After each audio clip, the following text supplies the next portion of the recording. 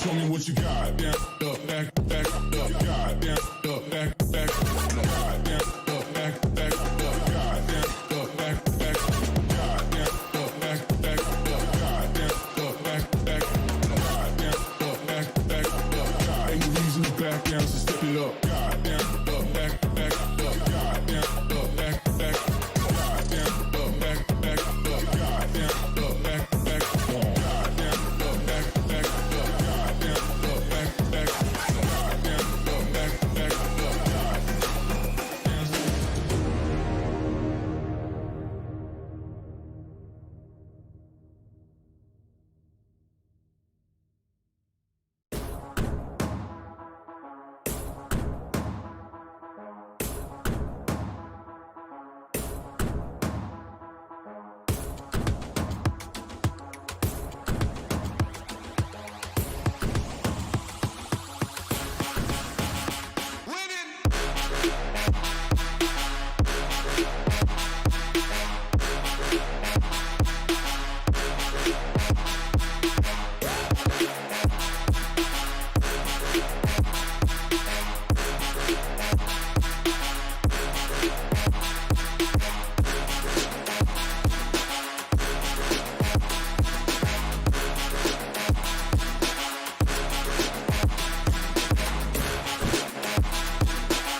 down in time. This is an Makes it happen.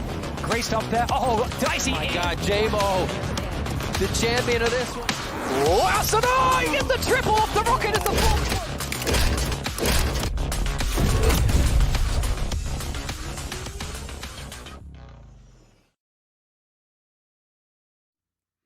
Hello, everybody, and welcome back to Dirt Street Gamers and the VALORANT Challengers #3 main event. I'm Alan, I hold shift on a Frio. With me is Kevin Averill Walker. And Kevin, whoa, we need to qualify 4 teams by the end of the weekend to figure out who will be the final contenders for our first ever Masters event. Yeah, not a lot of spots left. I mean, like, technically half of the teams we don't have yet, but I mean, there's so many good teams still in the mix. We have a complete top 8 here to play with in Challengers 3, and half of these teams are not going to make it through. And there's a number of teams here that you could look on paper and think, I mean, a lot of these teams kind of deserve a spot in Masters, but not enough spots for everybody today. Not enough spots, so absolutely sure. But again, this is the last Challengers qualifier before that first Masters. Hey, if you're brand new to the VCT and what exactly is on the cards for 2021 and the Champions Tour, take a look at this format video to help you kind of understand. Welcome to the VALORANT Champions Tour, a year-long tournament circuit featuring the best players and teams from all over the world, culminating in a global championship event. VALORANT Champions.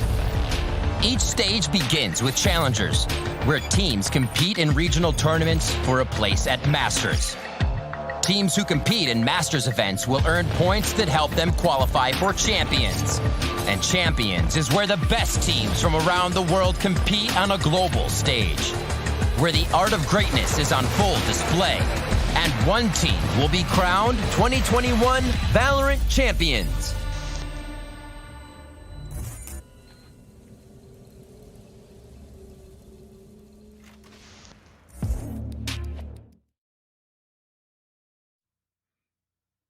So to get things going here, Kevin, again, it's going to be a double elimination all the way through. For today, we'll be dealing with the upper quarterfinals and the opening rounds of the lower bracket. But you really want to keep your eye on what's happening Friday and Saturday, because that will be just the last lives for some of these squads, but also potentially one of the last final chances to be one of those 4 squads to get into the first Masters event. Absolutely, and you know, just starting out even the quarterfinals here, we got some absolute insane matches. You know, we got teams that have been waiting a long time to get even to Challengers. Yeah. We got a lot of teams that, you know, got kind of close. I would say they had really interesting matches in the last Challengers event, but kind of fell short. And at the moment, I think NA has been looking about as competitive as ever. This has been definitely the hypest I think this region has ever seen. We've had some fantastic games overall, and this Challengers event should be no different. No, without a doubt, no chance it's going to be any different. But that, of course, brings us to where exactly are we starting our coverage for today? And we have got a good one. We can say that about all the matches really throughout the entirety of the day. But we'll be taking a look at Gen G playing up against TSM first and foremost. And to be fair, it's almost like about time that TSM is able to get themselves to one of these Challengers event after missing out on the first 2.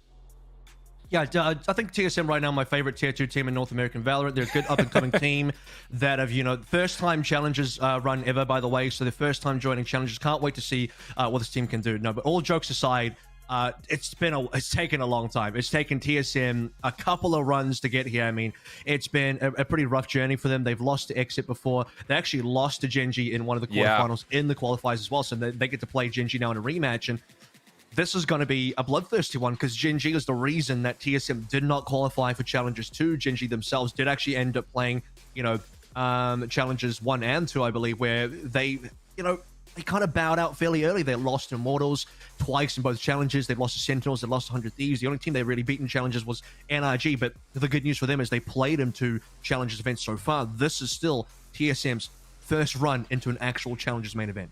It's been a bit surprising, but with that in mind, you know, taking a look, it's the same roster that we come to expect. So it's just been kind of one of those things of, is it just getting the puzzle pieces to fit in the right slots? Because a lot of the losses that they did face, the one specifically versus Gen G most recently coming up with this grudge match, all 3 maps were really close. 13-11 win, 11-13 loss, 7-13 loss. That's from the perspective of TSM. But then when they get through this next 3rd open qualifier, it's pretty darn clean up until they place up against version 1, in which they went to an overtime on Ascent. And there's really no shame in that because that version 1 team was looking pretty good. But on the other side, you know, for Gen G, just to kind of talk briefly about them, they have been kind of once again ruining a lot of people's runs. They've taken down not just TSM, but also Cloud9 Blue. I mean, they've been through the gauntlet through each of these 3 kind of runs that they've put together for these Challengers events. And I feel like Gen G are kind of like that gatekeeper team right now because they can stop teams like TSM from qualifying. They can stop teams like Cloud9 Blue and a bunch of other teams as well. They are pretty comfortably in some cases. I mean, not maybe not versus TSM because that was a 2-1 result, but you have to start wondering where did TSM fall in terms of which half of Gen G's fence here, because Gen G seem to kind of struggle versus the better teams. We're looking at Sentinels, we're looking at the 100 Thieves, we're looking at the Immortals, right? These are teams that Gen G have always kind of failed to try and overcome. But TSM right now, you know, based on history, that last 2-1 result that we did see a couple challenges ago, or just one challenges ago, that's one that still stings for TSM, and that's one that Gen G I think still holds quite strongly in terms of their favorability coming to this match today. Agreed. And now we take a look at where this grudge match will take place for this best of 3 series again here in the winners bracket. We were kind of going back and forth between we got live here talking about the fact that Gen G loves the ban out split. TSM really largely not going to want to be playing on certain maps of their own as well. And while our predictions were pretty darn accurate, as TSM have yet to play on Haven, Gen G have yet to play on Split, at least here in the VCT era. So it leaves us with Bind, Ascent, and Icebox. Kevin, where's your head at for this first map? Yeah, I thought Bind was actually going to be able to decide him. I was actually assuming we're going to go to Icebox first, and my initial reaction was absolutely Haven's going to be gone, Split's going to be gone. TSM haven't played a single Haven throughout this entire, you know, challenges phase. Well, in fact, across all the challenges, really, same goes for Gen G on Split. And then looking across the rest of the maps, both teams kind of favor Icebox, pretty even map. I did feel like Ascent was going to end up being TSM's pick. Then we were going to be left with Bind, but I expected Bind to maybe be, again, the third map. So going to Bind first. We're not going to see Icebox until a little bit later. Both teams have played a reasonable amount of Bind, I believe, just looking across the win rates. Yeah. I guess, you know, pretty similar, actually. About 78% on both ends. They both played 9 times, won 7, lost 2. So it's a very even run on Bind so far for both teams, even across the board.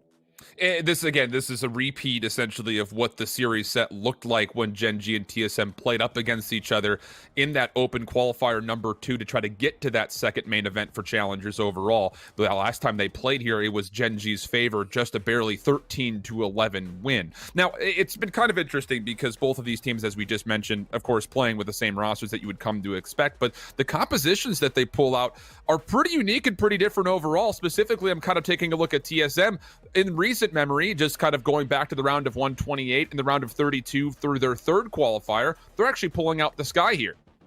They do. This is one of the only maps they will have be playing the Sky. Cutler's been rotating between Sky and also the Sova, which he normally plays, and this is the only map apart from Split. So he plays the Sky on both Split and also Bind, and then he'll play the Sova for the other maps that we have on the table, except for obviously Haven, because we haven't seen Haven, but assuming that if we were to go to Haven, Cutler would probably be on the Sova as well. So that's maybe the only real consideration for TSM in terms of where their picks are at. The main change they made from Challengers 2 that we've seen, and I think part of the reason why they kind of fell short in Challenge, have changed that, come into Challengers 3 a little bit fresher. They've removed that double smoke. Hayes has gone towards Killjoy almost permanently. We'll see if he brings out some Cypher as well. So expect a lot of Killjoy from Hayes today, and that should be something, that plus some Sky is what we'll be expecting across some of these maps. Is there any consideration in your mind just kind of talking about the differences of going without a Sova and using a Sky in place versus going up against a Gen G team who's running a composition that is pretty standard, I would say, across a lot of the top teams that are out there running the Sova with the Cypher instead of the Sky and the Killjoy? Where do you feel like in your mind for TSM that they're going to largely be able to get their reads? Because let's be honest, both Killjoy and Sky are a little bit more passive than you would come to figure when it comes to something like a Cypher, and of course, beyond that, of course, the Sova. So is this just one of those things that they're just looking to kind of take things by surprise and play for just flat out raw executes, or is there something else kind of lingering in your mind as far as why this Sky is working for TSM?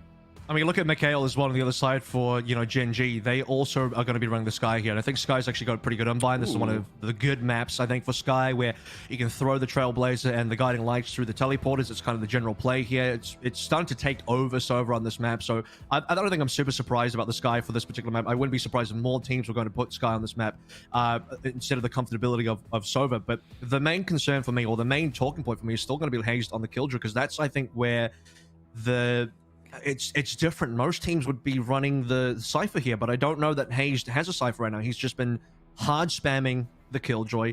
On the other side, I mean, Kusta, I mean, you got guys like Kusta who played mainly the Cypher here as well, so we'll have to see how that one works. But I don't think the sky is really that wet on this particular map. I don't know how that's going to affect Gen G in terms of anything different that we're going to see, but sky probably is, in fact, a little bit favored even on this map. Fair enough. Well, we're going to be digging into the pistol here. Gen G starting things off on offense. TSM will be the team kind of coming at us here defensively. I believe our overlay just a touch backwards to represent that. There is the Trailblazer coming through first. Boombot as well. Aggressive play through the showers, and Quinn will find first blood. Wardell has to fall back. So 4v5 straight away, and it's actually going to be the Rays gone. It's just going to be a little bit more difficult for TSM's initial defense here.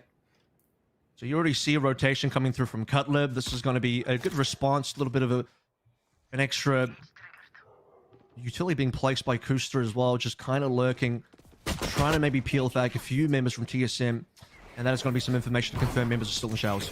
And then here comes the hit. Quinn using the guiding light to free themselves forward, but did not actually get any clearance towards this quad stack box. Cutler able to find one, Wardell more, but Gen G's able to respond in kind. We get left with a 2v2 situation. Sabros is still on top of the site, and oh my goodness, however did GMT miss that shot? It will be traded back, but it comes at a pretty steep cost as Kust is down to 18 HP for a 1v1. Spike still currently down, but a spy cam is there to help him work this maybe a little bit more freely, and that should result in an opportunity for him to potentially get this spike planted. Just comes down to Hayes' timing, and now that plant does come through. Hayes lurking forward, he knows exactly where this play is, gets the spy cam deleted, even 1v1. No armor for Hayes. The headshot would do it, and Kusta finds it on cue. Gen G take the pistol and go up 1-0. That was a really intense 1v1 right towards the end there as well. Like you said, Gen G, they had no health left on Kusta. One shot from Hayes would have done it. Both players know exactly where the other one is. Just comes down to when the swing happens. Who decides to swing where? Bit of a 50-50 there. It ends up being that, I mean, both crosshairs kind of line up there. It comes down to Kusta pulling the trigger just a little bit earlier, landing the headshot required, and Hayes, I don't know, man. Is it the reaction times? Not too sure what it was. Just needed the one shot. Couldn't find it. And Kusta and Ginger will take down that pistol as we head into round number 2 now. No Force Spies, no Stingers. We're on the new patch. Not quite onto the Astra patch as we know. That's 2.03, not 2.04 currently. Quinn onto Drone straight away. And that's Drone's second first-blooded death in a row. Yeah, it seems like TSM saying, all right, if they want to put a lot of effort through showers, let's just take a look over towards B long. And, well, that look gets instantly punished. So a very early 4v5 situation that TSM will have to respond to. Cutler also will be tagged up a touch, so he will be forced to give up a little bit of an angle. Kusta just lurking over by A. We'll have a dark cover to play with. Sean to the middle. Nice shots there. Able to take down Hayes, and we've got a very comfortable 5v3 for Gen G. And TSM on this pistol, I mean, they would need to be stacking over towards B really hard. They can't get a single kill so far. It's down to Sabrosa. 8 HP. We need to find a tap. Gets it onto Sean, so that's not bad in terms of at least dropping one gun. Not expecting too much more coming through for Wardell, though the last player alive for TSM. The plant should be able to come in. Wardell even looking on a shorty. Needs to find something in a smoke if possible. And the timing is going to be super important here. The question will be with Gen G if they want to actually try and challenge Wardell or not. Are they going to try and push him to Link? What's Wardell going to try and do about this situation? Because, again, a shorty not great for this retake. Would have to just, I don't know, make a dash play or something. Well, currently happy just to shoulder the wall and read some information. Maybe try to play for exits. Or maybe just try to find a timing to sneak his way into the site. But at the moment, looks like this will be a pretty comfortable round. So taking a look, I know the poll has gone out. 61% of people believing that TSM will win this first map. Not the greatest start for them overall, but still plenty of time to work with. And you will see Wardell try to move on in. Just make sure he could safely get himself off the board. And we'll go into round 3, which will likely be a TSM gun round. Gonna clean as well. Gen G minimal losses there. They get to keep most of their upgraded guns. Drop over the Bulldog over to Gimond. That means Sean's going to go to an early rifle, potentially. Nope, just the Bucky for now. TSM. Eye for the first proper gun round. No one's too close to ultimates. Looking towards Sabrosa 5 out of 7. Not the most impactful ultimate this early.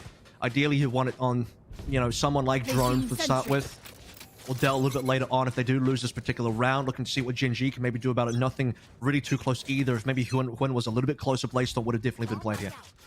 You know, both teams are 7-2 on this map since we've started the VALORANT Champions Tour.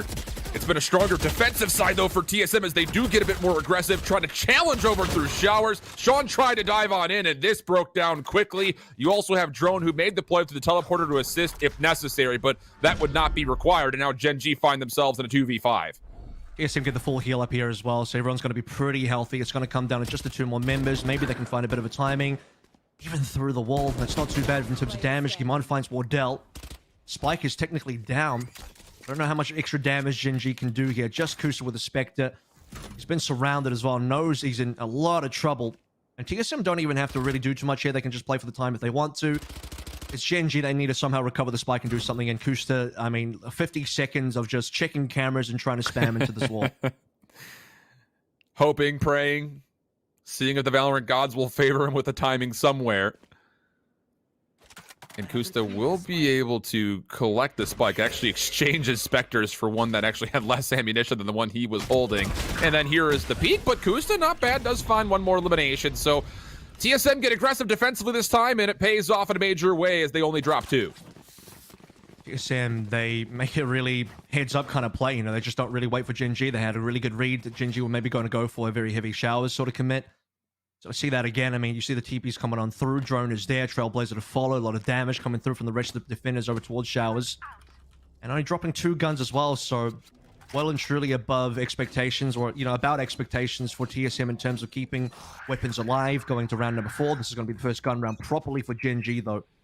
Let's bring this one back into play. Hwin, though, still only with the judge. Yeah, still on a judge. And, well, Sean finding first blood onto Wardell, that would mean that there is a weapon upgrade if he so chooses to use it. But it feels like this is going to be one of those aggressive hits from Gen.G where they just kind of use a smoke execute, get Hwin in there, and see if the judge can lay down the law for them. Here comes the posture through A main. Sabrosa watching. Dark cover fades. Guiding light has to avoid that. And as he does, Sean finds the easy kill. Hwin up top. Not able to take care of Cutler, but does get some damage confirmed. But regardless, Gen.G have taken the site. Cutler's on 44 health now. Can't self-heal. TSM on this retake now have nothing really to work with. Gen.G a bunch of ultimates now as we start to head into that part of the map. And in this particular post plan as well, everyone's so far on site. Bit of an off angle being taken by Sean. First contact coming through. It's going to come down to Hayes, who's been tagged even by the camera. And here comes the nade as well. This should be pretty big damage. Yeah, great shells. That'll push everybody back and force TSM to reconsider what do they want to do with not a lot of time. And it looks like the answer will be put a sentry turret down, fade back, and make sure that we can save our rifles going into round number 4. 5. Even saw the strategy coming through from Gen.G as well in terms of when, you know, not picking up the upgraded rifle. They had full smoke coverage over that as well. Waiting for smoke to fade and then instantly dashing in, guiding light to follow. And that's how they basically take full control over A. I mean, they sacrifice Hwin, but I think that's a free death anyway because Hwin only did have a judge. Holding onto that strategy of just having some very concentrated aggression post smoke fading. And the rest of TSM arriving a little bit later to the party, being locked out by the camera, plus smokes, plus running out of time. Holding the guns being the priority here, and when going back over towards the judge fairly quickly here. Could actually be a judge with a Blade Storm, or potentially just a judge on its own. Hwin's definitely thinking about favoring this one in terms of aggression on attack. Expect a lot of, you know, updraft dashing, and again, via the guiding lights. It's a nice executed. It works out pretty nicely, especially if TSM are going to keep a player kind of lingering in front of this kind of APC that's right here on top of the A site. That will not be the defensive setup this time. It's a little bit of aggression from TSM trying to get control of this ultimate orb by B long. And while the Seekers come through, here comes Hwin. He does have the Blade Storm out, is not able to find Hayes, who locks down the site with 2. And that will put a very steep stall to Gen.G on this attempt. They're going to have to try to be a little bit more controlled. And, well, they actually control themselves by standing on top of one another as Drone is able to line up a collide and a flawless defensive round for TSM. That was extreme, coming through Hayes to be opening up with 2. He gets the opening kill to Sean into Hookah. No one else coming through from Hookah, so just, you know, lining up players. The rest of the 4 coming through from Gen.G and towards B long.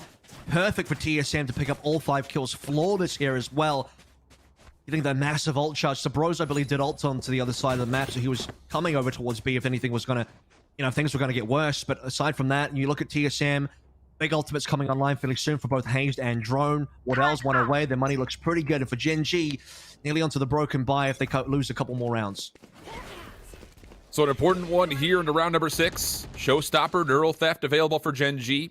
Showstopper will also be retained here for TSM. Sabrosa was trying to take a little passive peek over towards A showers. He gets tagged by Stycam and has to forfeit, which will lead to an opportunity for Gen.G to soak up the ultimate orb and maybe potentially start building back over towards those Seekers that were previously used.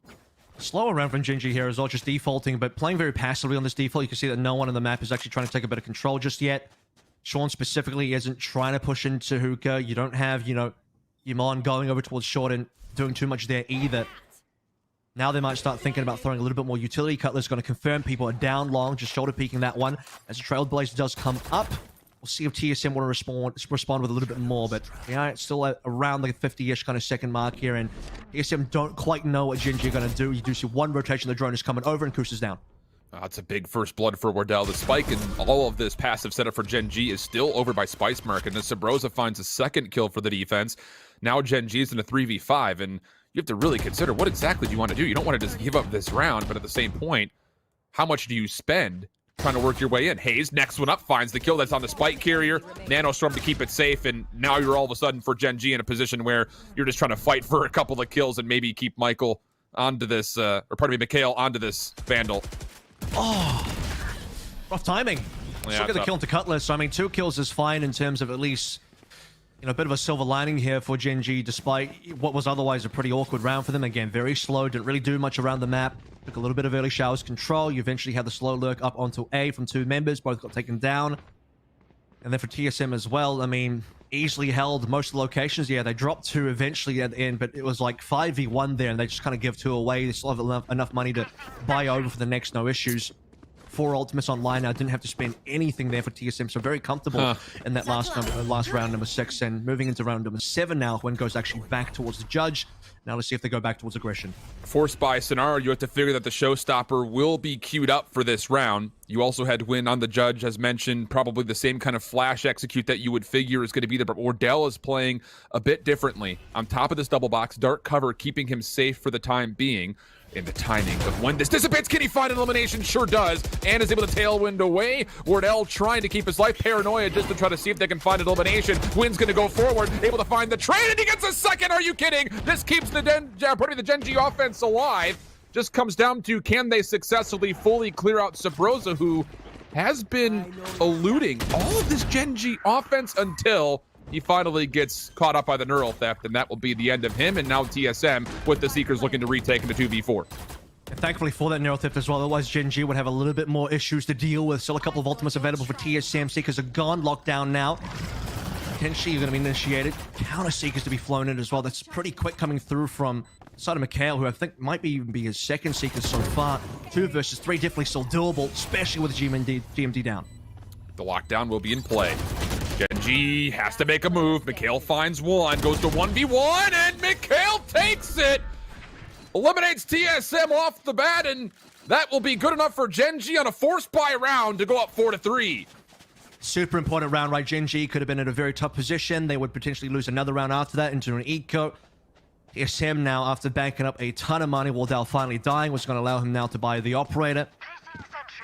This is now what Gen G have to deal with in terms of their next attacking round. Kushta still can't quite afford, so despite winning that one, the losses I think are still pretty huge. Coming down to a 1v1 after, you know, pretty much a force as you identified there. We're looking at 3 light armors, 1 SMG as well, 2 ultimates. Sean's at least got a showstopper, which could be pretty useful here. Taking some early controls over towards Showers as expected from Gen G. They've been doing that in most rounds. And Wardell, straight away aggression in terms of pushing up into the cubby for a shot. Let's see if Yimon maybe takes a hook, line, and sinker here with Wardell, can just reel in this opening kill. And this is the next obstacle for Gen G. When you've got Wardell on the table, he will reveal that the operator is in play. Does that change what Gen G wants to do here? You know that he played aggressively towards A. Does that maybe influence you to, okay, maybe we need to stay away from that and try to make an execute happen over towards B, maybe? Which is exactly where Wardell's going now. So he'll be rotating over towards potentially looking at long. We'll see the Trailblazer coming through. Still nothing really big in terms of info just yet. Again, G&G have basically been defaulting, you know, they've been getting info into Showers, they've been getting Kush into Showers, they've been throwing utility from Mikhail over towards B long pretty much every single round. Wardell's now there to check for anyone potentially peeking. They know operators on the map, so I think G&G are going to take this one a little slower. Still got a couple flashes available, and I do think they'll want to push in with a showstopper as well. It's been ready for a while. Oh, Sabrosa, hello? I mean, he hadn't been spamming through that dark cover much at all, and then when he chooses to, he walks away with the kill. Wardell, another. The showstopper for Sean does find one elimination, but he's taken out simultaneously, and it comes just down to Guamon. No chance whatsoever. Sabrosa locking down lamps, and TSM are able to tie this game back up at 4. I gotta say, it's great to see Sub-Rosa back onto the Omen. I think this is definitely the correct position for him on the team. I mean, you looked at how they played previous to Challengers 3 and Challengers 2 when they got knocked out. Sub-Rosa was like playing Sky and some others, some other picks when TSM were, I guess, in my opinion, kind of experimenting in their roles. Now holding down the fort over towards A short, the initial kill through smokes. You also had the fact that, yeah, Sean did get a kill on the showstopper, but was otherwise blinded. Sub-Rosa did a lot of work in that particular round with utility and kills coming through. Hero rifle from Gimon now. GNG, as we've tied up 4-4. Operator still on the table for Waddell. No one going to be pushing A short just yet. Cutler's shoulder could be first point of contact. He also really wants this ultimate orb to earn the Seekers up. Hazed sees information. That's the spike carrier that's going to be down. And Cutler also knows that the Sky is somewhere nearby. So TSM's defense is being tested, but it's not being tested all that much right now as Gen G have lost one and taken a lot of damage onto their Sky player. Mikhail's going to have to give this up. And as the repeat over towards Hookah comes through, TSM clean things up. Beautiful hold, only dropping one. And despite the one death over here, I mean, you can see that TSM fully confident. They know they're pretty much up against full pistols here. Maybe a little bit surprised that Gimon still has a rifle in play.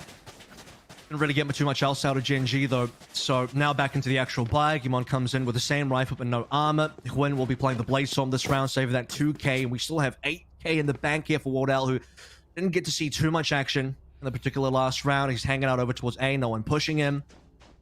Now he's going to be starting out over towards B, and he'll be looking for potentially Mikhail running up, because Mikhail, again, has been defaulting towards B for most rounds. Blaze Storm, there you go, has been popped. They're confirming information over towards B. I don't know that the guiding light did find anything coming through from Cutler, though.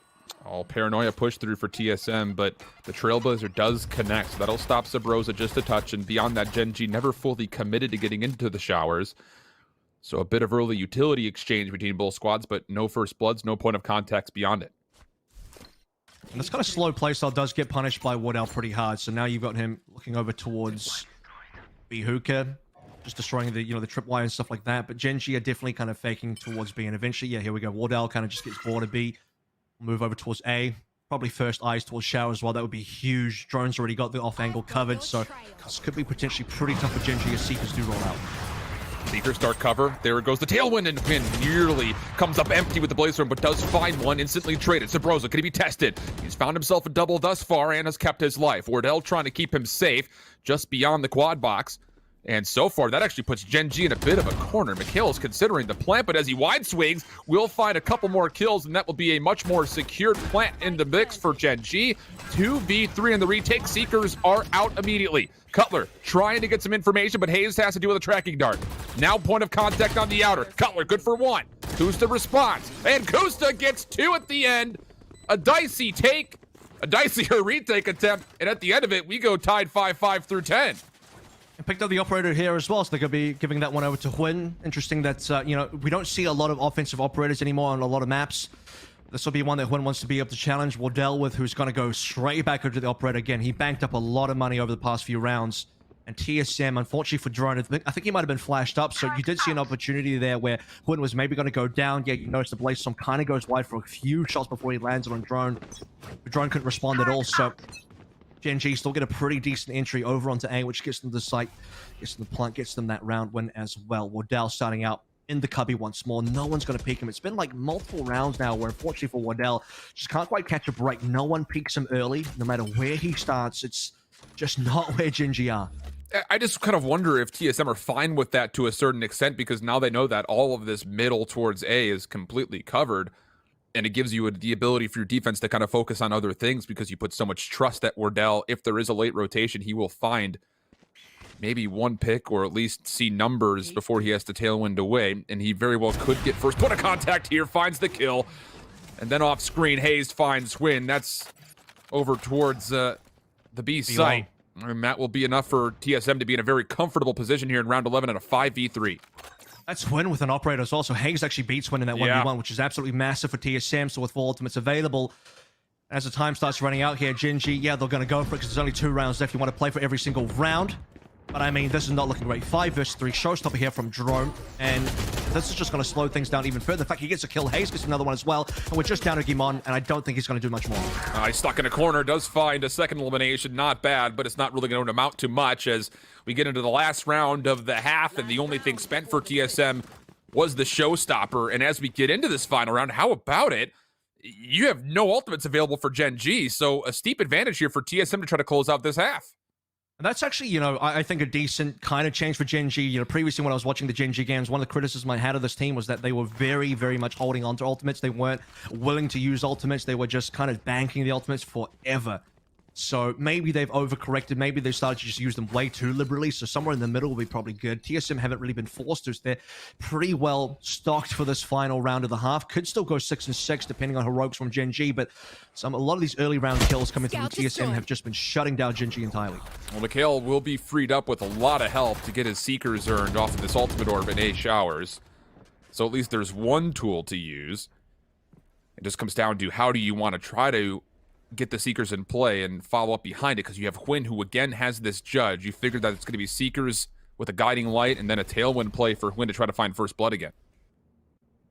He'll just be left to lurk so far in the smoke. No one from TSM will check this. They might use a bit of utility later on, but right now just slow shifting back over towards B. This Trailblazer could be pretty huge, but I think the range was too short there. The Trailblazer, you have to remember, is nearsighted, so I don't believe that Cutler actually saw anything be long. This might actually be huge for Gen G, who throw the Seekers out. Is this a fake as well? I mean, look at Gen G. They haven't committed to B. They threw the Seekers, and now they're starting to rotate back out. Subroza sees this. That allows TSM to potentially keep members on A, and Drone is maybe getting cold feet here.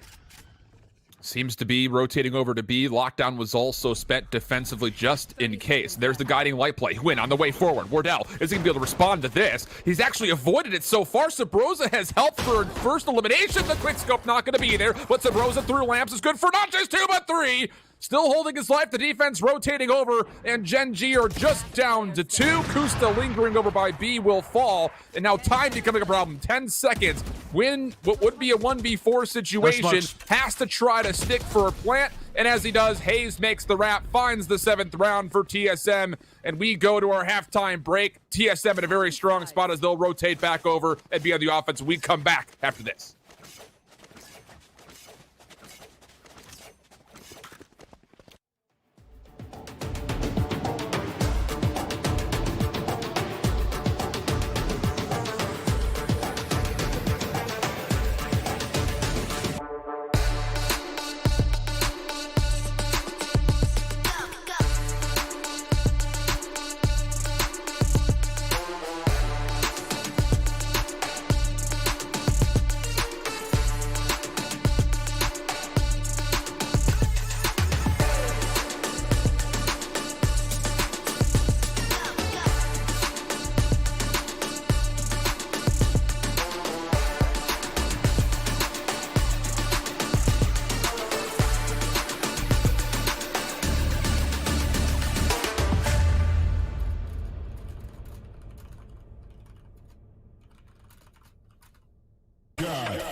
Show me what you got. Back that up, back that up. Back that up, back that up. Back that up, back that up. Back that up, back that up. Back that up, back that up. Back that up, back that up. Back that up, back that up. Back that up, back that up.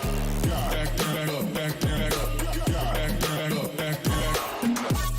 that up, back that up. Back that up, back that up. Back that up, back that up. Back that up, back that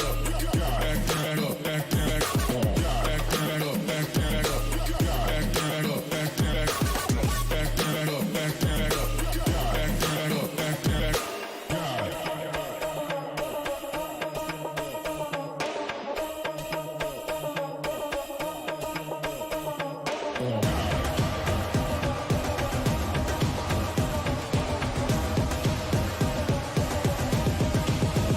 Show me what you got.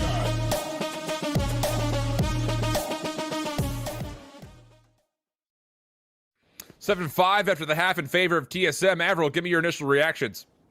Subroza are massive. I mean, it's not just the 15 kills that we see on the board, 15-8, highest score so far for both teams, but how many times does Subroza kind of just save TSM, or maybe not save TSM, but it's just kind of the hero TSM on particular rounds. Gen G will be starting their pistol with a little bit of early aggression down short. Sees nothing for now, but they have no information towards showers.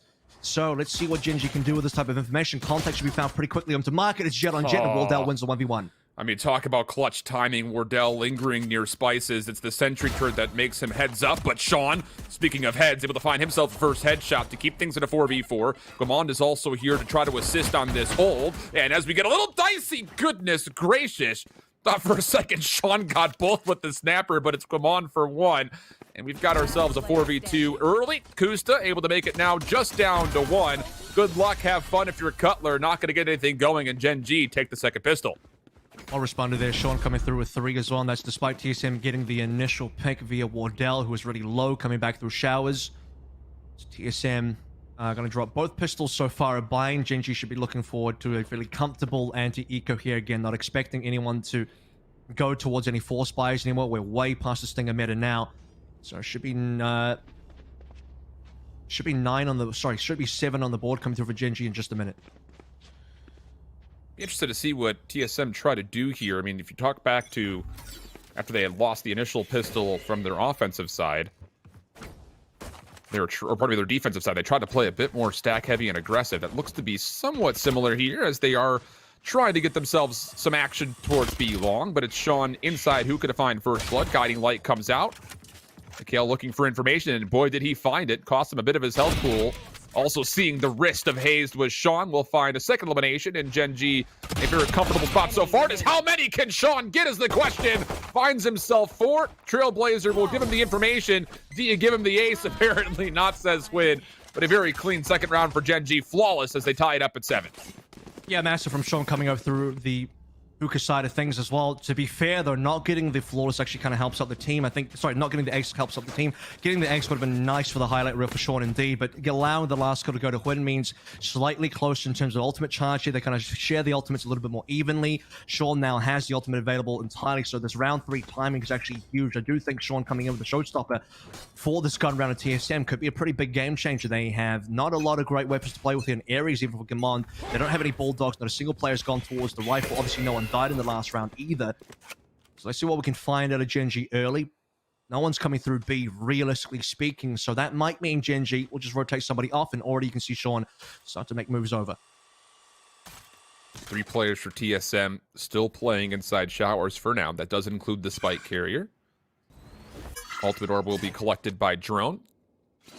And it just comes down to what bit of information will TSM use to go, because you got to remember that it's a very early showstopper for Gen G defensively, and like you mentioned, Sean is here to help out for any potential TSM hit towards A, but it looks like they are thinking differently as TSM will wrap this through the cave system and potentially make a play over towards Hookah. Sabrosa hasn't really worked up anywhere on B though. Now needs to kind of avoid this Trailblazer. The Trailblazer being revealed here, and you can see that because there's been no real information over towards A at all.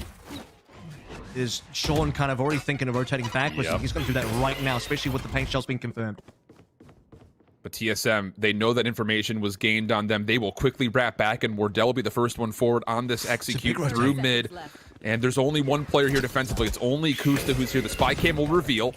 Does get flashed for a moment, just trying to play his life inside of lamps. Gets the first point of contact, takes down Cutler. He's able to find Wardell from the side, +4. Are you kidding me? Kusta for 3. Sean eventually gets there for the showstopper, and it's left the drone for a 1v2. He's going to try to quickly rotate through the teleporter and get this spike planted, but there are players around him on both sides. He will get there just in the nick of time. It just comes down to, can he get to a position to allow him to actually successfully play this post plant? First point of contact out of Mikhail, reads it, but the problem is you've got Win from behind, and Gen G, oh my goodness. You got to give some credit, maybe a little bit of a raise to Kusta for that hold. I mean, Kusta's had some incredible moments so far on this map. You have to look over towards the attacking side as well. How many, 1v1s, how many clutch situations where it came down to very small numbers that you actually had Kusta kind of win. Here, he's like solo over towards A for a while because you had a massive rotation coming through from Gen G over towards B. They saw a lot of aggression there. They saw the paint shells. They saw the extra util. And Guimond's like, I'm coming over. Sean's already started moving. I'm right behind Sean. Paul Kusta's by himself all the way in lamps, similar to what we saw Sabrosa. So kind of heroic shown from both teams here, just getting these kills. A little surprised that Wardell isn't able to swing through and kind of assist. I mean, the first kill coming on through, the Wardell's caught completely with his pants down there, and Kusa just collects the rest. 3 kills, plus a showstopper kill coming through as well that we expected from Sean. And that's going to be enough. 1 player left alive, 44 HP for Drone, and not expecting too much as we now head into the next round. TSM, not a lot to work through here. A very rough loss for them in that last one. You know, just going back to the last time that these two teams had played, it was essentially a copy-paste as far as how the first half went, but Gen G's defense wins on average 73% of the rounds that they get into. So their defense definitely stronger than their offense, and an opportunity for them to find 4 rounds strung together in a row here defensively. TSM just on pistol upgrades, trying to find a way to make this round punishing, and boy, have they! Wardell will find first blood at long range versus Win. Now an opportunity for TSM to try to work for numbers and potentially also work for this weapon. Yeah, they do want to indeed. I mean, here comes a Trailblazer as well. They confirm that somebody is definitely still there. At this point in time, I think Gen G might even want to start thinking about rotating over. And I know that's maybe early days, but with TSM dropping a gun over here, they definitely want to play for B long. It's low HP, even coming through for Wardell. Flash comes through, pretty successful, slows down the push, but TSM has now collected that rifle, gives them a little bit more of a chance to play this. Yeah, the exchange there was the guiding light for TSM, but the paranoia for Gen G. And now here comes the full hit through B long. Mikhail first one up, already tagged down pretty low. Damage is still pretty substantial, but Guimond is also here. He finds himself 2, but Sabrosa with that picked up rifle will find 3, doing it 1 better. And now it just comes down to Kusta again. Gets the first. Knows that there's a second also still over towards B long, but for now he has cleared the site, and as you mentioned, the teleport will come through, and watching the rotation, well, that's going to be Hazed. He's already set up in a position to make sure that the A-Link stays safe. This is the real test now. They know that Wardell's gone through showers. Obviously, he's got the spike as well. Minimal time. He'll get the plant, no issues. Seems like the camera, yeah, the camera was actually still on, so pretty huge. Kusa still has a decent amount to play with here. Full HP. Now, this is going to be where we see if Kusa can continue winning the clutch situations. Very low HP on Wardell. 1 shot will do it. Hayes, though, can he find the timing? This is where they're getting a lot of chip damage as well. Off angle's being taken here. Kusa has no idea, and Hayes swings through. Gets that kill on the Sheriff, and you gotta say, Wardell for me really opened up this round. Sabrosa closed it with some assist at the end towards Hayes, and all it takes is 1 rifle. You get Wardell winning a long-range 1v1 versus Mikhail, I believe. The Ghost coming on true, which is not at all a battle you'd think that Wardell would successfully win a lot of the time. And off the back of that, they push up B long. Gen G don't rotate just yet. They're not entirely sure it's gonna be B long, but they gotta assume, look, you know, if TSM really want to win this round, they got to get that rifle. They get the rifle, and boy, does Sabrosa make it work. Look, if you're going off statistics alone, that's around that Gen G feels like they should be up now 9-7. So remember that one. If this one goes TSM's way, that is a huge pin into possibly building towards success here. A massive thrifty round. That turns things around. Not just marginally, well, in a pretty made sure way. It undoes the round previous, because you got to remember as well, is this hello? Boomball going to get destroyed? Not quite. That's a lot of damage being confirmed. But I was going to say, it kind of undoes the success of round 3. Remember, Gen G did win round 3, which is TSM's gun round. This 4th round that we just saw previously with the thrifty undoes that kind of round that came through for Gen G. So in my opinion, we kind of just go even here. If you kind of consider this to be, okay, if TSM won the 3rd round, then Gen G come back in the 4th round, it's still 8-8. So we're kind of back to square one, at least in my mind, how the round should have gone. It's still pretty insane how both those rounds kind of panned out in terms of who we thought was going to win, who then actually won. And TSM now not only have guns, but they have the ultimates as well. Remember, we were waiting for timings for TSM. Sabrosa already looking forward from the shadows, goes all the way towards Link and confirms it. So now it's just down to, can Gen G respond to this? No, Sabrosa good for first point of contact. And so now TSM have made their way on Kusta. How heroic can you be here? Nanostorm was sent out, not going to find anything. He's going to allow the spike to be planted, wait for a bit of help. Delayed peek, finds 1 elimination, not going to get the second as Sabrosa doubles down. And now you look at Gen G with Sean on the long wrapping flank. But TSM also have Cutler, who have cleared out showers. 3v4, showstopper still in play if required for TSM. Mikhail has made his way on. Quinn trying to clear angles with the operator. Cloudburst will try to keep denial of a line of sight out of showers, and Sean's pinch is successful. Finds the first. Time becoming a bit of a problem, or is it? Just down to Cutler. Finds 1. Needs to get the second and does. 1v1 situation. Gets the shoulder peek and now plays the clock accordingly. Doesn't even need to. Cutler for 3. TSM up by 1. And showers was the one place that Gen G did not clear. They did not check it properly. Cutler swings for huge damage. It looked like it was going to be massive. It looked like it was going to be Gen G getting the defuse. They had cleared out Lamp. Sean was getting a lot of kills here, 3 versus 1, but Cutler had time on his side. I mean, accurately called it. I was even thinking maybe time was going to be an issue about 10 seconds prior to that, because it was taking Gen G quite a while to start getting some moves. They were clearing very slowly. And when that happens, I mean, you just don't really have time on your side. I think with maybe a few more seconds to play with, possibly Cutler still wins the 1v1. I think he was probably favored, but you'd then probably get a little bit more util of Cutler. He'd have to spend maybe the Seekers. That would have been huge in terms of at least Gen G coming back. And now in this particular round, at least a 1-for-1 trade. Sean finds the long-range sheriff, and that's decent. And that's the Blade Storm that's also off the table for Gen G on this pistol upgrade round. Instant denial coming out of Wardell, and he has won a couple of gunfights through B long that I think in most circumstances you would expect it to go the opposite. An exchange of Trailblazers. Looks like Mikhail has avoided his successfully. Sabrosa playing shoulders. Not going to be able to find a kill, as Gen G have to try to do what they can to hold their lives in this 3v4 and hope that help can rotate over quick enough. Still 1 minute roughly to play with here. Both teams, I was going to say both teams, are really just TSM. The ultimates on Gen G are gone now, the ones they really wanted anyway. Mikhail's going to have to come up huge on the Spectre, similar to what we saw from Kusta earlier, but Sabrosa is too good for that. Now the last two coming through from Gen G, even the due diligence to throw in the Seekers here, they won't really need it. The Seekers will reveal that somebody's in hookah. Kusta's going to try and run away. The alarm bot even spots him, and just a frenzy available means it's pretty bad news here. Paint shells will also get a bit of chip damage as the spike does get planted. TSM not wanting to give away any other lives. Kusta will see a bit of information as jumping over the top was Cutler. Sabrosa watching through the defensive spawn, able to find his 3rd kill in the round, and that will mean that TSM should be able to lock this up pretty clean with the last 4 members that are surviving. I mean, they know where Kusta is roughly. He was hanging out around around hookah rather. And this should be a freebie for Hayes in just a moment. Hayes has already got the ultimate, so this isn't going to really award him much except for the extra credits. Kusta is hoping people exit towards him. He'll get his wish for sure. He'll be surrounded. Sabrosa's coming through from the back. Cutler gets awarded the kill, which is great because Cutler actually used his ultimate, which means he gets 1 more extra ult charge moving forward. In terms of spreading the kills out, pretty decent from TSM, who are now 2 ahead. 3 apiece, though, so far on this half. Really, the 2 ahead that they got was on that opening half, which ended 7-5. And, I mean, still a pretty close affair. This round, though, this is okay. For Gen G, they have the money again.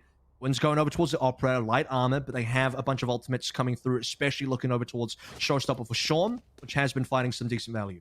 It looks like we are going to get a bit of a pause. I mean, in my mind, this has got to be a must-win round here for Gen G. You lose this one, especially if you spend ultimates, you're down 11-8, and you're probably going to go to another save again. Do you concur with that, Avril? Looking at this from Gen G's perspective, saying they have to win this one?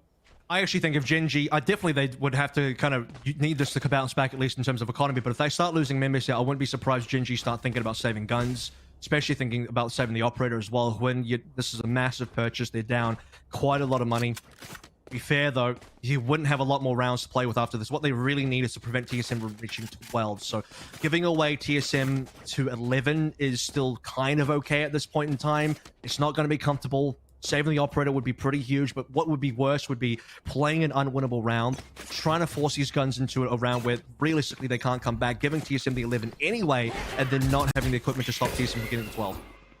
Kusta able to read that there were a couple of contestants through a shower, just immediately tactically retreats. Cutler still wanting to check out the angle, commits the Trailblazer. We'll see one player close. That is going to be Kusta, but he knows that there will be help with the spam shots, with the paint shells. Kusta in a world of hurt, lucky to be alive, just down to 6 HP. And at this point, you've got to rotate Mikhail over to see if you can get him back near full health. The problem is, I don't even know if TSM realized they've done damage because they probably expected, okay, we saw Kusta. There's no way he stays here. He's going to move for sure. Because Wardell picks up the opening kill into Guimon, but what they don't know is they confirmed a lot of damage, and there it is. Overkill even from Wardell. Drone's going to respond with even more. Straight into Lamps. It doesn't matter. Wardell's got 3 so far, and this is gone. Gen G have no chance anymore. And as is mentioned, it's very likely that Huyn is not going to do anything further here. He wants to keep this gun. They need something to work with for the next. And to be fair, TSM should chase this for sure. TSM should not allow Huyn to get away. It's like TSM says, Avril, you don't know if we can confirm information on damage? How about a Wardell Operator? That'll confirm things pretty quickly. Even committed the Blade Storm to this round as well. And there could be point of contact as both Jets essentially do a merry-go-round around one another. But you could tell that Wardell definitely wants to get this Operator off the table. Looks like it will mostly be avoided, and at this point it's like hide and seek. Quinn's just trying to stay safe. Good timing from Quinn, actually. Yeah. Like, he's completely dodged everybody. He doesn't realize, well, he does definitely realize it because he doesn't see anybody, but TSM right now thinking, like, where could this guy be? Did he maybe go towards caves? The one area they didn't check is caves. There's still 5 seconds to play with here, roughly. There's going to be a kill from Quinn. No, he dashes into another player. That's really Feels rough. bad. Major feels bad moment for sure, but a round that we were kind of framing up as a potential must win. It's this first point of contact, and Wardell confirming the first kill. They know that Kusta's pushed. I'm not really sure the angle. He gets him just right over the corner of the quad box, and then from there on out, Drone just clears extra space. Like you mentioned, a bit overkill with the showstopper, but a massive round for TSM, and now it puts Gen G up against the rope. So to be fair, they do have a showstopper that could potentially be a win condition for them here in the next round. Straight away, Wardell's going to take control over towards B. I mean, he knows he's got a massive gun advantage. It doesn't really matter here. Butler actually even has the operator, so it's not even Wardell sniping this particular round. He just wants to get into a line. Using this Vandal, dashes in straight away. Trailblazer now to put in the extra pressure from Gen G. Need to do something special here. I don't know if anyone actually has a buy. Kusta had like the most money. He actually might have something to play with, but I couldn't quite catch it, so we'll have to see if maybe he can be the person to do something. He's walking down Showers now, getting a lot of info there. Possible contact even onto Drone, but I don't know what's going to happen. He walks away, and no, he doesn't have a gun. He's got 2,400 still to play with, so they're very much just going to save up and possibly allow TSM to get the 12 and save up for the potential to go 4 in a row to go to the OT, as now Gen G rotate one more extra coming through from Quinn and hoping they can at least have a bit of a defense going with 3. That does avoid the guiding light, misses the one tap. Second challenger was Gomon, third challenger Win. Only one of them going to find an elimination, and Win's down to just 65 HP. Would have to catch some brilliant timing here if he wants to try to even the odds, at least as far as the numbers are concerned. Sabrosa locking things up through lamps, finds the shoulder, finds the headshot. TSM's hopes down, or probably up to a 4v1 situation. It's Gen G that's down to the solo player, and Mikhail, as he tries to come out of the dirt cover, will be dealt with. So TSM on 12, and it will be 4 rounds required in a row from Gen G if they want to see overtime. Yeah, well, this is the round that Gen G's been waiting for now, because they did kind of half buy eco that last round. I mean, they had the option to force. I think if Huyn actually lived 2 rounds ago, the operator possibly would have forced in. Maybe they would have just played the hero operator, which, you know, Huyn's got an operator now as well. Wardell's picked up his again on his side, with Cutler dropping it back over. Looking towards ultimates. The good news for Gen G is they do have ults, but to win 4 in a row here, I don't see TSM having to eco or having to have a broken buy for the rest of this entire half, and then OT, obviously it doesn't matter. So TSM should be well and truly stocked up for the last 4 rounds. It's going to come down to Gen G just stringing together as much as they can, or 4 is going to be as much as they can to try and get this OT. Well, we need to see something a bit more resilient from a Gen G gun round. In the defense so far, outside of the pistols and the anti-eco, they have been empty through everything else so far, including that TSM Thrifty that put us to 8-8. So now as TSM start to make their play through A mid, Kusta has been paranoid. Guiding light will also blind him up. Drone for first blood. Hayes dropping the lockdown and the take of the A site. Should be successful off this win. Thinking about it, will take the peak. That's the spike carrier down. And an opportunity here for Gen G to potentially start to fight this one back in a 4v4.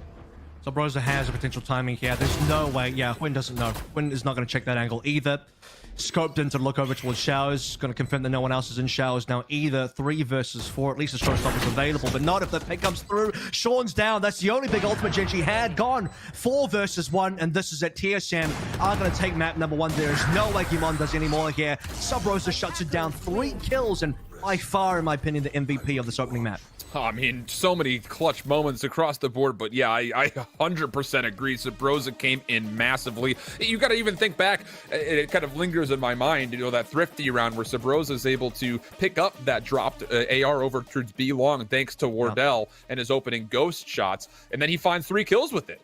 That round right there, a massive one overall, but one of the things that we've noticed about Gen G is they're having a bit of problems in full-on gun rounds, especially from the defensive sides of maps.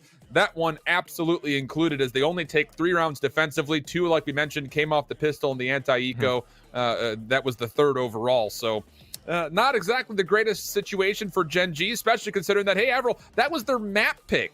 So now you've got to go over to Ascent, where TSM have been flawless thus far through the VCT.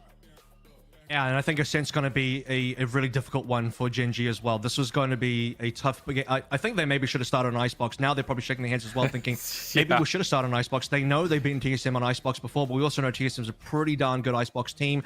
Really rough map overall for Mikhail, who ends on only 5 kills. By the way, here's a bit of a fun fact. Mikhail only had 5 kills from the first half, so in the second half, he actually didn't pick up a single kill, which is really, really rough, and that includes dying a wall down on that very long-range short and B-long that gave Sabrosa the gun, which ends Sabrosa on, 28? Nearly on the 30 bomb, and probably would have hit the 30 bomb as well if we had another couple of rounds. So massive ups to TSM and Sabrosa there as they get a comfortable 13-8 on that one. Well, it took them 3 tries to get here to the Challengers main event, and they will not be hesitating to make a statement early. We'll send things to a break, give you some more thoughts on map number 1, and of course, give you the full setup for Ascent coming up for map number 2 when we come back right after this.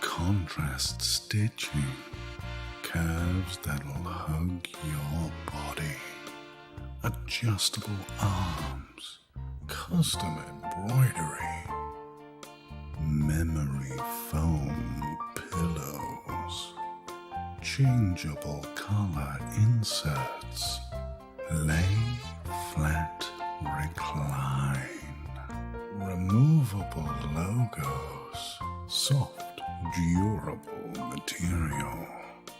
Yeah. Like what you see, baby? Zip chair.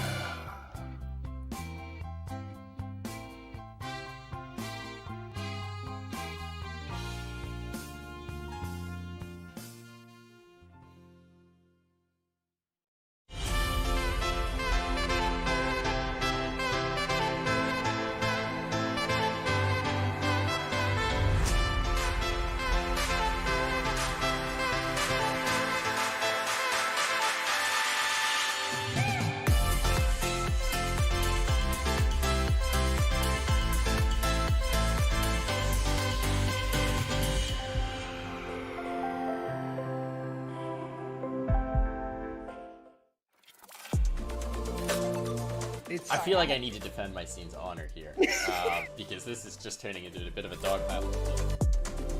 Like in groups always look. I'm cutting you off here. I'm cutting you off. Cutting you off. He said G2's winning it. He said G2's winning it. Need to wait till the next EU tournament, which could be in about 10 years now. Take it with like a grain of salt. No, but that's that no being fun. said, Take it super literally. Spike defused. What sound experience would you like today? I'll have the fantasy pack. Good choice. And could you make it a Cloud 2 wireless? On his way, sir.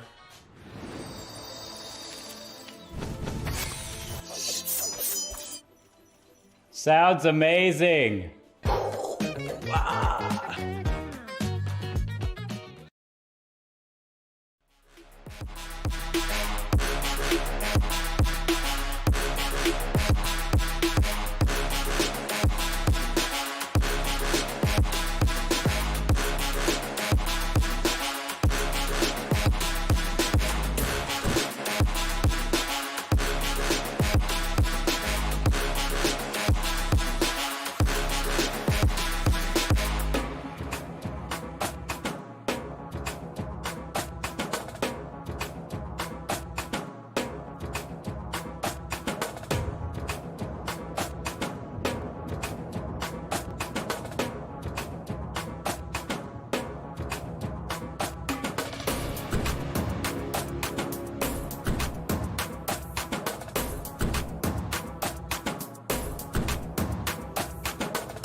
Well, Avril, not great news for Gen G fans here as they drop their map pick onto Bind, and even worse beyond that, they're going to Ascent where TSM have been flawless so far. But before we start to count our chickens, what the words? We got to count our chickens before they hatch here is what I'm trying to say. You can tell I haven't been on the farm all that long. But with that in mind, going back to Bind, a lot of really special moments for TSM. Yeah, well, TSM apparently have been on the farm, certainly on this map entirely. It's been a bit of a hot run so far. I mean, it was a pretty close start, I think, so between both sides on that opening half, and you look over towards the second half as well, where Gen G picked up the opening 3, and really it comes down from that 4th round onwards. That was when the damage was done. That 4th round where, you know, the gun was dropped. It was a thrifty win from TSM. That's when I think the gears really shifted massively. You see in the highlights here a number of large runs from, you know, Sabrosa, Wardell getting some kills as well. Wardell had that one massive round with the triple kill on the operator. And for Gen G, they kept it close for a decent while, but when the dam started chipping away and breaking, I mean, that water came out very fast. And I got to kind of ask the question because you brought it up before we sent things to a break for Mikhail. Again, this is the first time that we've seen him on stream pull out the Sky here for Gen G on Bind. Not exactly how you would expect a Sky to perform, just 5 and 15 with 8 assists. You talked very largely about how Sky is becoming more popular in this map overall. What are your kind of reactions there, considering the fact that this is not a composition that we've seen Gen G play up until this point? Yeah, I think it's more coming down to the fact that, you know, it's less about the pick and really about the individual performance so far. Just, you know, 5, and by the way, I'll repeat myself, the 5 was only found in the first half. The second 5, the second half, there wasn't a single kill there. So that really is just more coming down to mechanics at the end of the day or potential timings there. I think the pick itself was fine in terms of the character selection. Sky had pretty large value for Cutler. You were finding some decent information via the Sky coming through in Gen G as well that we saw from Mikhail. So really it just came down to Gimond as well, to be fair, had a pretty rough performance, at least in the fragging department. And it started to get away from Gen G in that second half. You know, again, it comes down to that thrifty on round 4 onwards from the second half, and then things started to really fall apart. And that, to me, comes down to more maybe in the individual players there. You saw that last 1v1 situation, the 3v1 they lost to, Cutler as well, through showers on A. It was just a lot of moments like that where Gen G kind of falling apart. Well, now we turn our attention over to Ascent. Again, for TSM fans out there, you're probably thrilled to see this one in the map set because your squad is 11-0, including a 73% success on defense and a 67% success on attack. On the other side for Gen G, not the worst map overall for them, but they are struggling just a bit. They're 1-4 overall in their last 5 attempts through VCT, including 11-13 loss to TSM last time they played. The only win they have on this match so far in VCT is versus Cloud9 Blue, who's been struggling themselves, and Cloud9 Blue, you know, still took that one into OT. It was a tough one for Gen G to win. What they can really hold on to is the fact that they took TSM to 11-13, but reminder, that was TSM when they were still kind of working with a kind of an awkward composition. Not going to see any of that today. You're going to be seeing just the single smoke coming through from Sabrosa. Hayes going towards the Killjoy, which is going to be better than what we saw on the previous map of Bind. Killjoy has played a lot on Ascent, doesn't really get played at all on Bind, and Hayes still really making it work. Kus is going to be moving towards the Killjoy as expected. Shaw now over towards the Reyna. And that 100% win rate for TSM is just monstrous. It's enormous. There's been some close games on Ascent so far in VCT for TSM, to be fair with you. There've been some very close ones, but they haven't dropped any. No matter how close the games have gone on Ascent, TSM have held that 100% win rate. Well, a tall task here for Gen G if they want to see Icebox, which would be map number 3. And as we get things kicking off, it will be Gen G starting things off defensively. You need to start and come off strong. They were perfect in the pistols on Bind. You would love to see that come true once more here on Ascent. Defending first TSM here on the attack drone, going over towards the Phoenix here as well. So not opting for the Reyna, which has been the NA specials for a long time, I think, for most teams on this particular map. Reyna obviously had a change on the orbs for the dismiss, and also Devour opening recon, just clearing over into mid, and Gen G, rather TSM taking full control as Gen G take control of B main. They've allowed a lot of space here for TSM to potentially work through the middle of the map, of which Cutler will just confirm, okay, are we actually this free through mid? The only thing really kind of standing in their way would be this sentry turret, which you see will activate from this position over towards the boathouse. And Gen G will accordingly turn their attention towards mid. Mikhail going to be tested through tree. Paranoia will push him back, but he also threw out a shock dart, which does keep TSM a bit more honest through tree. And now the hit, or is it? GMD from the corner inside the site finds two beautiful headshots, and now TSM getting pinched up from behind. Gen G flawless thus far, and it just comes down to Hayes for what would have to be a 1v5. You can tell that Gen G weren't that concerned about towards B as well. Again, they had double members pushed up into B main there, and they had decent control. There are 3 members onto B. They said if TSM want to come through market, we're going to meet them there. We're going to have angles to play with because TSM have got no one over towards B main at all. It looked like it could have just been a full market push. There was no B split at all. Gimon holding strong on towards A. Gen G not really just kind of buckling that specific defense. And then Gimon just getting the double kill. Gen G rotating members as well. Sean getting quite aggressive with teammates, walking through B, into Link, into mid, cleaning up Sub Rosa. And TSM not getting too much work done there. Not a single kill so far for TSM. Owens across the board and a decent number of pickups coming through from Gen G. So what does TSM have in store here for the second round? A bit of damage had been confirmed onto Hwin. But Sean, once again, finding first blood. It's Sabrosa who is trying to search for information through B main. That's going to be very unsuccessful. Now the curveball play, not going to be finding any success either as Gomon, like you mentioned, lines him up, gets the Spectre to respond for 2. And now it is just a 2v5 overall. Sean wanted to play aggressive to the middle of the map. He just has a ghost, so no real upgrade there for TSM. And, well, Wardell will find the Sheriff for a kill. So an opportunity is starting to brew, but the problem is you've got Wardell just to 11 HP. And there's also the spike currently being looked at kind of by Gimon. I mean, he doesn't actually have full sights on it, but he's very close by. Smoke's going to come down to slow things. And like you mentioned, the HP not looking great, actually, for either player. So it's going to come down to reaction here from either side. There is going to be a second response. I mean, you see Hwin's close by, so even if Gimon goes down, the trade will be there. And, I mean, it's not even going to be required. Spike will be found again. Doesn't really matter what happens over this side of the map. Kusa could die. He could give over the Stinger. But even that being the case, I don't know that's going to be enough for Cutler. No, not on 3 HP. Again, no spike in hand. He's got to rotate all the way back towards this. And you do see Gimon has pushed into the attacking spawn. A couple of pot shots for Cutler. And the time for him to even collect this spike and try to make a play would be hard-pressed to be successful. But he'll give it a try. Collects no time. No time. So, NTNT for Cutler. Maybe he can find one more elimination, but at least he may be able to plant this for a bit of extra economy. So, yeah, that will still come down. You saw that in there as well. Gimon thought about swinging. He was just kind of not there. He didn't want to die. He actually had a gun. He would have lost more than he would have gained, I think, from swinging that one. But Sean coming through, 3 kills so far, 1 death. I think the 1 death was fairly inconsequential. Again, he is playing the Reyna here, looking for early Empress timings. So dying there and just trying to make a play, pretty worth it. I mean, it did get kind of close. If it wasn't for the fact that they also got the extra kill into Wardell over towards A main, securing the spike, that could have been a little bit more dangerous. Again, dying for Kusa dying over towards B, not the worst thing in the world. And now Sean straight away. A Sheriff 2-tap into the dismiss. And that just might be the push. I mean, TSM down to 3 now. Was it a 2-tap or just the headshot collide? I don't know, but I mean, that cannot happen. I was about to bring up the point that Gen G, yeah, you're up 2-0, but this is third round where this is the weakest third round arsenal that they've had so far. Not apparently, as the Sheriff will find 2 kills. Sabrosa trying to make his way over. Kusta here with a ghost.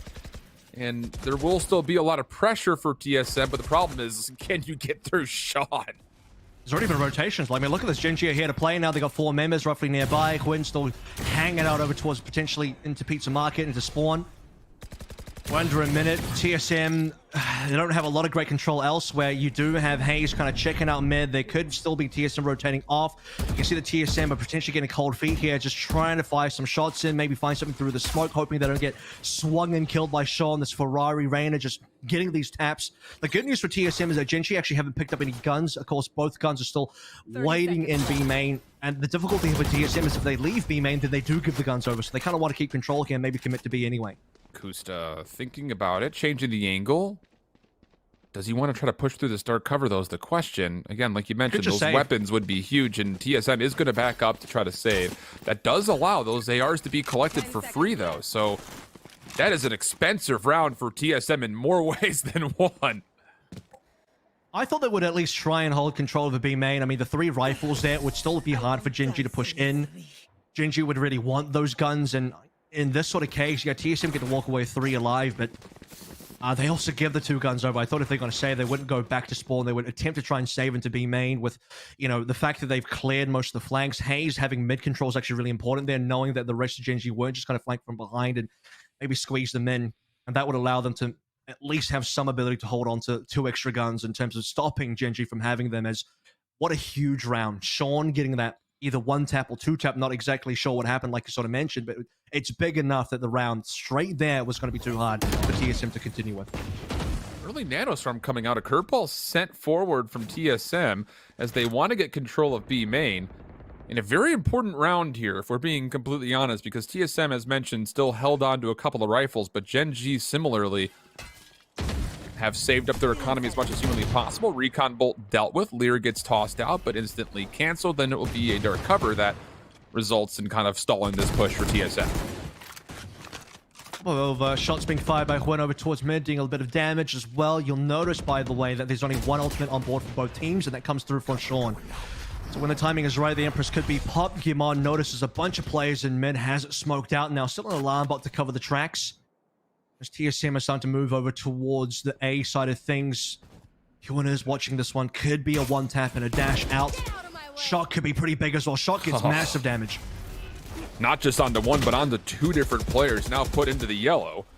TSM have not fully committed yet, but the Bladestorm has been earned by getting 2 of those ultimate orbs. Now the battle will start to ensue. Quinn really wants to hold on to this. Drone able to find not just 1, but 2 of his own. Up top from Erdell! Able to find the headshot on the double updraft play. So Gen G's in a 2v3 situation. Sean, do you want to Empress is the real question. Will be the first one forward to try to contest any post-plant setup, and he does find 1. Gets the dismiss. Cutler's only on 27 HP, but he's worked his way underneath and has been completely concealed in the effort. Wardell still holding long, is no longer just on a Bladestorm. He's got a Vandal to work with. Nobody checks Cutler. Wardell watching over the top. Both will find an individual kill, and TSM find their first round. And that's Drone. That's Drone just flashing through into Tree over here, only on the Sheriff. Kind of similar to what we saw coming through from Sean a little bit early on to B. And it just seems like every single time, like Gen G make a massive play happen just 1 round ago. Drone and the rest of TSM come through big time on the following round, and that 1 flash completely ruins Gen G's hold on Tree. I mean, they would have had a short kind of cover between the 2 members, spraying down any members of TSM trying to come in. There were 2 pistols coming in from TSM as well. Wardell only started the round, by the way, 4 out of 6. He had to find the ultimate in the middle of the round to even get the Bladestorm. And that's got to be a big pickup, I think, for TSM to bounce back so far in the early in the half. A lot of aggressive utility being thrown out for Gen G as they want to try to control this long A area. Curveball coming through. Recon Bolt as well. The spam shots for Goman not going to be good enough for an elimination. So First Blood does tilt in favor of TSM, who do still have a run it back and a Hunter's Fury to use for this hit if so required. Tough situation for Gimon there. He was about to be spotted by the Recon. He was just hoping that he could find a timing to get a kill. He knew he was probably dead. As soon as the Recon pings him, no real chance of surviving through the smoke there. Just had to trade 1 for 1, but couldn't quite get that 1 kill. Drone now following another drone, the owl drone that is into A, and it's pretty clear right now. Drone's not going to get a kill here, but he'll confirm that the site is entirely free. Okay, that's got to be a bit of tax coming through Mikhail. Okay. That's huge. The run it back finds absolutely nothing. You essentially lose your follow-up player. Hayes timing here. He will not actually get it onto Kusta, who nearly gets the timing on the follow-up peak. But with the spike down and still a Hunter's Fury to play with, this would have to be a big piece of contact here for Kusta, who is just going to wait for more rotators for TSM. So this is going to leave Wardell on the site by himself. If Kusta can take down the Sova right around the corner, it would be massive, but he doesn't check it. Now the Hunter's Fury could be what is needed for TSM to try to hold this up. Into the site goes Drone, finds himself 1 and a second. Could he get a 3rd? No. But Mikhail running out of time. Recon Bolt comes out. Wardell will finish the final kill as he just kept lurking in hell, and TSM go 2 in a row. And they won't even need the Hunter's Fury either. The Recon's going to be good enough here. And despite a decent, I think, timing coming through, like you sort of mentioned, from Kusta onto Hayes there, smarter plays by Cutler just to tuck away behind the box. It's not going to get checked at all. TSM will collect a further round here. It looked like it was maybe going to be a decent one coming through due to the fact that, yes, Sub Rosa did die on rotation. Drone not going to get anything out of his runner back either.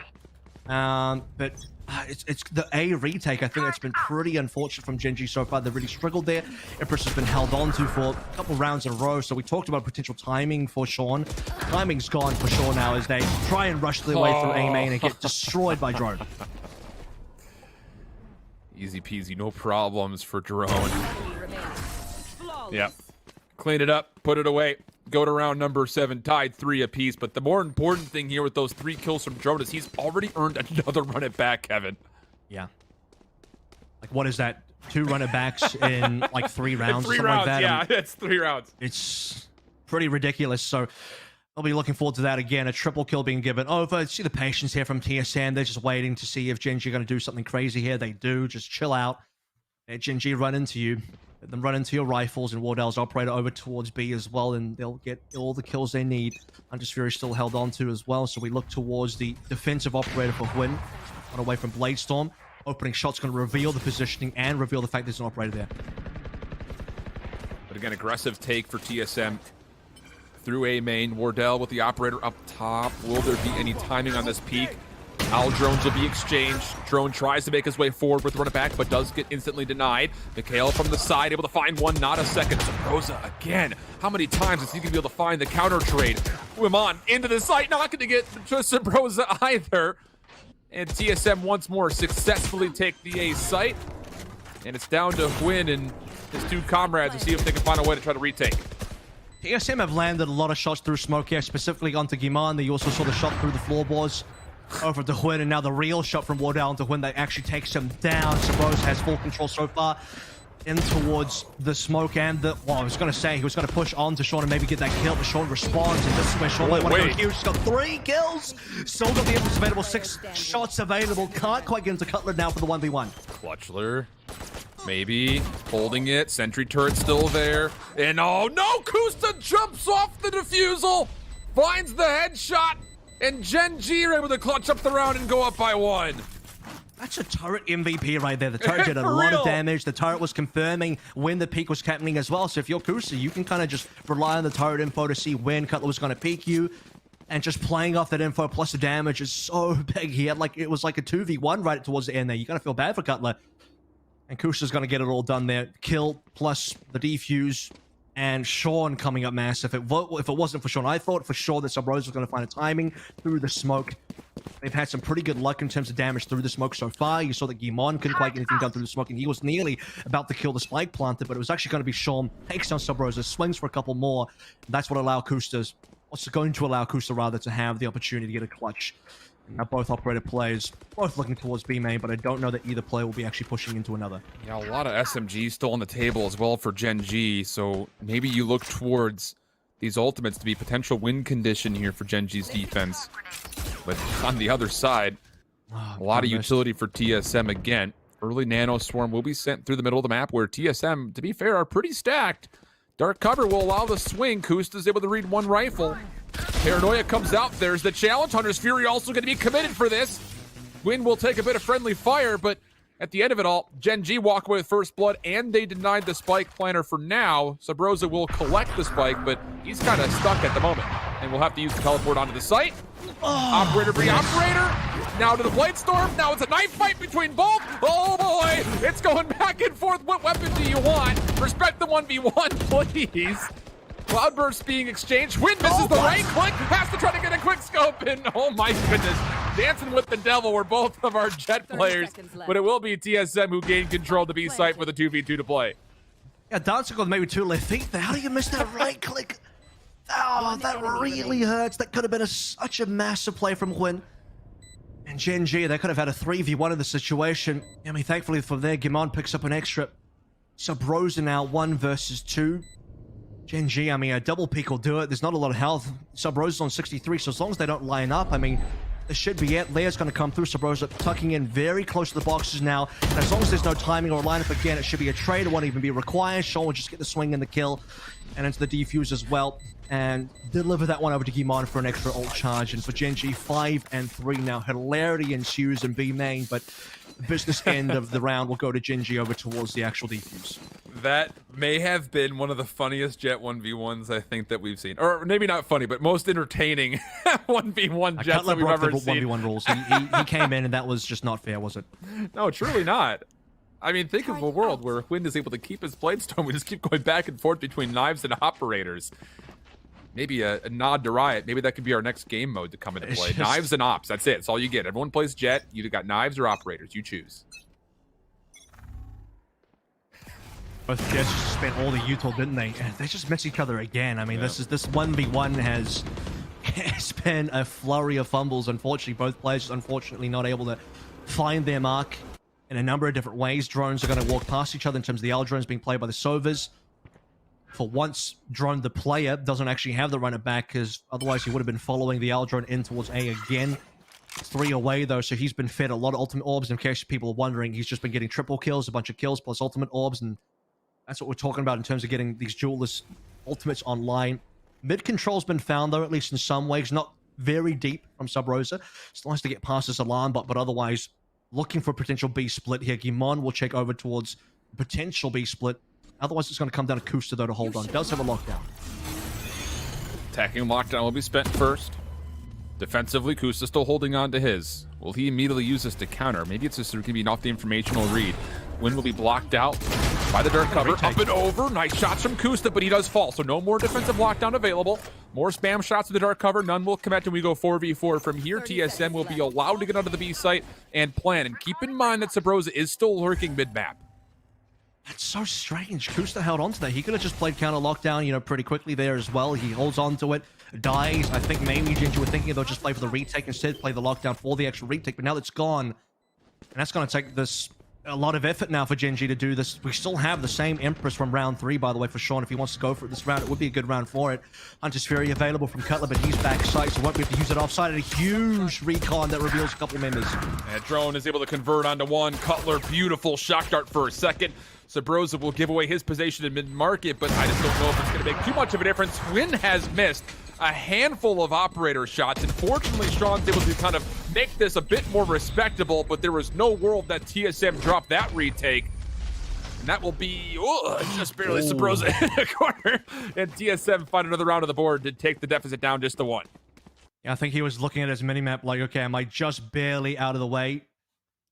I mean, a 2v4, I don't think this was really going to be too doable for Genji. Sean comes in late to get a couple kills, but there's not going to be any time to actually get the defuse in there. They were looking for exits, and in that regard, they were pretty successful. I just look at what Kusta's decision-making there was. He held on to lockdown and died. I mean, obviously, he wasn't trying to die. I think the retake would have been good with the lockdown, but him dying completely screwed that plan. So 5-4 we go as TSM try to close the gap. Drone, early run it back, coming through. And he does find the first blood and a second beautiful snap onto Guamon. Around that, TSM should be feeling pretty confident in considering the weaponry, but Sean with the Sheriff is definitely something to keep in the back of your mind, and it will be an operator to finally take him off the table. Wardell hoping for a second shot, but the Cloudburst just barely denies full line of sight. And so it's going to be a 2v4 situation that Genji are going to be required to try to find a way to retake in, or at least make this punishing in some way. I mean, Genji looking for damage here, and, well, the name of the damage comes through from Sean, but Sean's been taken out already, so he's done his job. In terms of at least getting 1 kill. That might be the only kill, though. The rest of Genji hoping to find a few more on rotation out. They know B main is safe, so the rest of TSM will be leaving this way. Nanoswarm's going to prevent Mikhail from swinging. Also, it's a long-range Bucky. Gwyn's going to get 1. Gives Drone a 3rd kill so far this round, and Drone even using the runner back, you know, part of me thinks, was it an overcommit? But at the same time, just having the safety, get the round in there, don't lose the pistols, don't do anything, you know, weird, don't have any sort of weird situation that will cost you any more guns. Keep it safe. 3 still alive is really good for TSM, even at the cost of a runner back. And to be fair, that's the 3rd ultimate for Drone so far, and I wouldn't be surprised if in the next 2 rounds he finds a 4th ultimate. I was about to say the exact same thing. I mean, if he keeps on pace for what he's been able to do as far as earning his ultimate, we'll probably get it in the next 2 rounds again. But nice final shot from Ordell as well, just to make sure that Genji do not exist with any members, and beyond that, TSM able to stay alive with the last 3. So we go tied 5-5, but the TSM offense really starting to come to life, so you kind of turn your attention over to Genji and Sean. At what point do you try to commit an Empress? Early curveball play for TSM to get into B main, and Sean will back up just a touch to pay some respect. Genji coming through with the expected A main control. Drone coming through onto the B side of things where Sean is waiting, and again we still have the lockdown from previous runs as well, so really I think Genji have the ultimates required to get this round underway. Here comes it Hunter's Fury, which I don't know that's going to find too much, but TSM Wardell's going to get that opening kill, so it's a 1-for-1 so far, and Genji are going to use this from the shadows to confirm Gimon to the backside. Yeah, it was kind of a delayed call on do we want to use the Hunter's Fury. You saw the recon bolt was able to recover onto 2 players inside the boathouse, but just a small hesitation, not really allowing the Hunter's Fury to find any kills, but it does create enough space to, like you mentioned, go 4-4. Sabrosa still mid-map in this Owl drone. If it scouts, it could be really bad. He's stuck in a corner at the moment, has to try to use his shrouded step to get away, and boy does he. The dirt cover was there, but Wynn's able to find the elimination. But TSM still bounced back, and they have rotated through the middle of the map and have made their way onto A successfully without contest. And that's the thing, right? Because Genji really heavily rotated over towards B. Again, Gimon used it from the shadows there, leaving Mikhail by himself. And between a rock and a hard play, stuck over towards 3 players coming from both sides. Cutler's going to see that the retake is going to be mainly heaven-based. Glass as well. Again, this will be a good time for the Empress to come on through. Genji need to try and squeeze through 2 last rounds. Last 2 rounds for both teams is going to be a full commit. No one's going to be saving. No one's going to be letting this one go. Here comes the paranoia. Here comes the retake. And once again, Wardell over the top. The updraft peak, +1 on the low ground, looking for the full ace. He gets the right click. Wardell for 5, and TSM lock down the retake attempt and go up 6-5. Really well played there. I mean, they just put a lot of pressure on towards B, open up A, bait out from the shadows from Gimon, and then opens a completely free site with a 1 kill extra as well. Here comes the retake once more. The replay, Wardell picking up the opening, shot onto Gimon, converting onto Sean as well, dashing for the right click, and an ace deservedly so for TSM to jump up to 6 and possibly even 7 here, and that would be the same as what we saw in Blind, which is the 7-5 finish, and definitely on the cards for sure. As what is it going to be? Does Wynn only just have a judge this time? Yeah, and he's got the Blade Storm as well to try to work this one to potentially a 6-6 tied half. Genji is playing a bit more aggressive this time. Sean in the dark cover through middle, but you also have Guamon who's trying to take this peek through Cubby. Aldrin will allow him to do this, and Sabrosa is trying to make sure there is no full defensive push through. Oh, does he read the players in any of these corners? I think he saw one. That'll do well, but Wynn is there to find the immediate trade, and with that, he'll sub out the judge for a Vandal. Well, so the good news for G&G is they keep it close, still 1-1 here. There is not going to be an Empress for this entire first half. Now confirmed with Sean's death, but the lockdown can still be pretty huge. Expecting the lockdown to maybe be the savior here. It depends if Kusta can get out or not. He's actually in a bit of an aggressive angle. He's right on site here. If he wanted to really use his lockdown, he'd have to be playing roughly where I think Mikhail is. With the Wynn down as well, it's going to be rough again. Just keeping parity here. Gimon trading effectively, keeping things close. But he's having trouble with this recon bolt and is trying to escape back to market, which he's, I would say, very fortunate to do. 3v3 situation. TSM going to try to overwhelm Mikhail over towards A, in which he just has a Spectre, and I agree. Needs to find at least one, but Cutler snaps while looked like he was jumping midair to get on top of the ledge. Plant will come through, and now TSM have numbers for a 3v2, but keep in mind that Kusa still has a lockdown to use. Cutler is very low, but just having the Sova alive for a post plant is such a big deal. I mean, the extra utility alive. By the way, the triple stack with the smoke, which I think is something that Genji are not expecting. So just doing something a little bit off here, a little bit weird. Genji are not going to be prepared for. Now the potential to go into heaven. This could be huge. Drone. Oh, he doesn't get the kill. He dies. It's still a 1v2. And the lockdown does get destroyed at the very last second, but Kusta is going to be responsible for these last 2 members from opposite angles. Not going to be able to find the timing onto Wardell, who puts him in his place. And for a second straight map, TSM will be up 7-5 at the half. We'll swap the sides and be back right after this.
Another 7-5 exit in favor of TSM. Avril, your thoughts on the first half?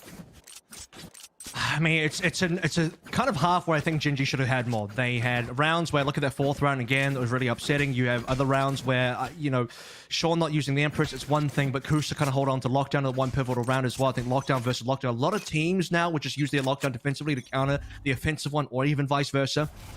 So there were winnable rounds for Gen.G for sure. This could have definitely gone 6-6 minimum, if not be 7-5 in favor of Gen.G. Want to see what they can pull it together for this opening pistol now. Drone with the opportunity for a big flash, and he'll get it. Oh, and the simultaneous peek from Cubby, but well responded to as Gen.G. A beautiful recovery as they come on top of the trades. Hayes is still lingering just in case someone wants to rotate a crossover towards A, but that will not be the case. So now TSM will have to retake the B site in a 2v3. Gen.G not fully committing as of yet.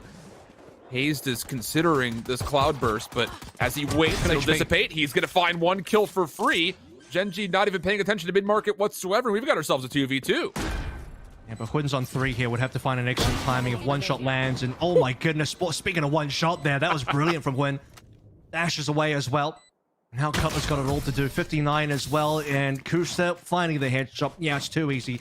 So there it is. It's going to be Gen.G picking up the pistol. And is that maybe a second pistol for Gen.G? Yep. I think Gen.G have picked up all the pistols so far. I'm not mistaken. Yep. Gen.G have taken all 4 pistols. They've had pretty much every anti-eco. It's the gun rounds, Chef. It's the gun rounds so far that Gen.G starts to slip away. Again, a huge shot coming through from Wim. If it wasn't for that one, I think, you know, very different round. That single 1v1, I think, determines the entire post plant as we head now into the anti-eco. Double pistols here.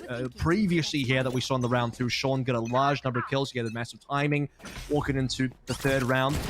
So maybe that'll be the case as well again. Shock Dart will display Sabrosa. Careful here. Oh, goodness. You saw a world where there was going to be another lineup. But Gen.G do recover and put themselves right through a lobby without being penalized too hard for it. And Wardell sticking onto a Bucky, considering how he wants to try to use this, as Sean has made his way onto the site, but there is no spike a part of this play, at least not as of yet. It's still on the way forward. Sabrosa and Wardell trying to stay alive inside Tree, but there's so much spam fire coming through. And, well, Sean will have even pushed through that, gets the recovery and the overheal. Good help from Guamon and Gen.G. Flawless thus far, 5v2 situation. Hayes makes things a bit more interesting, but is tagged up in the process. And it's going to have to be down to some beautiful shots. And, well, that's unfortunate. Drone actually flashes himself, trying to find a timing peek onto Sean. Leaves thing down to 1. Hayes, again, keeping things contested, but this would be a very difficult 1v3. And the touch spots him as well. There's a flank coming on through. Hayes is caught reloading, and Sean doesn't mind dying because, again, playing the Reyna here, your goal is in these early rounds, especially for the anti-eco. It's why he doesn't really have much equipment either. He's just looking for kills. If he dies, it's whatever. He's working towards his ultimate. Same one from last half. 4 out of 6 so far towards it, so it's another possible timing. Hayes actually 5 out of 7, which is pretty big for finding a timing for that 4th round. Obviously, in this 3rd round for the half, they have the guns available. And as expected, it's, you know, Gen.G taking pistol, taking anti-eco. It's these rounds here on out, though. I mean, Gen.G have had a 3rd round before. They've won these 3rd rounds, but they got the thrifties. Sean went large in that 3rd round, which was upsetting for TSM. See what else can happen here, because Gen.G, rather TSM, don't want that to happen again. Early paranoia play, trying to free Gen.G into a position to where they can safely grab the ultimate orb at A, which they do. And now we go back to resetting the play and seeing what exactly Gen.G wants to try to pull on this offense. Again, they've been great in these 3rd rounds when TSM have been on rifles. And they've been kind of weakened up with just SMGs, or for Sean's case, still a Sheriff to play with. The ironic thing is they're great into TSM's rifle round, but then their following round where they buy up and they have the guns and TSM's on a thrifty, it's like the opposite. So it's those round 4s that have been really upsetting and difficult for Gen.G to navigate. But this round so far has been pretty slow. TSM have got a lot of members rotating over. Drones close by, drones here now. Paranoia is going to split the C as well. Gen.G are trying to get onto site, and this could be an opening kill. Sabrosa and the Kel trading 1-1. But is 1 going to be enough? We got a pinstripe kill feed. It does favor TSM when everything's all said and done. Kusa, though, able to keep things down to a 2v2. Up top, Sean trying to make a sneaky play, but gets denied. And so it comes just down to Kusta. 1v2 situation. Has a little bit of utility to play with. Double peek here from TSM, and well, Kusta's spray transfer not quite locked in. TSM win the round, and they go up again, 8-7. Kusta was really hoping for a TSM lineup there. Actually nearly got awarded with it, but couldn't quite land the shots and spray transfer onto, I guess, any heads. lot of body shots were found, but not the kills. TSM will finally be able to hold on to their gun round, which has been super important, but I mean, this is where things get kind of dicey for Gen G. They've been in rounds 4 before where, I mean, it's hard enough in actual gun rounds where both teams have guns, but they've also, again, repeating myself, failed versus TSM when TSM come into these rounds with Thrifty. Here we go in terms of ultimates. Teams are very close here. Kusta, Sean, Demand, all nearly there in terms of ultimates. TSM not too far away for some of their own. Different look here. TSM will put Sabrosa in the backside by Wine, and Win's gonna watch that find the headshot. First blood for Gen G, plus the ultimate orb recovered. Does allow for a Hunter's Fury to be brought onto the table. Cutler, did he see a leg right there? I believe he did, but that information seems to have been mutual. Shock Dart will be pretty darn well placed. Down to 75 HP is the Jet for Gen G, and now it just comes down to a 60 seconds to play. How do you want to navigate this 5v4? Really important that Mikhail actually has the Hunter's Fury here, so fighting for the orb control is very important for both sides, and also getting Huanel alive as well retains their numbers advantage. No trades available for TSM. Gonna come down to Drone potentially playing up close, but he doesn't have market control, and that's the upsetting part for him, as he's now gonna have to back out of that position. Wardell can't quite get the shot, and Cutler falls, so TSM have the opportunity to maybe bring numbers closer in favor, and they're still not gonna get a trade. And with 2 kills over towards the A site, Gen G say it's go time. They're going to execute right on over to A. There should be information that Wardell was nearby. But you know that you've got him as low as you do. Maybe it doesn't make much of a difference. He finds not just one, but a second. Are you kidding me? Tailwinds away. And Wardell has now single-handedly made this a potential round where TSM can fight back. 15 seconds to go. And Gen G, they will get the spike off, but they're going to be playing this post plant very individualistic. 3 HP as well, just barely surviving, but it's good enough. It keeps the numbers 3 and 3. To be fair, you look at Huyn, he's probably about a 1-shot away, so effectively both Jets now.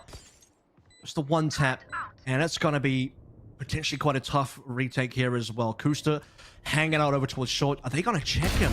It's just kind of non-standard. It's a free kill, and Kusta will definitely go 1-for-1. He gets even more. TSM down to only Hayes in a 1v3 running out of time. Hayes is looking to back out.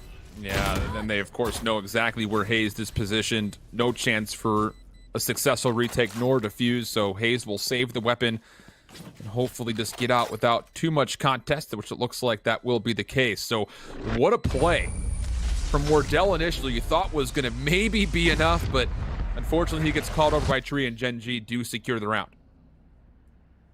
Some really important kills coming through towards the end there. I mean, Wardell nearly carried that last fight. Huge double kill into the dash. Kusta playing kind of, you know, a weird angle here that's difficult for TSM to really predict. I mean, the fact that even check short of believing that someone was there is a pretty good heads up, but, you know, not knowing that Kusta was right around the corner there. So Kusta kind of looking at that question. 5 ultimates now for Gen G. And again, I look at previous rounds where Gen G have definitely held on to ults way too much. It's not just, you know, the last half, but previous maps that I've looked at for Gen G and other matches they played, they've certainly been very kind of conservative with ultimates. They do want to kind of rotate them a little bit more effectively. TSM will be on a light buy here with Wardell into the Bladestorm. Looks like they do actually have a couple rifles. Gen G, though, should be pretty simple. Oh, Wardell freed up by a curveball and a paranoia, but the Tailwind updraft for the Bladestorm initial point of contact will be unsuccessful, so TSM will reset, play something a little bit more traditional, and now Gen G have to really kind of make the call as far as what do you want to use to break into these sites here with 5 ultimates to play. Deploying drone. Just checking for TSM aggression. I mean, this is very similar to what we saw TSM do earlier in the other half as well. Just wait to see if the defending team is going to do something aggressive, especially with not the best equipment. Here comes the lockdown that we've been waiting for as well. And that's just going to give them the free sight. No one from TSM can really challenge this one. Wardell's going to look for an entry. He's actually got a decent angle to play with here. He's inside the smoke as well, which is great. And Sabrose has a kill. Run it back for Drone. Not going to find anything, but Sabrose, like you mentioned, does find the first kill. 1 knife available for Wardell. Really flirting with disaster there. Does get taken down. Does go 1-for-1 overall. Win able to take down Drone after where he had initially triggered his run it back. Hayes is still up top. Potential for him to maybe sneak a kill on the planter, but the spike does get down successfully. Will that be win conditioned enough for Gen G? Still yet to be determined as Hayes finds another kill on the way in. A lockdown could be used defensively here. Win would be trapped underneath Hell if that is the commitment. As they make their way forward, Cutler is able to find Win, and now it's just down to Kusta. And he won't even get the better of Cutler. Goodness, he locked down the angle. Nanostorm will fade, and Cutler will get the defusal. TSM back up on top 9-8. Yeah, they get the kills required there. Pretty massive coming on through from these last two players. Alive, the opportunity for the lockdown, didn't end up using it, didn't really need it. If they wanted to use the lockdown, they'd have to use it straight away. I think the biggest problem with using lockdown at that stage in the game was the fact that you have to wait so long for the lockdown to actually fully initiate. That entire time, you're kind of chilling. You're not really taking space. The spike is timing out as well. It's still pretty dangerous. So just trusting in their ability to properly retake that. And by the way, you saw that last kill from Hayes in terms of the replay here.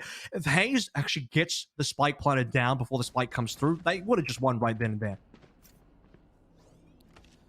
Wow, this has been a really tight affair between both of these squads. We're going to get a tactical pause from Gen G here, and you take a look at the weaponry so far. They have to make a couple of decisions, as you see Sean has opted to purchase the Sheriff, but it's going to be down to what exactly do you want to do to try to free up a play here, because you will have the Bladestorm and a lot of other ultimates to use as well. And I think one of the big kind of fringe points has been what's up with the Empress. You know, we haven't really seen it be useful for Sean yet. He hasn't used it at all this entire map, and I don't know that he's going to use it here either, because he's only got a Frenzy. Mikhail would have to swap guns here. Really what you should be doing in this position is, I mean, your bottom fragger, in this case, your support player as well, probably should give the rifle over to your top fragger here. Sean playing the Duelist has an Empress available. The Empress cancel when you're around. Win's obviously going to go towards the Bladestorm, but it's not going to be that case. Potentially fast from Gingy here as well. Straight in, and Drone punishes. Oh my goodness, that's such a massive kill for Drone. Now Hayes playing from mid-market. Sabrosa lurking over to help. Oh boy. Do they get two tactical pauses? Because you might need one after that breakdown from TSM. I mean, they spent an entire attack pause to try and think about that round. Maybe they're obviously thinking about more than just one round here, but still, that round was quickly done. You saw how fast Gen G tried to speed up here. I don't think they've made a really fast play so far, so respect to Gen G for changing things up, because in terms of pacing, that's one thing that really haven't had a lot of change-ups. They've been, you know, a bit of a mid-round team. They haven't really tried to rush through yet. And instantly, Drone is in the perfect location to punish the rest of TSM Pounce as well. Not great equipment from Gen G overall in terms of looking towards two pistols. Yeah, but here's the important one. Gen G again, two big ultimates, Hunter's Fury on both sides. It's just a brilliant read as well, just to recap for the final point, that TSM know that Gen G are going to want to try to play aggressive, maybe catch TSM off guard. Aldrone comes right through. Wardell in a bit of trouble trying to spam. Has Sabrosa there for a bit of help. Wardell now a bit stuck, or is he? Paranoia comes through. He's able to find one. Spamming to the dirt cover. Sabrosa finds a second. And now it's just down to one last player on this hit, which Kusta does successfully take the win. So this is still a doable 2v3, especially if Cutler cannot find a way to contest Win playing deep by A. And need another kill, and Drone's here to receive as well. He receives a bullet to the head. Holy Kusta. What a great shot, and that's the hand-me-down hero rifle from Guimond as well. The only gun they brought into this round that's now in the hands of Kusta, and Huin's going to pick up a freebie as well on the ground. And 2v2 is a lot more workable. There is still an ultimate available. Cutler would have to find a bit of a timing through glass. It's all four members surviving, all holed up around tree and also glass, and I don't think either team realizes just how close everyone is. Well, this is interesting. TSM seemed to be kind of negotiating off the fact that we'll just play a retake here. You saw the Aldrin was still available. Shock Dart and Recon both, of course, are charged up as well. So a lot of tools to play with. And TSM are just holding in garden. They see the information, but Kusta gets his third elimination. Knows the fourth player was nearby, has a lockdown if he needs it. Hunter's Fury's gonna come out trying to stall for as long as humanly possible. Can he find the connection? Sure does. Cutler with the kill. TSM up 11-8. And it's insane that Cutler's the one that survives as well, because if Cutler actually died in that exchange, there's no Hunter's Fury. And there would have been a plan. Kusta could still get the 1v1 kill. He could still get the 1v1 clutch right towards the end there. Still got the turret to play with, still a little bit of utility available, but because Cutler is the one that survives for the last 1v1 and has the Hunter's Fury available, stops the plant coming in, not enough time, not enough HP, Kusta goes down, and TSM go up to 11, and this is looking like a potential 2-0 on the cards here for our opening game of Challengers 3. And it's not looking too great for Genji. They would have to win this round because they're finally onto another bye. If they lose this one, it's probably over. And again, I'm still looking at Sean. Can you get the Empress to find some value? This is of course, much needed round in what will potentially be your last full bye if you lose it. So I'm looking at Sean. He's your top fragger. Needs to be your playmaker in this instance. Dark cover sent through middle. Cutler will hold inside of it. It'll come down to a timing of if this dissipates, will either player try to make a peek? And looks like the answer will be no. Mikhail's going to try to scout things out with the Aldrin. We'll only see information on one, which was Hayes playing over towards the back stairs. So B split here. It's going to come down to info from Cutler to be able to spot this. He's still hanging out. Sean knows that Cutler is somewhere around spawn. Attacking lockdown is going to come into place as well. Obviously, there's no Hunter's Fury this time around. Cutler used that the previous round. The drone's been killed, so they won't spot the extra demand over to market. Should be a pretty simple B take from here. Cutler nearly gets the elimination, though. Hunter's Fury going to come out offensively. Mikhail's able to find Hayes. TSM currently stuck behind their spawn. Sabrosa trying to find the lurker of Win, not going to find the kill, and so now Gen G have a much easier look at this 5v3 in which they should be able to get the spike down without any contest. So it's all down to a post-plant break for TSM if they even want to go for it. Their money's not the best, actually. We've traded enough kills that, I mean, you have to look at all the previous rounds here. Despite TSM kind of having 3 rounds won in a row, they've been dying a lot as well, which means they've been rebuying a lot, which means in this particular round, they're going to go for the save. I think if they had kept more members alive in the last 3 rounds while winning, they would have had enough money banked up that they would definitely go for this. A 3v5 that doesn't look like great odds, but in terms of, you know, what they lose here, very little if they actually have a lot in the bank. Not the case this time around. Genji had to spend 2 ultimates for that one, but they go flawless, which is going to be great for their economy, and they need to do a decent amount to catch up here. They'll be on to 9, 2 away from catching up to TSM. As long as they keep TSM away from the 12, they have a good shot. As soon as TSM hits 12, I think it's pretty much done. I pretty much haven't ever seen a team hit 12 and lose, and Genji then dropping 2 extra to the spike when they could have held on to 5 guns is actually really expensive. I mean, look at the money. They can't really afford to comfortably buy twice now. Sorry, TSM. They gonna have enough?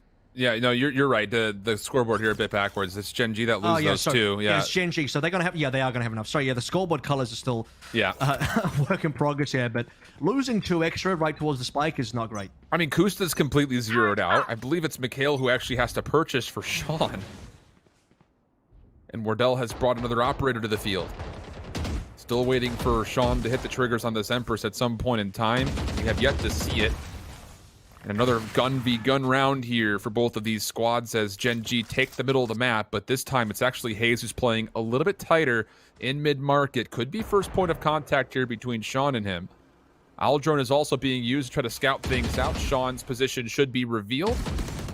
And Hayes will actually choose to still hold his ground here mid-market, so wants to try to play for a first blood and clear the middle of the map potentially. Looking for a potential A split here as well. You notice both teams have kind of given up control of A main. As I say, that Win is going to refine that control possibly through once the smoke disappears.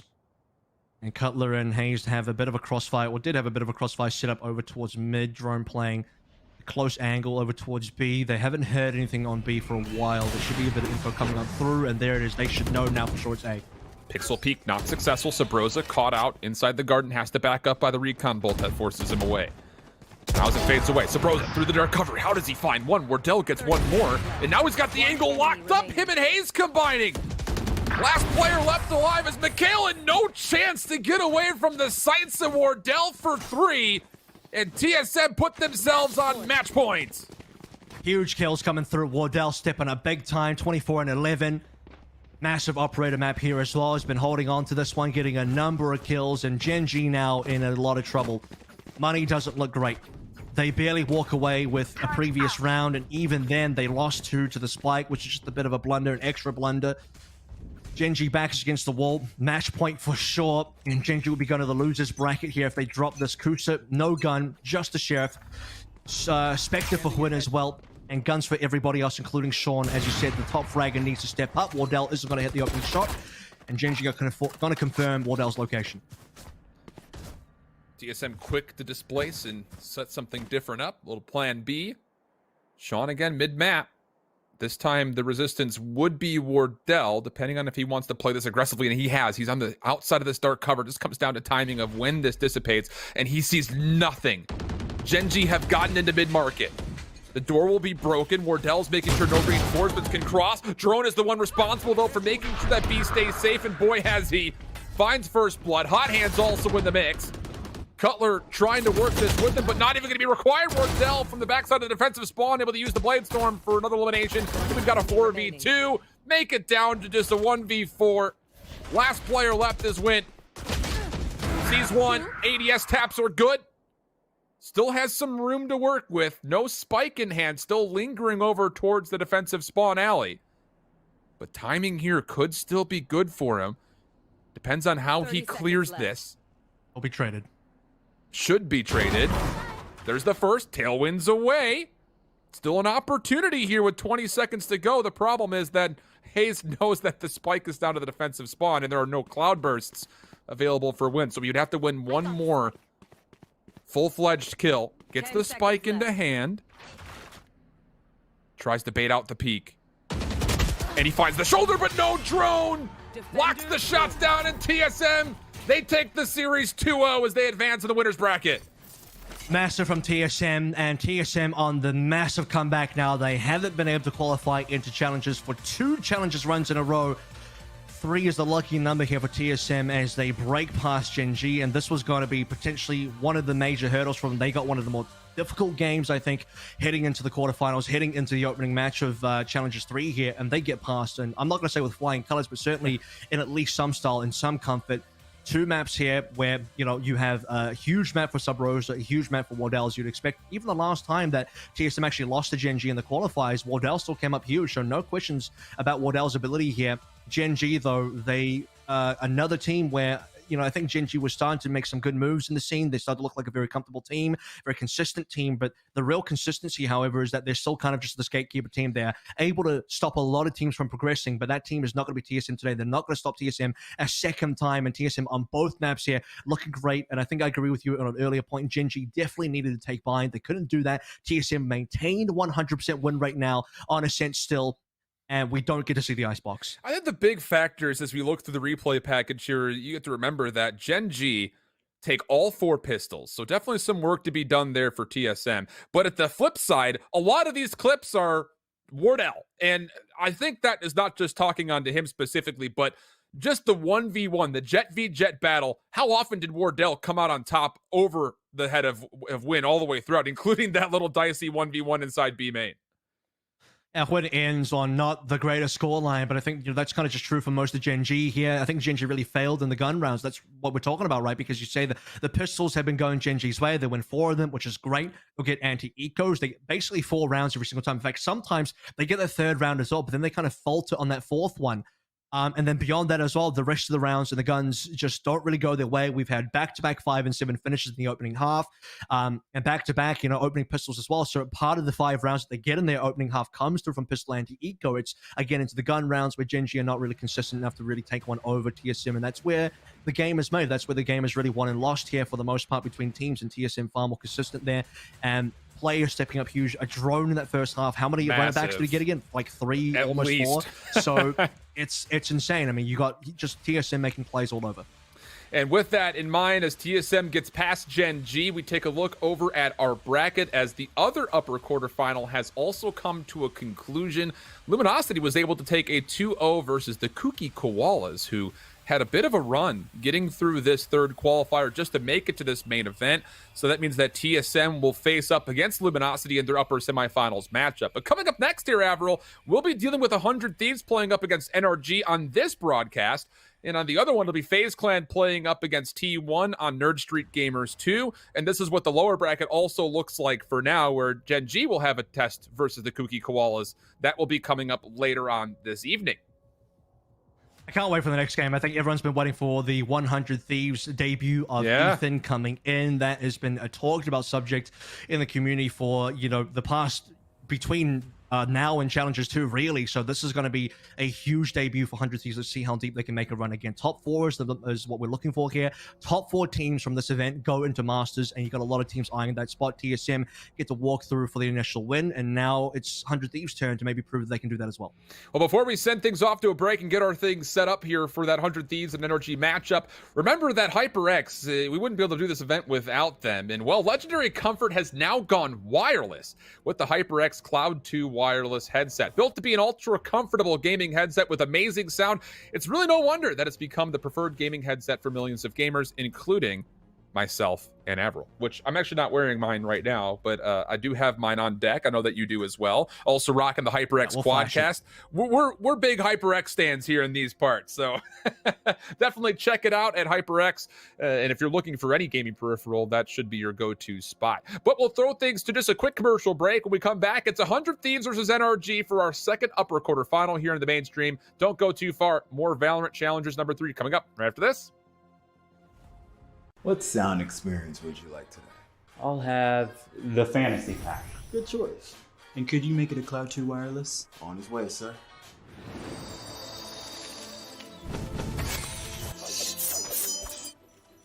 Sounds amazing.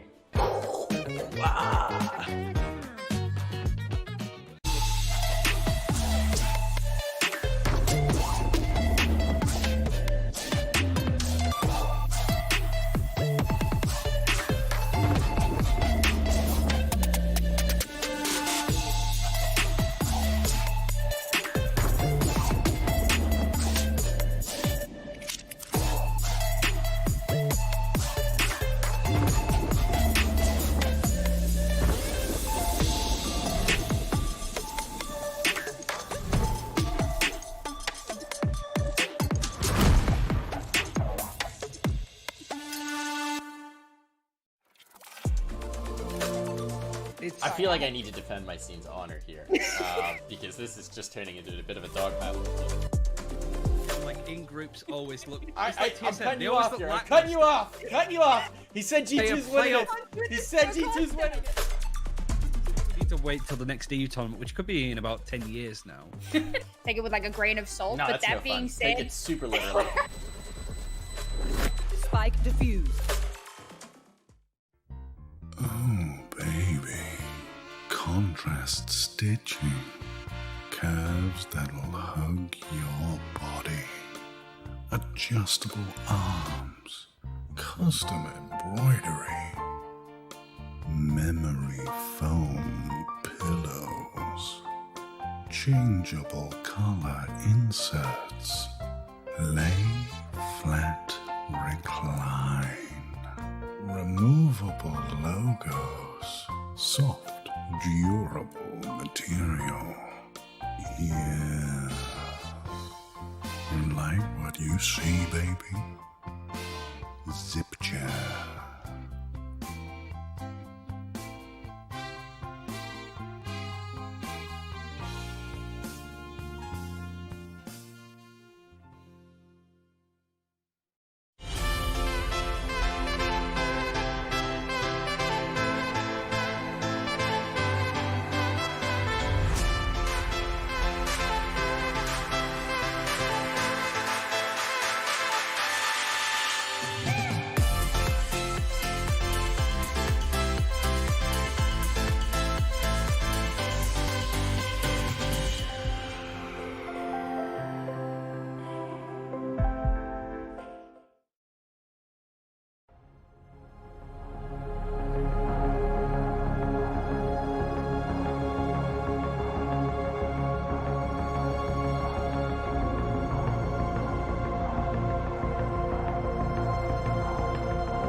Welcome back there, everybody. I'm Alan. I hold shift down to Frio. With me, Kevin Avril Walker. We had an incredible 2 maps when we were just watching over TSM playing up against Gen G. TSM gaining the favor, if not just barely, to get themselves into the upper semifinals. But we turn our attention down to the second upper quarters that we have. But before we do, I don't know about you, Kevin, but I'm in the need of a new PC. And well, Nerd Street Gamers is in a position where they're putting out one heck of a PC sale where you can get your hands on pro-grade PCs at a very low price. Let me tell you, take a look at this one here, friends. nerdstreetgamers.com/gear.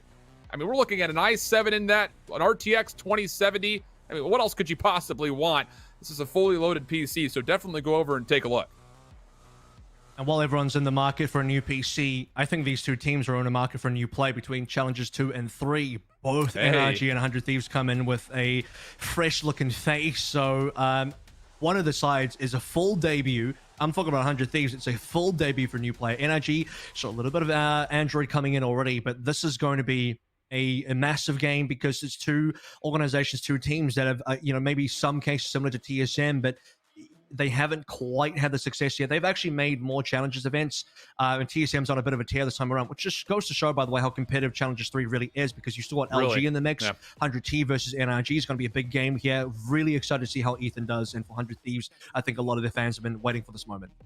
And for NRG, again, they have to earn their way into this main event by working their way through the third qualifiers, in which they do a pretty clean job of dealing with the competition outside of maybe one tight match they had versus Demon Time that got them here, a 15-13 win on split there. But again, we need to go over these rosters because there is a bit of freshness here for 100 Thieves. I think everyone very much so expecting and anxiously awaiting the debut of Ethan. But on the other side for NRG, I'm not gonna lie, I was a bit surprised to see Android and Andbox kind of parting ways, and he finds himself on a very solid NRG team.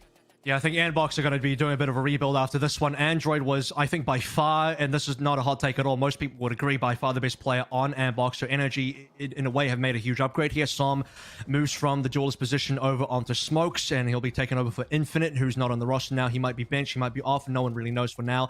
And NRG on this new look, I mean, this could be the change they've been looking for. NRG could be making some big moves here, especially against 100 Thieves that are going to be with at least Ethan, possibly less practice. I mean, Ethan, there's two arguments to be made here. One is that people are going to say, I mean, how long has Ethan been really playing? How much experience does Ethan have? Ethan's at least had a lot of ranked experience. We know he's been rated. We know he's been playing a lot of Valorant in general in terms of just overall play time. But the big difference is Ethan hasn't had a lot of time to specifically play with 100 Thieves. He hasn't scrimmed with them really long.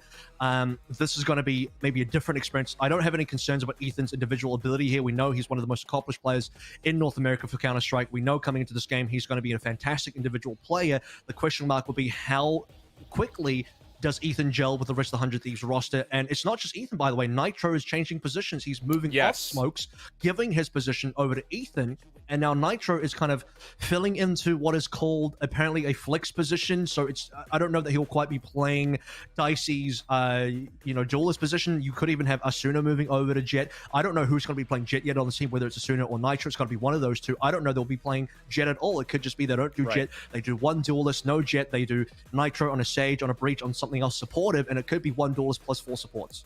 Look, it's going to be a large learning experience overall, and I think, when you get the news that a player like Ethan's coming to the mix, you don't feel like it's a weird change. But for 100 Thieves, you have to keep in mind that they have been built with a lot of competitive success really in the last 4 or 5 months. And you're kind of looking at the timing of this saying, oh, okay, it's interesting because you're able to get yourself into that second closed qualifier for the Challengers main event. You didn't have to play through the open quals this time around. And outside of a couple of tight games that you had versus both Luminosity and Sentinels, I don't think there were too many people looking at this 100 Thieves team saying, oh, they need to make a roster change. But you find a player like Ethan, if it makes your team overall better, you can't really fault them for the change overall. So we'll take a look to see what exactly we have for a map set here for this best of 3 battle between 100 Thieves and NRG. Again, this is still just an upper quarter final, but it's an interesting map set because we kind of expected to see a handful of bans. Mostly, we're looking at 100 Thieves that they've hard banned out Split. That will retain the case, but Icebox will be taken off the field for NRG. So map number 1 will send us to Haven. And yep, so that's going to be 100 Thieves keeping parity with what they've done in the past. They've played 0 splits so far this entire, VCT, this entire Challengers run between Challengers 1 to 3. They haven't played a single split. you've actually had NRG looking towards, they were mostly banning, I believe it was Ascent previously. Now they've shifted their primary ban over to Icebox. They were happy to play Icebox previously in previous Challenger events, and now into Challengers 3, they've kind of shifted gears a little bit, saying Icebox is not going to be the map anymore.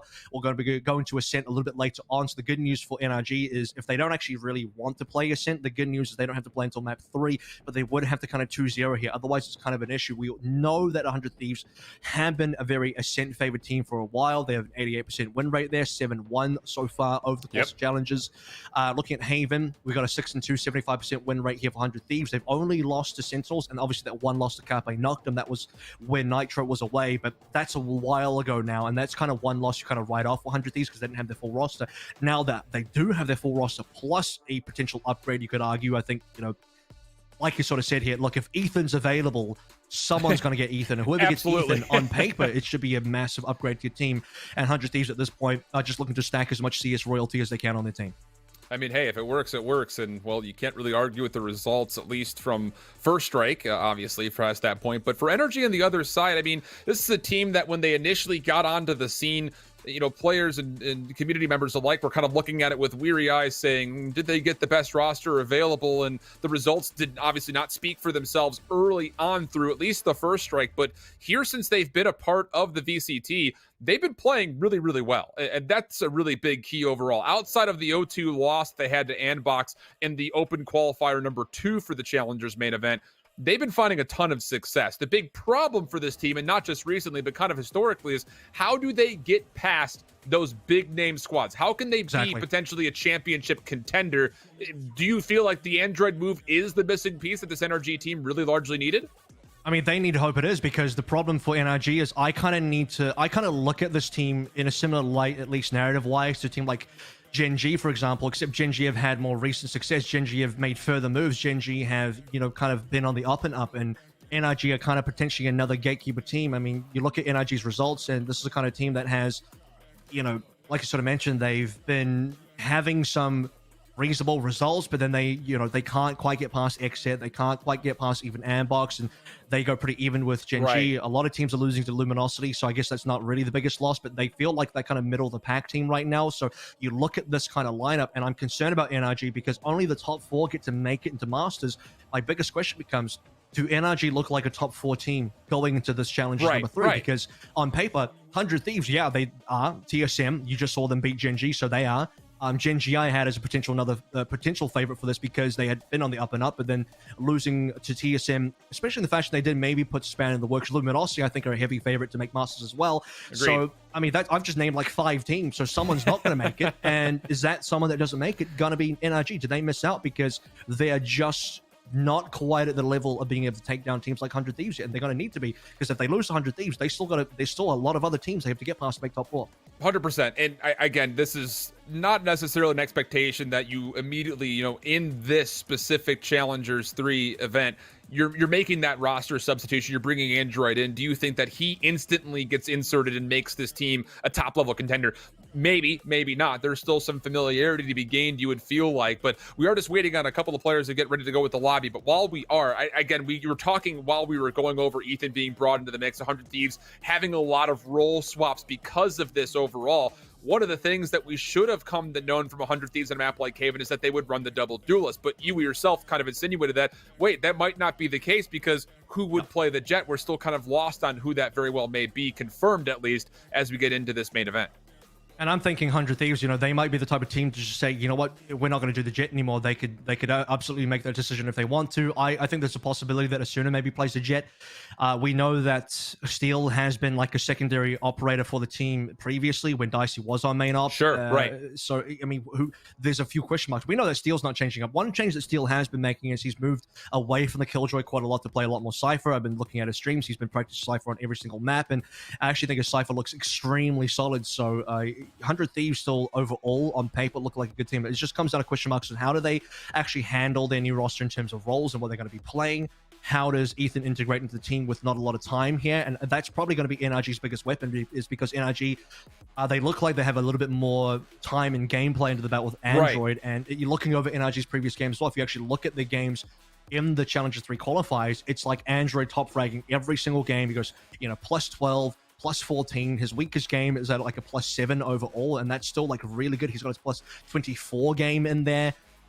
Overall, you know, Android has been more than performing on this team. So you could argue maybe NRG played against teams they're expected to beat anyway, but it just goes to show that Android has had pretty consistent performances across the board in all the official games that NRG have played. There's a decent amount of, there's some tape on them. There's at least stats on them that everyone can go and look at. And in those stats, you're going to see Android popping off.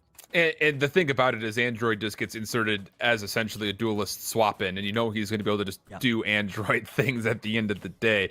We are just kind of dealing with a situation where we're trying to make sure everyone can get successfully onto the old patch and get into lobby. That's apparently a little bit harder to do than we may have figured initially. So instead of us continuing to talk on about this 100T Energy podcast we're putting on, we'll send things just to a brief break. We'll be coming back as soon as our teams are ready to go into Agent Select. Don't go too far. 100 Thieves, NRG, map number 1 coming up right after this.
Wouldn't be a full debut without a little bit of built anticipation about the match overall. But hey, we're ready to go here. Avril, NRG, 100 Thieves. Everyone is up and in lobby. Again, just reminding you as far as the best of 3 map set is concerned, we've got Haven and then Bind with potentially the scene of an ascent for map number 3 overall. And again, I think we're just mostly excited to learn more about what 100 Thieves are going to bring to the table here with this new, not just roster, but also assumed composition as well.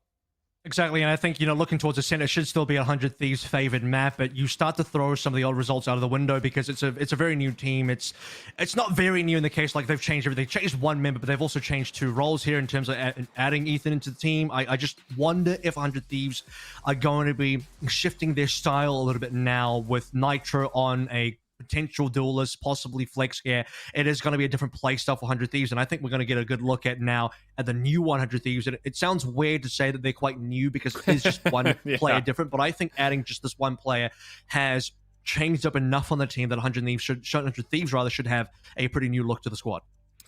Going over, apparently the Twitch chat have voted, as you may have guessed, Avril, in favor of 100 Thieves. 73% of players or people out there thinking that this will be a 100 Thieves map. They will be starting on defense as well, so that is something to kind of keep in mind, just kind of talking about 100 Thieves defensive stats here on Haven. Not their better half, to be fair, but still a 53% win rate, whereas for NRG, their attack has actually been largely where they found a lot of their success, though, to be honest, they haven't really had a bad half on this map since they've gotten into the VCT era.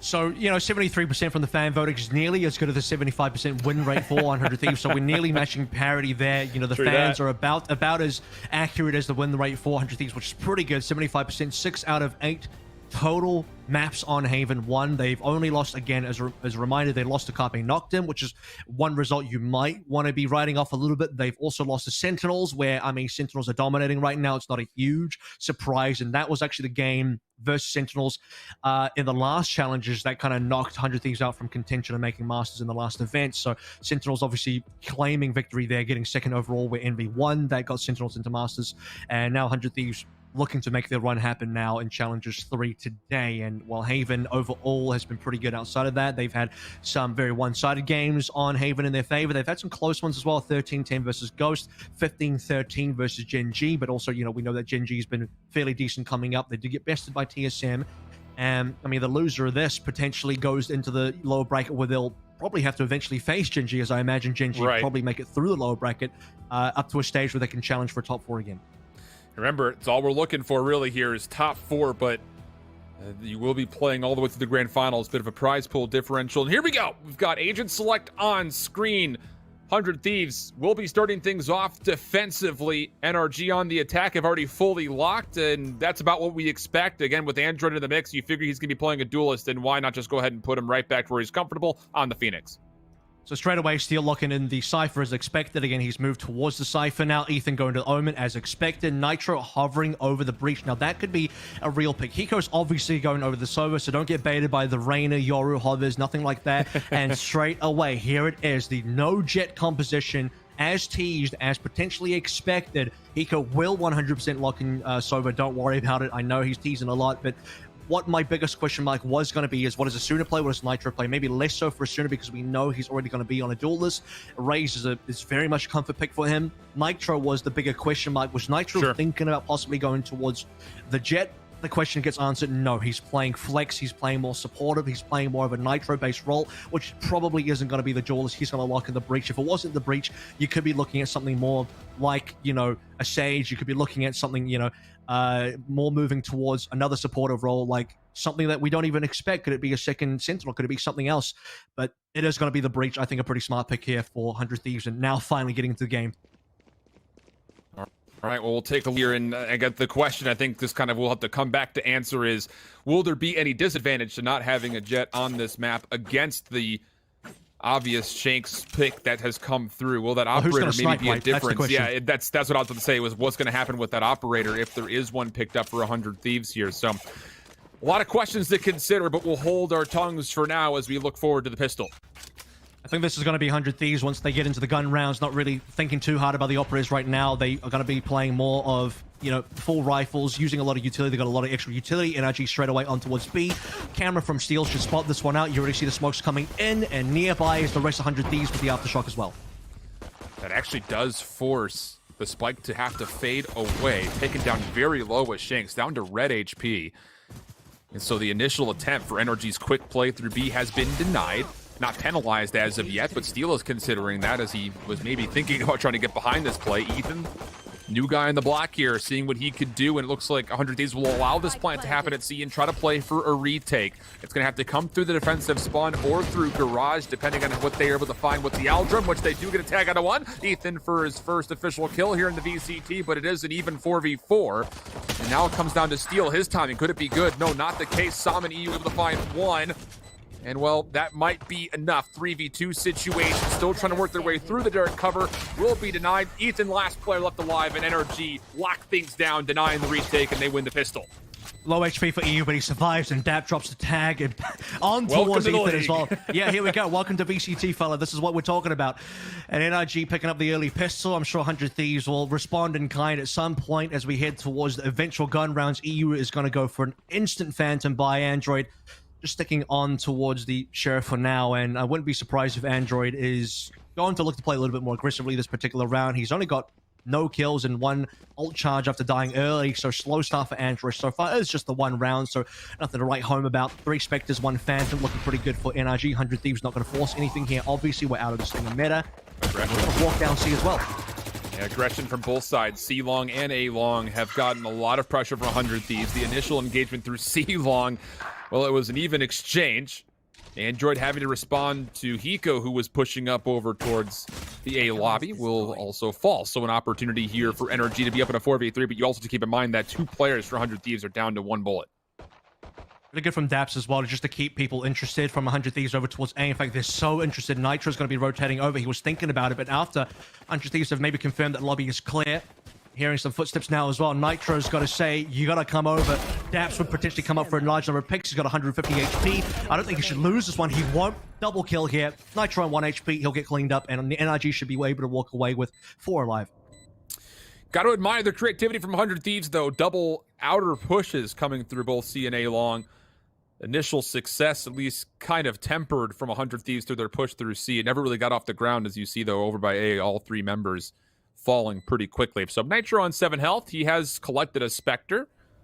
Opportunity for him to try to escape and bring this into round number 3, and that would, I think, be the expectation.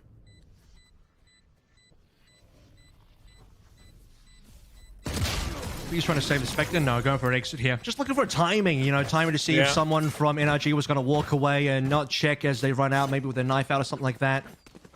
Nitro isn't going to get lucky. Here's the real round, though. I think now this is going to be what we've been waiting for as an audience. I think it's the expected gun round for 100 Thieves. Okay, they lose the pistol. Doesn't go their way. They're not going to get too much done in the anti-eco. Daps gets a nice cleanup, keeps people interested over towards A, as was said. But the real test is going to be how do 100 Thieves now handle this actual gun round. And it's going to be a tough gun round because look at the buys here. There's actually 3 rifles online for NRG and still money. They got money to buy even after this if they lose. So this is one of the more powerful bonus rounds that we've seen so far. Yeah, NRG with, remember, EU able to bring in the Phantom into the mix for round number 2, and Android staying on a Sheriff. A lot of players able to upgrade into those rifles.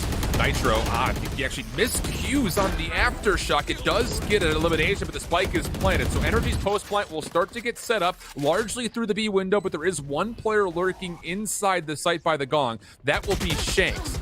EU here with him, and well, Steel finds the timing, but EU clears a different side. Steel trying to toggle for the spike defusal, but Sam on the site, he's done well to find a couple. Last player is Android. Still has a hot hands available, has to win the gunfight, finds the first, hot hands comes through. Will there be enough damage here for him to find the kill? There will be, but Nitro finds the kill, and there's plenty of time for him to allow this hot hands to dissipate and get the defuse.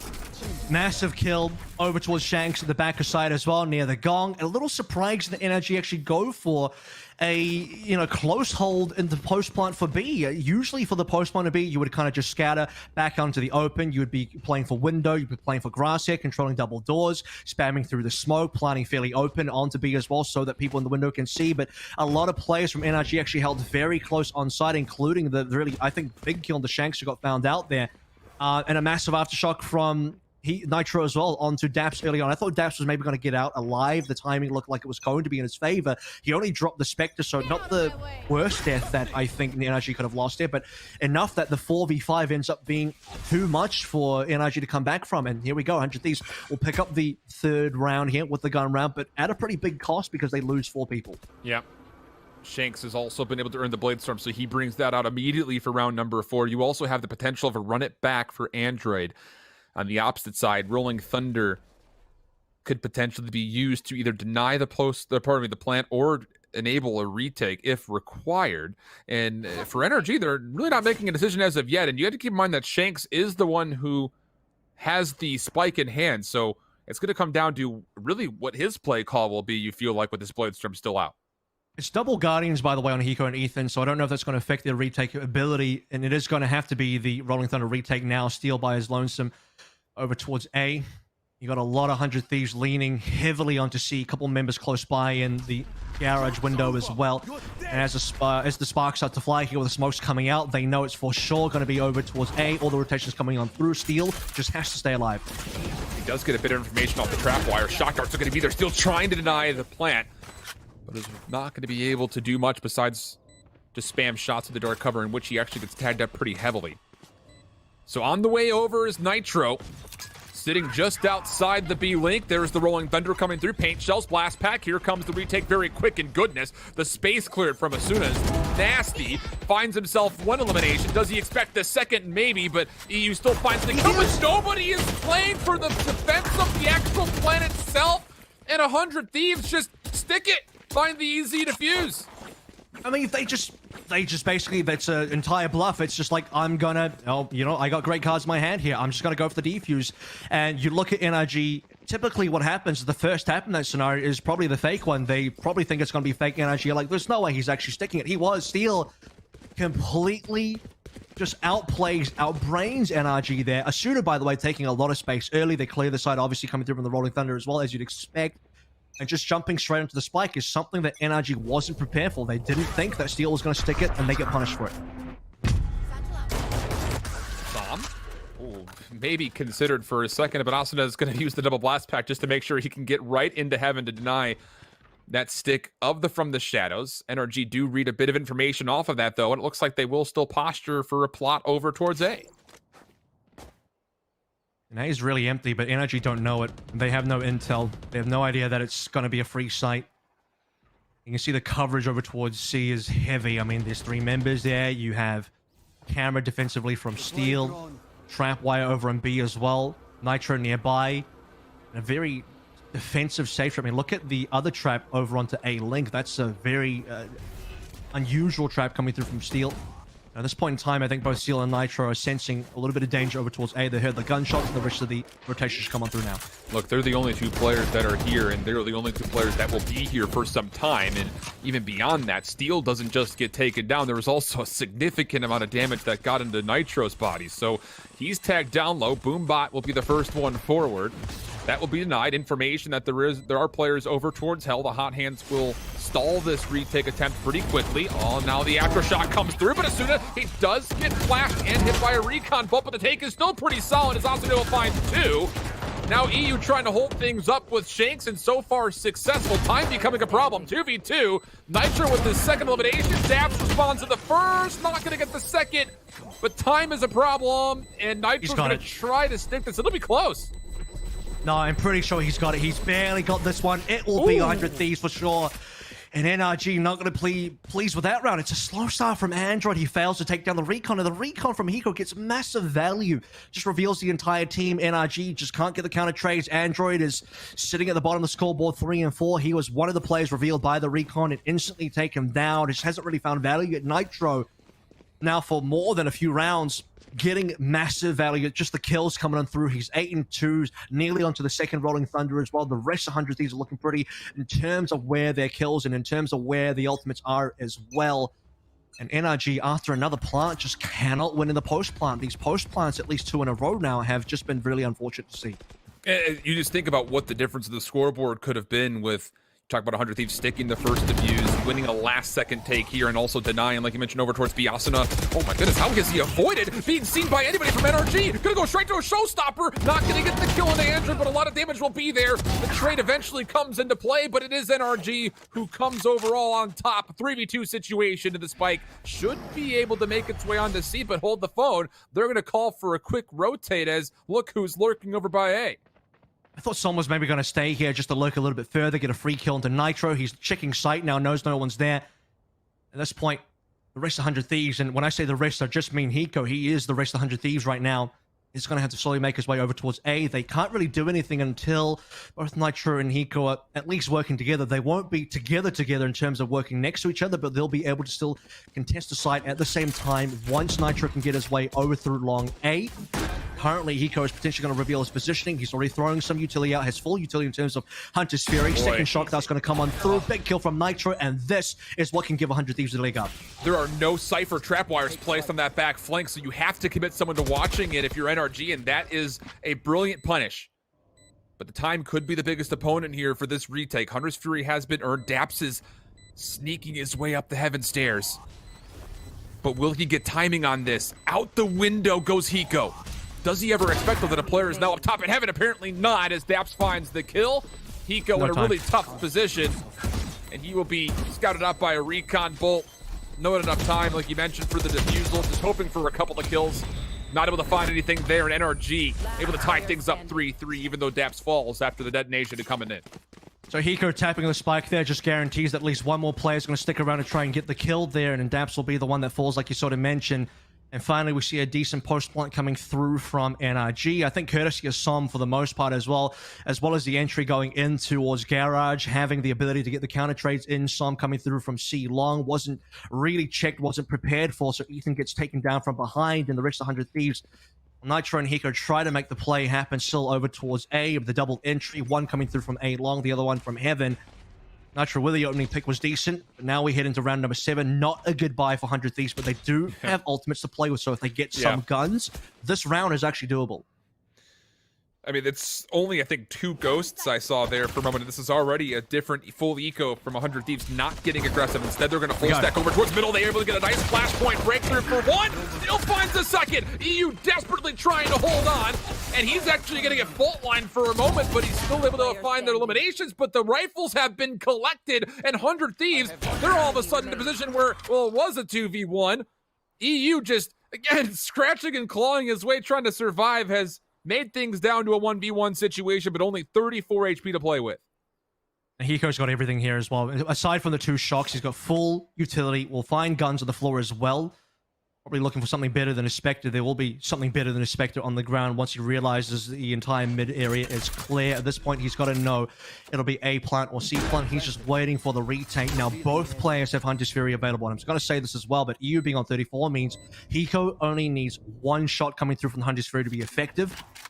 So this is going to come down to where the knowledge is. How big are the brains on both the Sova players? Early recon's going to come through onto site itself, and you can see how far away EU is going to be playing. The issue here is if EU goes for a Hunter's Fury first and Hiko counters with his own Hunter's Fury and connects, that's the round over. Toggle the spike. EU not going to play for the Hunter's Fury, but does get shrugged off the angle. Hiko wants to challenge, but now has to reconsider as he will come over. EU will connect on one and the second. Hiko never was able to pull out the Hunter's Fury. Time may be a consideration, but EU saves the round for NRG with 4 kills. But still, at the end of the day, only buying 2 ghosts, you're probably still smirking a little bit if you're a 100 Thieves fan off that round. Yeah, I think that's a very successful round of 100 Thieves despite losing. I think it comes down to the 1v1, a lot of kills early on. You're looking at how many ultimates are available, 100 Thieves as well. The aggression coming through the main.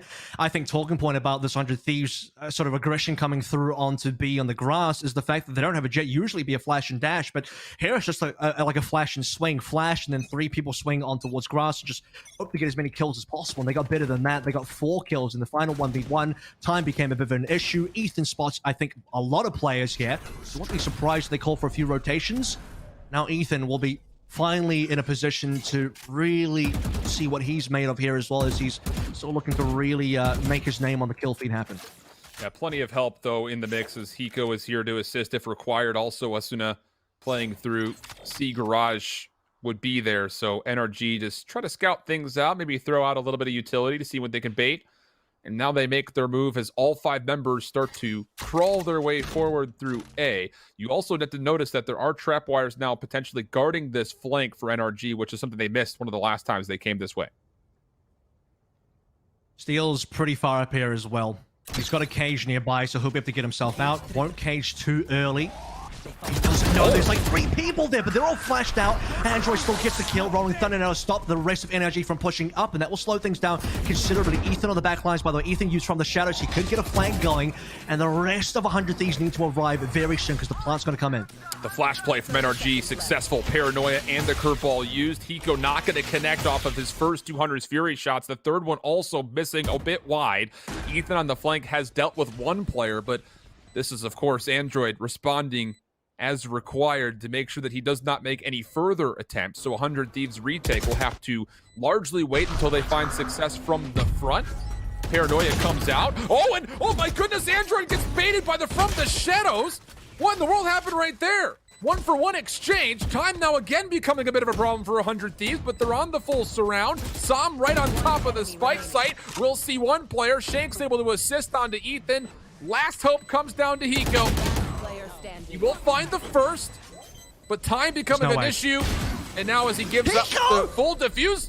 Wait, no, not going to be there. I was going to say, goodness gracious. Oh my god. That's a heart attack and a half there. I got to say, I think NRG, they're kind of fortunate to win that round because Android, you talk about the From the Shadows, he got baited by his own teammates from the Shadows. That was Som's From the Shadows, not Ethan's. Ethan already used his. Som used From the Shadows, his own teammate from the Shadows, in towards A-Long. Android, like, just flicks onto it because he's like, what is going on?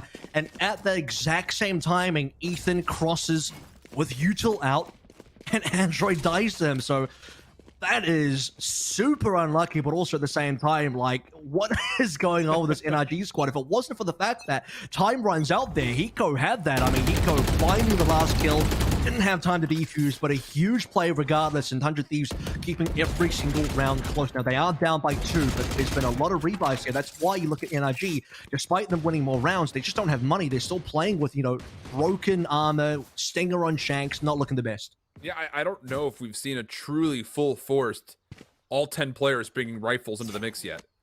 And we're 8 rounds in, going into number 9. NRG, again, just passively playing through the middle of the map, trying to see if they can catch 100 Thieves doing anything cheeky. That will not occur here. And as the spike is collected, it looks like they're going to be trusting the information from Daps and also EU with his utility to see what exactly is over here at A, which has been, it seems to be their preferred spike site when it comes to their executes. They've gone there pretty much every single time, and they've gone C a couple times, but kind of just a fake. It wasn't really to commit. Here we go. Should be, I was going to say a freebie for Shanks, but Asuna gets the double dink, responded by Android onto Steel, but that's at least going to be a free gun for Asuna to be able to rotate on towards A. So possible hero rifle that they can really use in the retake. Not a lot of HP though. Nitro in the long range with the Bucky not going to be good enough. And here comes a potential kill from Som. We'll just miss a couple more shots, but the plant will come on through regardless. And 100 Thieves don't have the HP. Paint shells will deal a bit of chip damage, might make life a touch easier. Daps is also going to commit to getting the drill. Watch out for the boom bot! Oh, it's going to come off the corner and Daps will fall. Opportunity still alive for 100 Thieves retake. How do they continue to be allowed to do this? Sam in the corner. He finds one. Not the second, but the trade is there. And these are just getting way too close for comfort if you're an NRG fan, I feel like, even though you're up 6-3. I mean, how many rounds now? How many rounds for NRG come down to like a final 1v1 there? And even in those 1v1s as well, it's just like, I mean, Hiko has the ability to win them at least in terms of getting the kill. Like, you know, sure, we can talk about time, but it's the kind of problem where NRG can't get an economy going. I mean, just look at the guns again. It's Daps now on a Spectre. Android can't afford armor. You know, every single round with pretty much the whole team dying. Now, actually, 100 Thieves are in a position where they might have more utility here. They might have more to play with here. You don't have full armor on Nitro, but aside from that, it's looking pretty decent. Same opening that we saw from the initial round for NRG. Straightforward. Actually, Shanks misses his first updraft, trying to get on top of this B site, but he still will get here.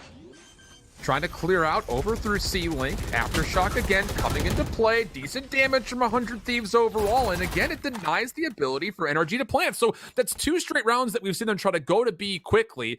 And they do force out a little bit of utility, but the damage is just so much more beneficial for 100 Thieves overall, including now even the first blood. And straight back to A we go. NRG's preferred site so far. I mean, they'll default on other parts of the map. Ethan, he hasn't had kills because no one goes C. Here we go. Asuna probably looking for 2. Somehow misses, so that one's an official Rosa ult for sure.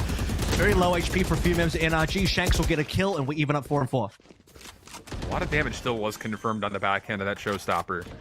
4v3 for 100 Thieves, but NRG do successfully get the plant. Knowing that there's a player up top in heaven, he's able to find the first, Sam the second, but Ethan's on the way in. Shanks misses the right click, but is able to create a bit of space. Still 2v2, very doable here. Ethan for 1, not gonna get the snap on the EU. Now down to Hiko, no chance there. EU crouches under for his 3rd kill, and NRG again in a last 1v1 find the W, and they now go up by 4, 7-3. Chef, I have to start asking the question. I have to start wondering, like, it's good that 100 Thieves are keeping this close in terms of the play numbers, but the score is not close at all in terms of 3-7. In terms of looking at how this half has gone, there's 2 more chances for 100 Thieves to maybe finish out 5-7.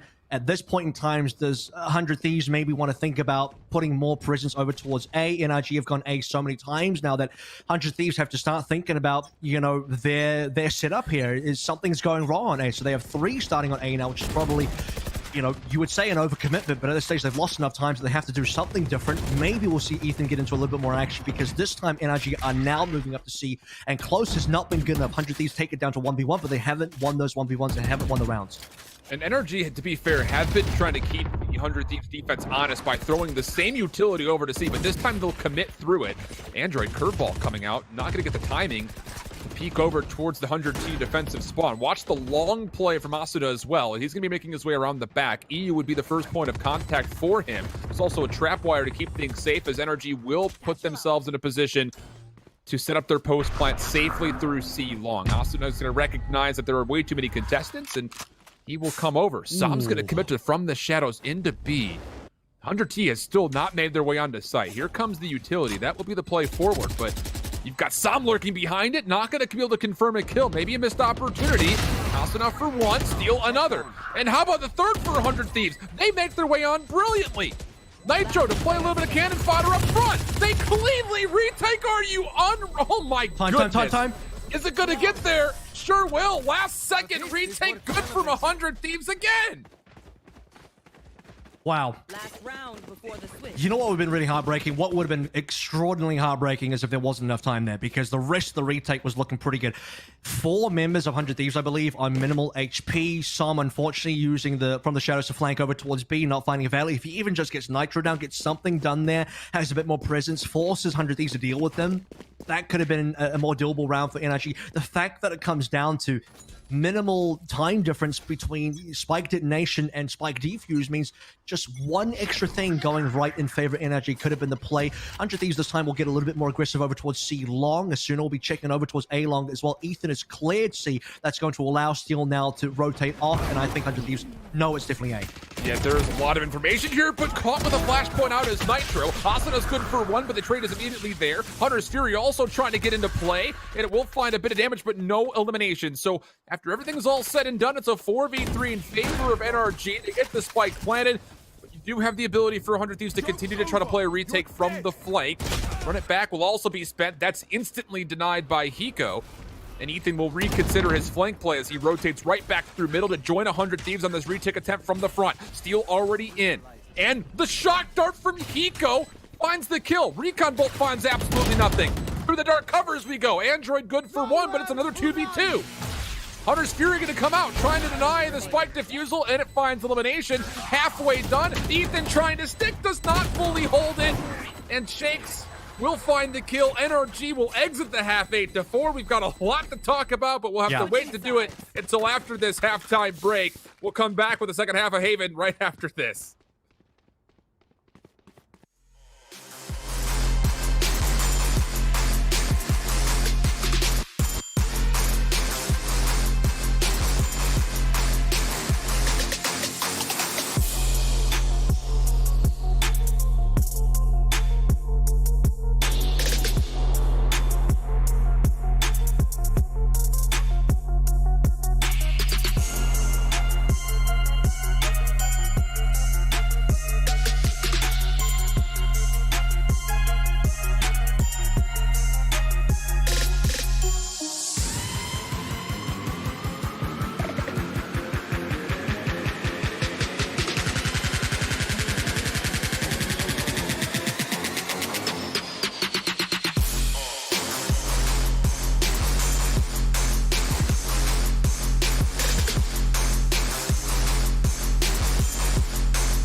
The second half, Avril tons to take away from the first.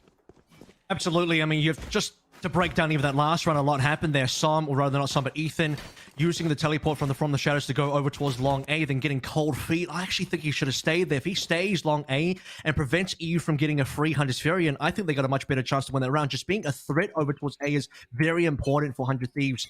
But because, you know, you have kind of cold feet coming through from Ethan, rejoining Hiko, rejoining the team over towards A main in terms of defense on Link, that kind of gives EU freedom to just do whatever he wants. And, you know, triple tag on the Hunter's Fury is what gives them that round and gives NRG the 8-4 lead after our opening half. And how many rounds did it? Like 3-4 rounds where it came down to 1v1, and 100 Thieves could not collect those. So they got a lot of work to do now in the second half. Yeah, at least 3 or 4, if not maybe more than that. And I'll say this much, 100 Thieves have been doing an excellent amount of work with Nitro on this breach so far. He's opened up so much space, largely in combination with Steel. Can they find that same success, though, offensively is the real question. They're going to be taking a surround hit over towards A, in which Daps has been allowed to exist up top in heaven. The spy cam will tag one. Long-range shots, though, will force him away. And now you turn your attention over to NRG's flank attempt. Steel here in combination with Hiko. Nice. Beautiful first shot from Hiko.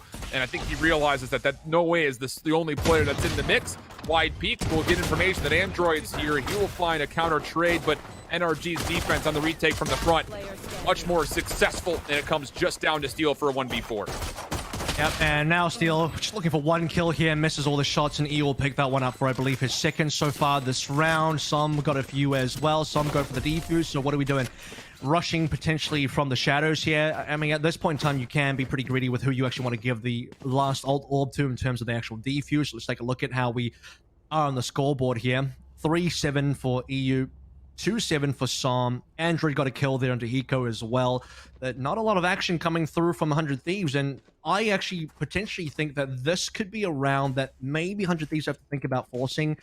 They don't look like no, they are. Here we go. 100 Thieves have got to force. And the reason for this is because they've just dropped too many rounds here, Shift. So at this point in time, you lose this one. If you don't force here, you give away this to NRG. You go 4-10. It's not comfortable. For you to actually win, I think, this map, 100 Thieves have to force, and they would have to kind of win on this force as well.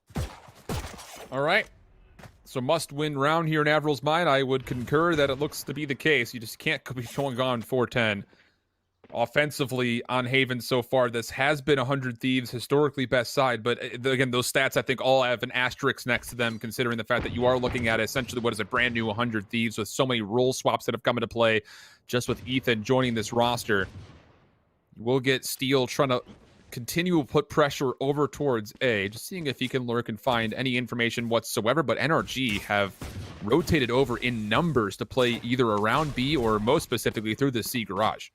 And I gotta say as well, without Jet here, it's hard to make some fast executes happen. Usually with the Jet, the strategy is to basically smoke and dash. You would put a cloud burst down to side, dash into it, and that gets your initial entry. That makes things very difficult for the defenders once you have to deal with the Jet as well as everyone else coming through.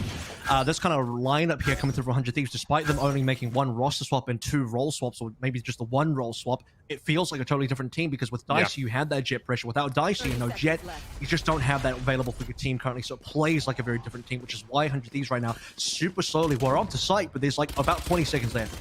Oh, lots of information off the recon bolt, but Daps is not in a position to take advantage of it. So NRG will have to forfeit and then play the retake. Keep in mind you've got Ethan on a long flank, but will he actually be here in time? Because Shin's already on the way in. I think he got body blocked by a Steel and recognized his movement was not as smooth as he would normally anticipate. Good trades, though, for 100 Thieves, and as EU tries to make a play, he gets shut down even before Ethan's full flank is there, so it's actually a Sheriff shot through the wall that confirms the elimination, and 100 Thieves on the force buy will successfully take their 5th round. Yeah, really important force buy here as well. Let's, you know, really get a cap of what NRG's situation for Eco here as well, because they do lose that very pivotal second round. And that is going to screw their economy at least a little bit going into the second half. Now, 100 Thieves will buy themselves extra time much needed. So I did say for 100 Thieves to really win this map and make a comeback happen, the force buy needed to come through and it needed to work out. So that's happened so far. So not quite sure what NRG's buy is so far this round. I can't imagine it's great.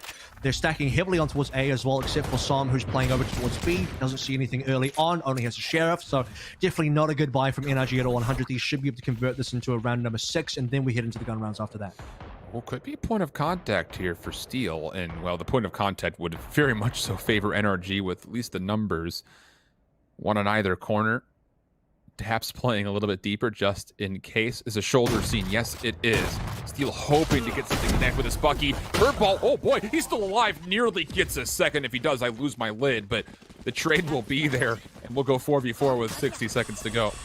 Yeah, lid stays on, and so does the defensive A site so far, plus a Bucky upgrade. Not the best upgrade, but you'll take anything right now. Give that one for a teammate, maybe. The Sheriff is still pretty strong for our Phoenix player of Android here, as 100 Thieves get C for free. They have ultimates available as well. So second time in a row here for Nitro, where he gets a very fast Rolling Thunder. That's massive by Nitro in terms of timing for ultimates, to do that twice in a row in 2 different halves. Probably won't have to use it here. He would only use it if they really start losing control site. Ideally, he'd like to save the Rolling Thunder for the next round, and trying to just hold on to this garage control as well. Ethan will be first contact, sees a leg, probably gets a kill. They have revealed each other's positioning, and Nitro swings. Oh, but Nitro. Can he hold on to this Vandal? He gets the Aftershock out. Will not be a challenge initially for NRG, and now Nitro turns his attention back towards grass. And NRG, of course, giving up on the play for the defuse, just trying to play for maybe an exit kill or two. Just comes down to the timing of it. And it's not even exits, though. Yeah, this is like very in the passive. They don't have guns. There's nothing to save here, so unless they're trying to save the upgraded weapons. Whoa! Oh my god! Okay, hang on a second. Forget that. I'm just going to shut up for a second, because in the final, like, 2 seconds where the smoke comes down, 100 Thieves are like, there's no way NRG should walk into us. I hear the footsteps, but this is not going to happen. Surely they don't just run at us and suddenly get 3 kills, 3 taps with the Sheriff, and Som's like, yeah, bet, and comes and gets all the guns, and that's actually pretty deadly in terms of economy shift. This is like an economist's dream. This whole match has been swung back and forth so many times that it's hard to get a full read on who's winning in the economy, because even in rounds like previously we saw in NRG's offense, they had 4 in a row. Still, we're not able to full afford. I mean, this has just been manipulation of pennies at this point, as Shanks is able to afford the first operator of the map. He makes use of it very early on for a first blood. Bucky's going to find a bit of damage onto Asuna as well, and 100 Thieves are caught in a 4v5 situation where largely, yeah, you've got to play maybe to get onto C, and they're actually going to commit the Rolling Thunder to get there, but the spike is not a part of this hit, so it's going to have to still be a little while before 100 Thieves will feel decent about a post plan. And this is where things are going to get tricky as well. 100 Thieves need to be very considerate of where the rest of NRG are. They've taken so long to plant here, Shift, to the point where they're still stuck on site. Like, this is not a good post plant. Ethan at least gets the initial kill into Android. They're fully stacked on site. Maybe they're just going to stick to this now. Maybe they're just going to stay. Might have to play through the smoke over towards Link and Spawn as well. Paranoia, I believe, catches 2. So let's see if NRG can make it time. Oh, Daps able to find 2 eliminations, but now it's just down to Sob. 1v1, Ethan! For 3 in the round, cleared out the defender spawn, turned his attention to make sure there was no incredible clutch for NRG, and we get down to a 2-round differential, 9-7, still in favor of NRG. Here it is. Ethan now showing up top of the scoreboard, 13 and 12. I mean, this is not the type of game I maybe expected Asuna to be the kind of the top fragger here for the side 100 Thieves, but what an awkward kind of round here. They lose an initial play to Shanks, and I was going to mention as well, by the way, the operator does really punish the style of 100 Thieves here, where 100 Thieves are really slow defaulting. Shanks is going to have a field day with the operator if he can get into his hands again. Obviously, everyone dies, so money is not looking great, and it really hasn't looked great for either team so far in this game. Odin now coming up to play as well. So 100 Thieves, let's see if they can get more momentum off that, because they're 2 rounds away now from catching up. Heavy commit to try to gain control of C Garage, and the blast pack has been a little annoying, I have to imagine, for Android, who's going to curveball and try to retake. Did he actually see that Asuna was playing through this dark cover initially? He's regained control, though, so for NRG, it's been an expensive kind of set of utility being used, but the defense still holding on to everywhere that they want to. NRG don't need to do anything too special here. 100 Thieves are going to play this one slowly enough that NRG backing out as much as they are, losing as much space as they are. Usually this would get punished by another team making more aggressive pushes in. You know, at this point, NRG are kind of blind. They have Suez control a little bit here, looking over towards C as well. I don't think it spotted Ethan, so NRG are really working off no info. But 100 Thieves are also not taking space, so it's a stalemate here that actually works out for NRG because 100 Thieves haven't really moved, and that's going to be a camera misplaced by Steel, which is not ideal. I mean, you don't have an extra 14 seconds to wait. So as the spike gets picked up, it's going to have to be just a gut check execution call to C, in which, again, you have to remember they need to re-clear Garage thanks to that early pressure from Android. after everything was all said and done. Aftershock is also spent. That's a lot of post-plant tools that are now off the table for 100 Thieves. They will successfully get the plant, or will they? Hunter's Fury tags the first, stalls things out. The second attempt for the plant now coming through. Shanks is on the way. He misses the right click, and Nitro and Hiko are able to gain enough space to get the spike planted. Oh, NRG were just trying to play the clock, but it turns against them, and now they're in a 2v5. That right-click miss can have serious implications here. It has some very dire consequences because NRG are probably not going to win this round. Android will try his best, run it back, instantly gets punished. Daps can't get anything done towards window either, and here it is. Nitro with a 3K shuts down the last hopes of NRG on that round. And when I say dire consequences, I'm talking about the flow-on effect from that particular round of not winning it for NRG means no money for this round, which means they're going to have to eco, which means 100 Thieves have actually caught up now. This should be 9 on the board guaranteed. We got 9 in Knights, 5 in a row for 100 Thieves. Now, if Shanks lands that right click, stops that plant coming through, there's no more time to plant. They win that round by default. They don't have to go for any other plays. They keep their guns moving. Their economy is safe. Different story. NRG goes to 10, might even confirm 11, and we're into a very different half indeed. I mean, it's been a really tight affair. I mean, we came out of that first half with what appeared to be, at first glance, a very favorable NRG scoreboard, but a lot of those rounds were really close. And ooh, Android actually catches a headshot through the C garage door, so he will have to back up and decide if he wants to just self-sustain himself off of the hot hands or Blaze Wall, or maybe even both, considering he was down to 23 HP. 2 ultimates up for 100 Thieves as well. Massive weapon advantage. Shanks has a Phantom and is the only member on this team that really has much to play with. 4 Sheriffs. So now look, we've seen Sheriffs come out big. We've seen Sheriffs make some real damage happen, but NRG would have to create those brilliant moments, stacking heavily over towards, or leaning C, stacking heavily over towards C garage. Near the window, hoping 100 Thieves could come close to B, but I think 100 Thieves will be too smart for that one. They know versus pistols, going B is probably a bad idea. Just checking there's no aggression coming through on C. They'll be leaning back over towards A, and NRG, again, just don't have info to play with. They're going to dart over towards B grass. It's nothing. That doesn't really tell NRG much. They see a couple more members coming through from C, and that probably baits NRG to maybe stick around C if they fall for it, which they don't look like they are. They're going to go to A. Oh, but Asuna, he gets the timing through the B-link. Lines up a double headshot. Nitro with the spike plant. 2v5 situation.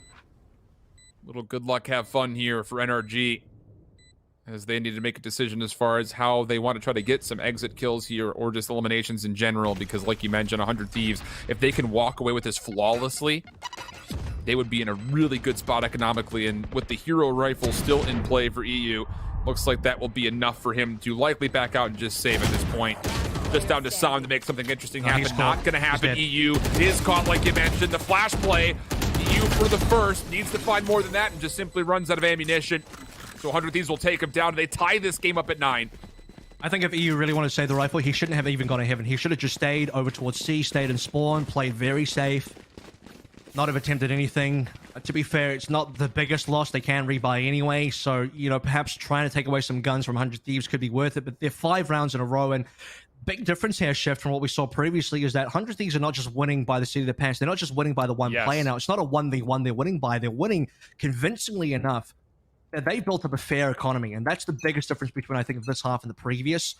And being at 9-9 now with massive economy advantage puts a lot of pressure onto NRG, who are basically have to win here. Showstopper coming through, does miss, not a Rose ult because it was dashed away. But at the same point, is that opening commitment for NRG gonna maybe possibly lead to a demise here? Because simply put, 100 Thieves are in a great position to still put a lot of pressure down. Hot Hands is here, also considering how he wants to use these paint shells, and you're gonna get a really nice flash into the mix as well. Good shock dart placement from EU. Ethan will see that there is information down low, caught the curveball out his hand, Drake, but he stays alive. Ethan's able to find the first kill. EU desperately trying to hold on, but it's Asuna able to find 2 kills. And with that, NRG have been bounced out of the A site, allowing Nitro plant.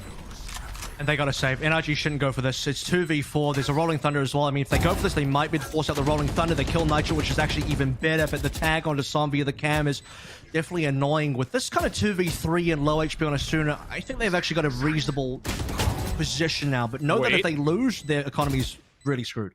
2v2 all of a sudden. And Daps is making a play for it. They know exactly where Skill is playing. Daps good for the first, 30 HP.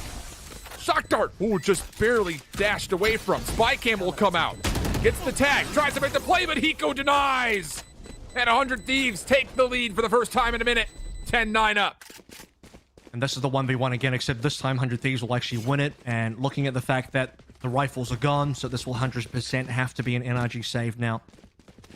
Be giving 11 away to 100 Thieves and hoping to be able to make, which is crazy to say, but their own comeback now in terms of they'll be 2 behind. They can definitely still force the overtime. It's very likely that 100 Thieves get 12 eventually here. I don't want to curse 100 Thieves, but I don't see them kind of not getting to 12 here. I'm not convinced they'll necessarily make 13 comfortably just yet, but 12 should be on the board. If you can get 12, I think the 13 shouldn't be that far away. Win condition has absolutely been established, and I think just retrospectively looking back at that first half, I mean, how close were 100 Thieves on, what, 4, 5, maybe even 6 total rounds? I mean, that goes 1 extra kill on those post-plant takes for 100 Thieves could have been that this map may already have been over. So NRG just barely hanging on, and now an opportunity in front of them to try to tie things up, but it would be a pretty incredible one, you feel like, considering the arsenal disadvantage that they're in. But Android with the judge is going to be trusted to try to lock down this first point of entry. And EU has already done some great stuff with the sheriff. He's going to likely find some information off this recon bolt, even though it doesn't actually ping the area. I think he hears at least 2 sets of gunfire that there are players nearby. I mean, they know it's not C, so at this point, I'm not too sure why NRG is still stacking so hard where they are. They don't have any information anywhere else. It can't be a C split because nothing's in garage. Just walking through B now, they know it's definitely not there. 100 Thieves are respecting NRG enough to even throw in the Hunters, well, not the Hunters, really, the Rolling Thunder, and this should result in a plant. EU needs to land a lot of damage on Shocks. Oh, he does find a lot off the first, but it's still Ethan that gets first blood and then puts himself right back on for the plant. The judge play will be good, and the spike planter does get killed. It does not fully get planted. So now it's a 3v2, and Daps at long range finds the kill into Hiko. Just down to Steel, and he's behind this entire play. He's going to have to go and go quickly, or NRG will tie this up off of a Thrifty. No more time to plant. Has to play for the kills and won't even be able to do that. EU shuts it up, and NRG on a Thrifty tie things at 10. And this wasn't meant to be the round that NRG is supposed to win. They were supposed to lose this one. Allow 100 Thieves to go to 11, and then they come back after that. Maybe get 10 to 11, then get 11 to 11. Then we'll see what happens beyond that point in time. But EU holding on, doesn't die for the longest time as well. Shock's coming through. Like, yeah, the Shock doesn't get a kill. The Shock doesn't even necessarily do enough damage, but it stops the plant, it slows the plant, and just slowing the plant down allows NRG, with no holds barred, get themselves on towards A. They know they don't have the guns anyway, so they just gotta rush themselves in the retake, and it works. They get the kills, they stop the plant, and Steel is left out in the cold. And now this is NRG with the ability to make a living themselves first and foremost before 100 Thieves can get there. There's still money on both sides, still an operator for Shanks as well.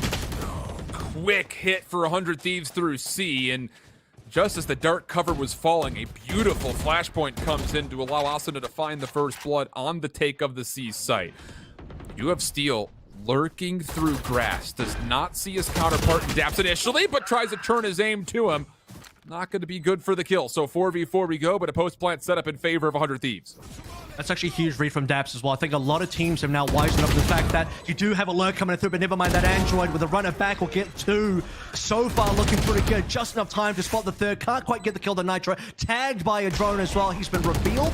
Good flash. So far, no one's really coming in. Flash will allow him to get Shanks, though. 3v2 situation. Android fighting his third elimination just down to Hiko. Still has an Aldrone to play with. Sees that nobody's on the spike for now. Needs to keep his life. Finds the first kill. Gets the second. This would be a 1v3 for Hiko, but Android finds the 4th kill. Time. A problem. Does he still have it? No, he does not. Hiko clutches things up, and 100 Thieves find themselves on 11. It was that last hot hands from Android that did it, just pulling it out, trying to get the kill onto Hiko, trying to get the damage onto Hiko, and then, oh, he just barely doesn't do it, just barely doesn't get the stick. I mean, he had to obviously shoot Hiko as well, so the couple of things there. It was initially looking really good for NRG. I mean, you have a situation where, again, Daps gets the read onto Steel. I think a lot of teams now are starting to read the fact that, yeah, Steel's going to lurk over towards mid. He's going to be lurking around a lot, so Daps tries to find the 1v1, pretty successful, looking number-wise fairly decent for NRG, but that massive, massive clutch play coming through from Hiko gives 100 Thieves another chance. Oh, and now EU aggressive with the Hunter's Fury. The rest of his teammates pushing right through mid-grass. Shanks has made his way into the window. Android watching over towards the boxes. And you still have a player in Daps that's denying any push through a mid, and oh my goodness, 2 quick kills, and NRJ say, job done. Let's just play the rest of this round out 5v3. Suna has to go big here. Showstopper at the ready. Doesn't know that EU's around the corner. Has to check it, and we'll lose the duel.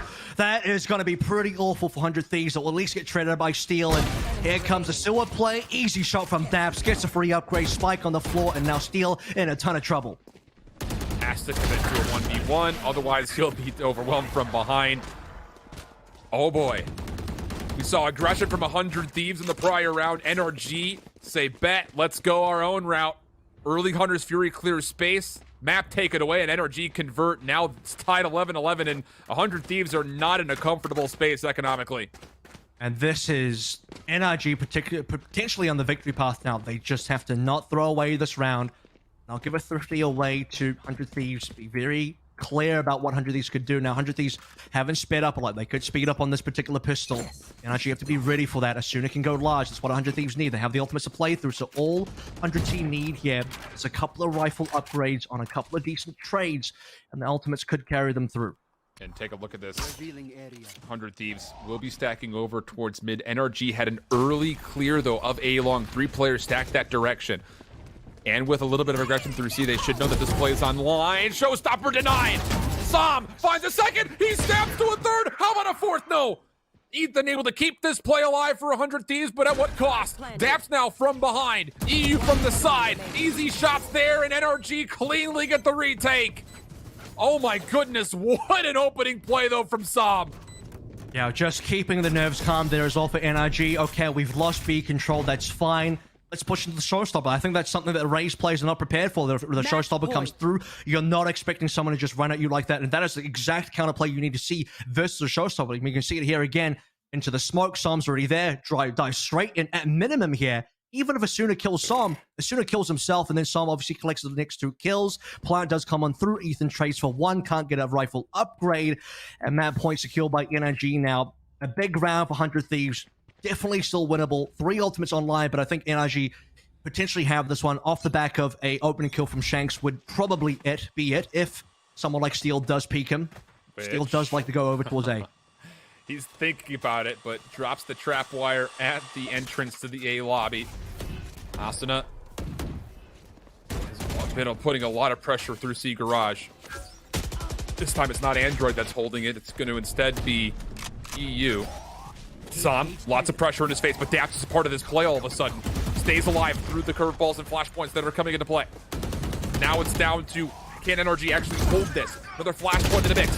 The reveal comes out, but oh no, Daps is fully flashed up. Pico getting the Hunter's Fury in for an elimination. It's a 4v3. Run it back in play for Android. Not going to find much, but does clear space for EU to make sure that the C site stays safe, and 100 Thieves had to reconsider with 50 seconds to play. Yeah, as the dust settles here as well, 100 Thieves will back on out, and the fallout of that play means that both teams are down to just 3. But it's low HP here for EU, and that could actually make the difference. You also have Shanks still kind of holding over towards A. They're not too sure. The good thing for 100 Thieves here is they can play the timer here a little bit, allow NRG to rotate out, and that's exactly what's happening. NRG have no information, and 100 Thieves, the gambit, ends up being correct. The dart will reveal nothing. The plant will come on through, and it will have to come down to a retake. The 2 duelists for NRG quickly making their way over. Nitro just has 1 fault line. Blades are out for Shanks. Can he make a play to try to save this and take a 13-11? Fault line stalls the hit. Recon Bolt, as you mentioned, came through. Nitro sees a bit of information, but wants to play off the intel onto this Sova player, but it Shanks over the top for 1. EU considers hitting for the defusal. He finds 1 elimination. Steel on the backside, lines up the following 2. And we've got overtime. 100 Thieves. They bait the rotation. They play the timing. And this one's not done yet. We started this map 4-8, with 8 being NRG's score. And it would require 100 Thieves to do a pretty monstrous comeback. And that requires them to get 8 on their half as well. They get 6 in a row from that second round in the half. And then look at this round as well. Coming down to a 3v3, I thought NRG did a great job of holding on to site there, preventing the initial plant. But then as the dust settles, as was said, when we look at the time, there's still just enough time for 100 Thieves to maybe bait out the fact and gamble the fact that, hey, they might think we're rotating here. Let's go completely quiet, just hide in garage. As long as no one checks here, we're fine.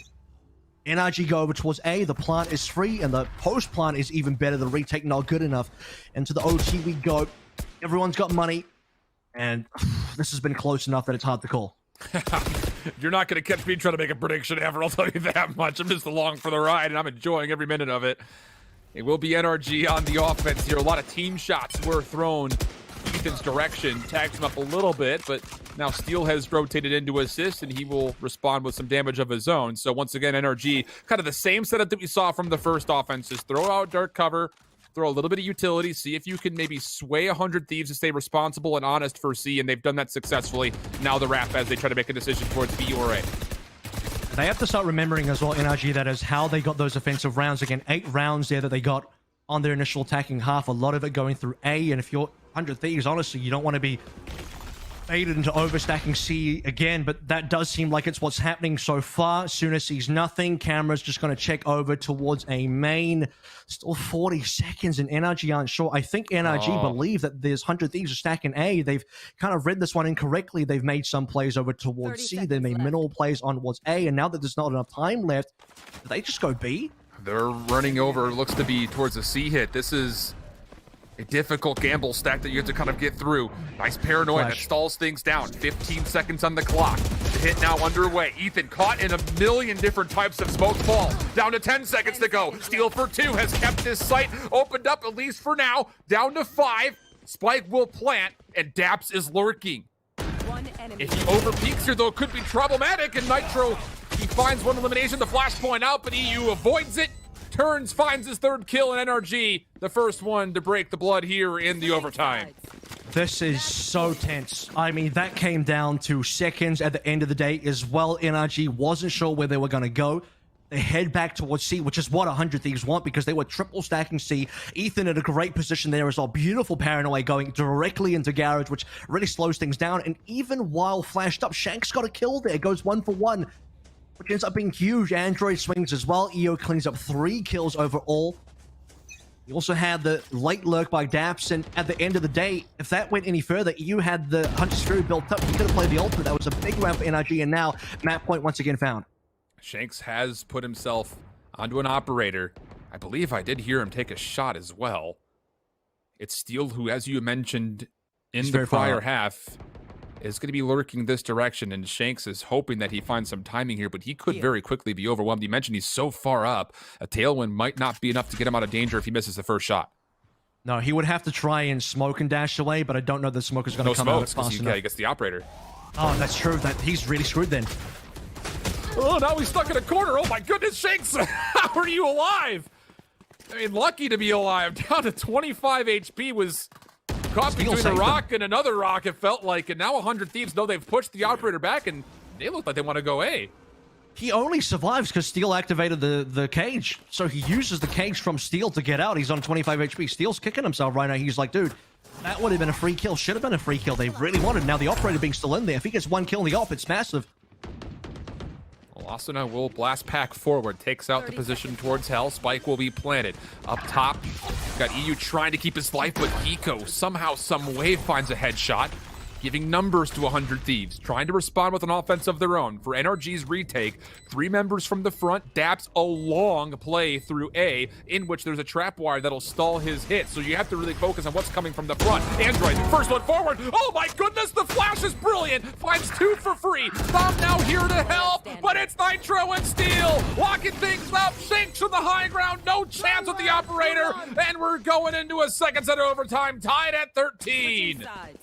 26 so far. Both of our OT rounds came down to pretty massive plays, I think, from the Sova players. Both will be earning a Hunter's Fury, but the number of players still alive there. Look, let's be honest. Psalm plus Android on that paranoia and swing play was massive. Getting those 2 kills could have made the difference there, but the rest of 100 Thieves holding strong. Nitro really pulling out the big guns, as is Hiko. Shanks was too low as it was. Needed to find 1 kill in the operator. Doesn't do so. I did say, if he finds a kill in the operator on 25 HP, it's huge, but he couldn't do that.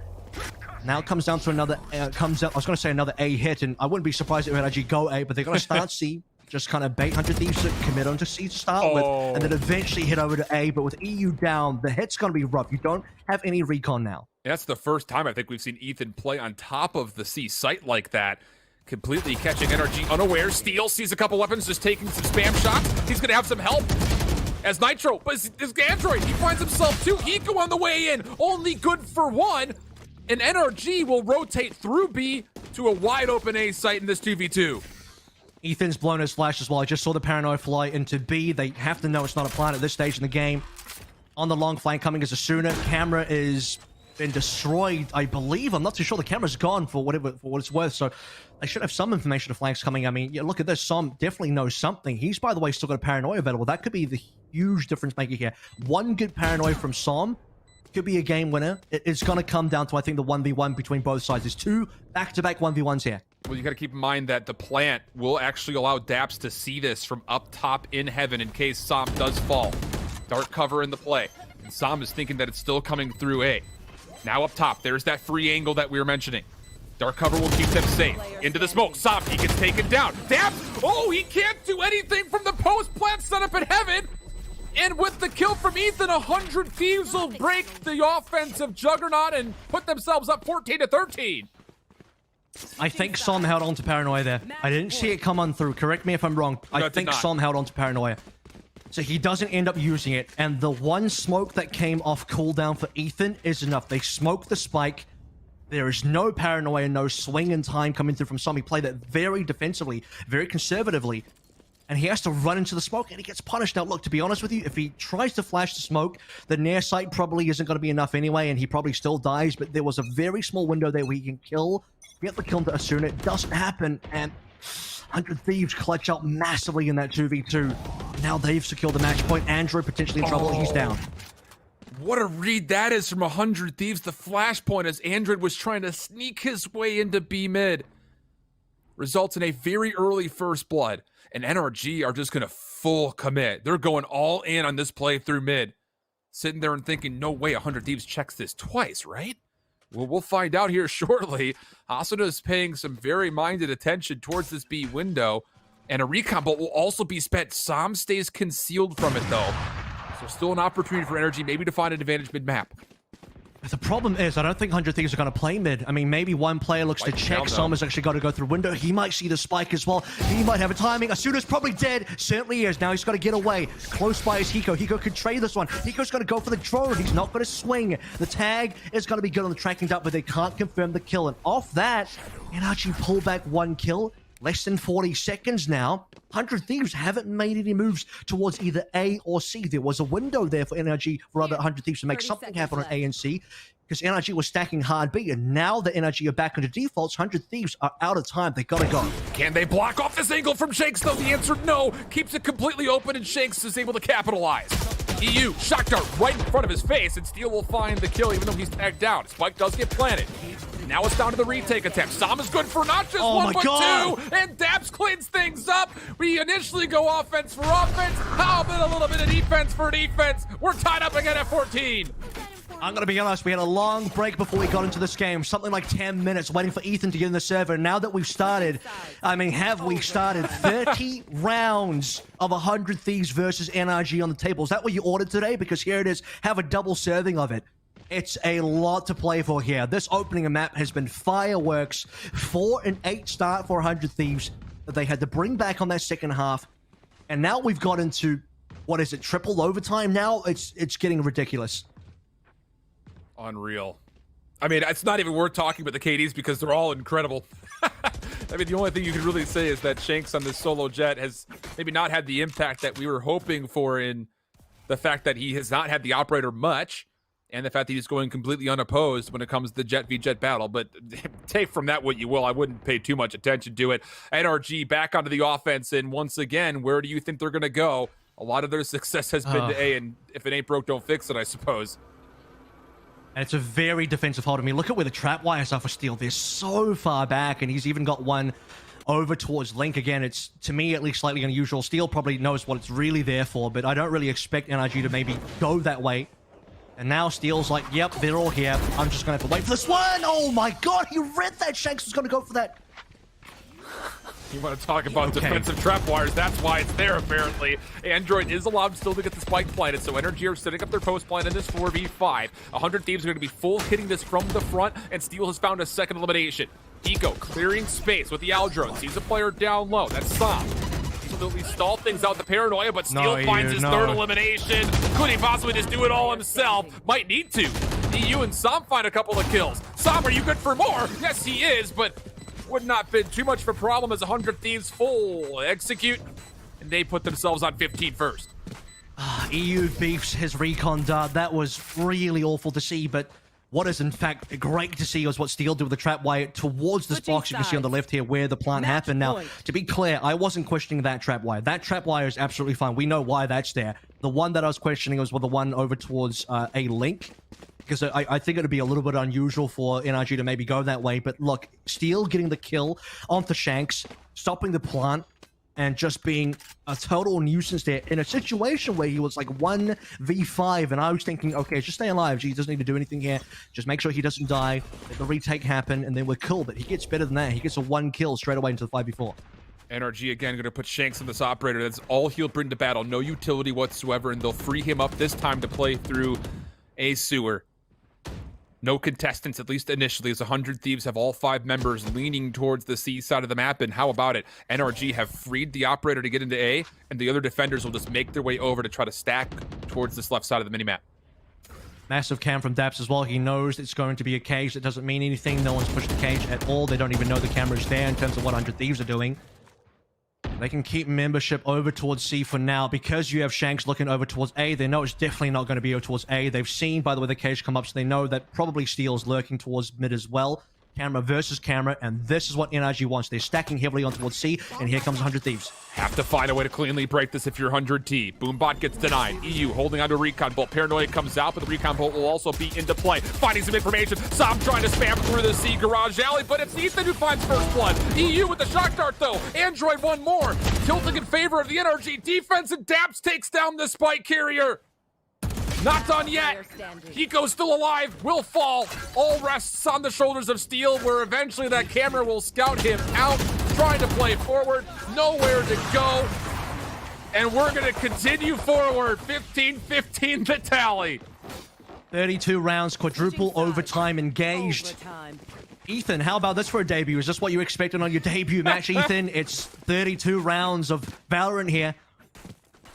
I mean, this is like more Valorant than he's played in scrims, probably. No, I'm joking. He's obviously scrimmed a little bit, but Ethan hasn't been on the team for very long. He's got a decent number of kills. I mean, everyone's above 20 now except for Daps and Shank. Shank's actually surprisingly maybe a little too far down there, but Som's been pretty massive at 32. He's 10 above Nitro. And to go quadruple overtime here, and it's been decent trades as well. I don't even think it comes down to like who's favored on what now, because we've seen teams win on both offense and defense. Probably a little bit more offensive wins from NRG overall, but even that's been contested. Quick hit. NRG on the way forward. 100 Thieves are going to give up a little bit of the site and then have to play for a bit of a retake. Keep in mind that you still have one player lurking through the middle of the map as Daps could potentially get behind this play. All 5 members survive for both sides. As the plant comes down, Hiko's going to see for early information. And even with it, though, there's not a lot of opportunity to capitalize on it. So now 100 Thieves will be tested truly on this retake. More great utility, though, still coming out. As Hiko's able to find some damage with a shock dart. And Daps' lurk through mid. You can see 100 Thieves are looking for him. They know that he's got to be playing around the backside. And meanwhile, Hiko gets a shock dart through. Daps, though, has stayed concealed. And he's on his way forward, but 100 Thieves is already on the site. Steel putting pressure through C long. Finds himself a kill. Knows there's another one around the corner. Taking some spam shots, but has to fall back for the reload. EU with the exchange, but no! And meanwhile, the spike gets defused. And 100 Thieves survive with 4 and go up 16-15. Steel played that excellently. He stops the NRG post plant from really having any value because, I mean, look, it's a good post plant in terms of having 3 over towards long. They can easily spam the plant. It's a god plant as well. Right next to the boxes, right at the back of sight, you have Daps coming in from a long flank, but Daps is so slow. Initially, it looks like Daps is getting high. Daps is getting a lot of value because he's slowing down the retake. He's forcing a lot of members from 100 Thieves to look for him, and that's just wasting time. 100 Thieves are wasting a ton of time chasing down Daps. They need to get the retake going. Steel on his flank, far more successful. Gets a kill. Slows down the post plant for getting any damage, and into the next round now. Shanks is in trouble. Might even go down as Suna gets killed. Same setup though for NRG. They keep Android with him just to be sure he doesn't get pressured, and boy does it pay off in a major way. NRG with an early first blood, and 100 Thieves I think recognize that, okay, operator. We also know that the Phoenix is over towards A, and I think they even read a little bit of information that the Sova's there as well. So they'll quickly rotate over towards a C hit, of which there are no defensive NRG players in the site, and Ethan will get a free plant. This is still a very doable 4v5 post-plant setup. Super open though. I don't know if C Long could necessarily see it. They're not going to play there. Steel's actually hidden behind the box into the back of sight. NRG have a player advantage. Can they use it effectively? Here comes Paranoia. It will be countered by the Aftershock of Nitro as well. But with Ethan down, it's now down to a 3v5. Android's able to find the next kill. Flashpoint on the way through. Keeps Nitro alive. He finds Stu. Not a third though. Eco, can he potentially save the day? Sure, why not? And 100 Thieves clean up the NRG retake. It takes us 32 rounds, but 100 Thieves strike first. 32 rounds. 100 Thieves come in and says, Dormammu, I've come to bargain, and it takes a long time, but eventually they are released from Haven. What a scoreline. What a map. That's got me sweating. That's incredible. That last couple of rounds, I think Steel came up massively in the last couple of rounds as well, but the story of that entire map comes through from 100 Thieves really struggling to get their bearings straight. 4-8 start in the initial half, have to make an 8-4 comeback, which they do, and then back and forth quadruple overtime until eventually 100 Thieves can really just edge out NRG, and NRG made that so close. I can't even imagine what we're going to get into maps 2 and 3, potentially 3. What a map we had. I mean, the first regular bit of regulation was a lot of really dicey rounds where neither team was able to fully get to a comfortable full purchase until we got to the late stages of the second half, you have to remember. But we got a lot of thoughts. We need a break, though. That's for darn sure. We'll send things away for a moment. When we come back, we'll give you the full thoughts. And, of course, the official setup for map number 2. You don't want to go anywhere. Where else could you possibly be? We'll be back after this. What sound experience would you like today? I'll have the fantasy pack. Good choice. And could you make it a Cloud 2 wireless? On his way, sir.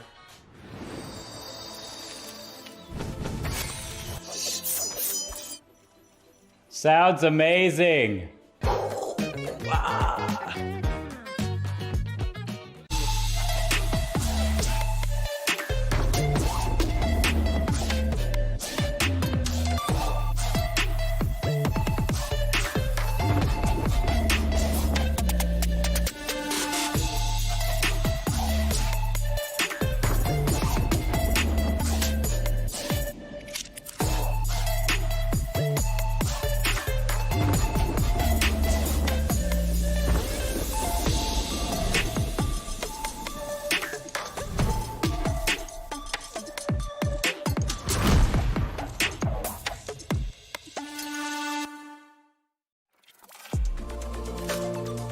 I feel like I need to defend my scene's honor here, because this is just turning into a bit of a dogpile.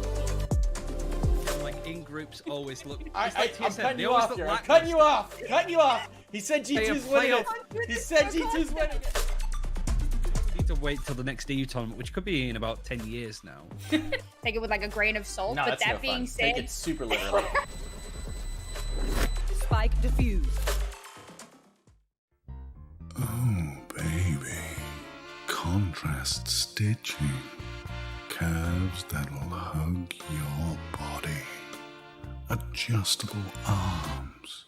Custom embroidery. Memory foam pillows. Changeable color inserts. Lay flat, recline. Removable logos. Soft, durable material. Yeah. Like what you see, baby? Zip chair.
money in the bank.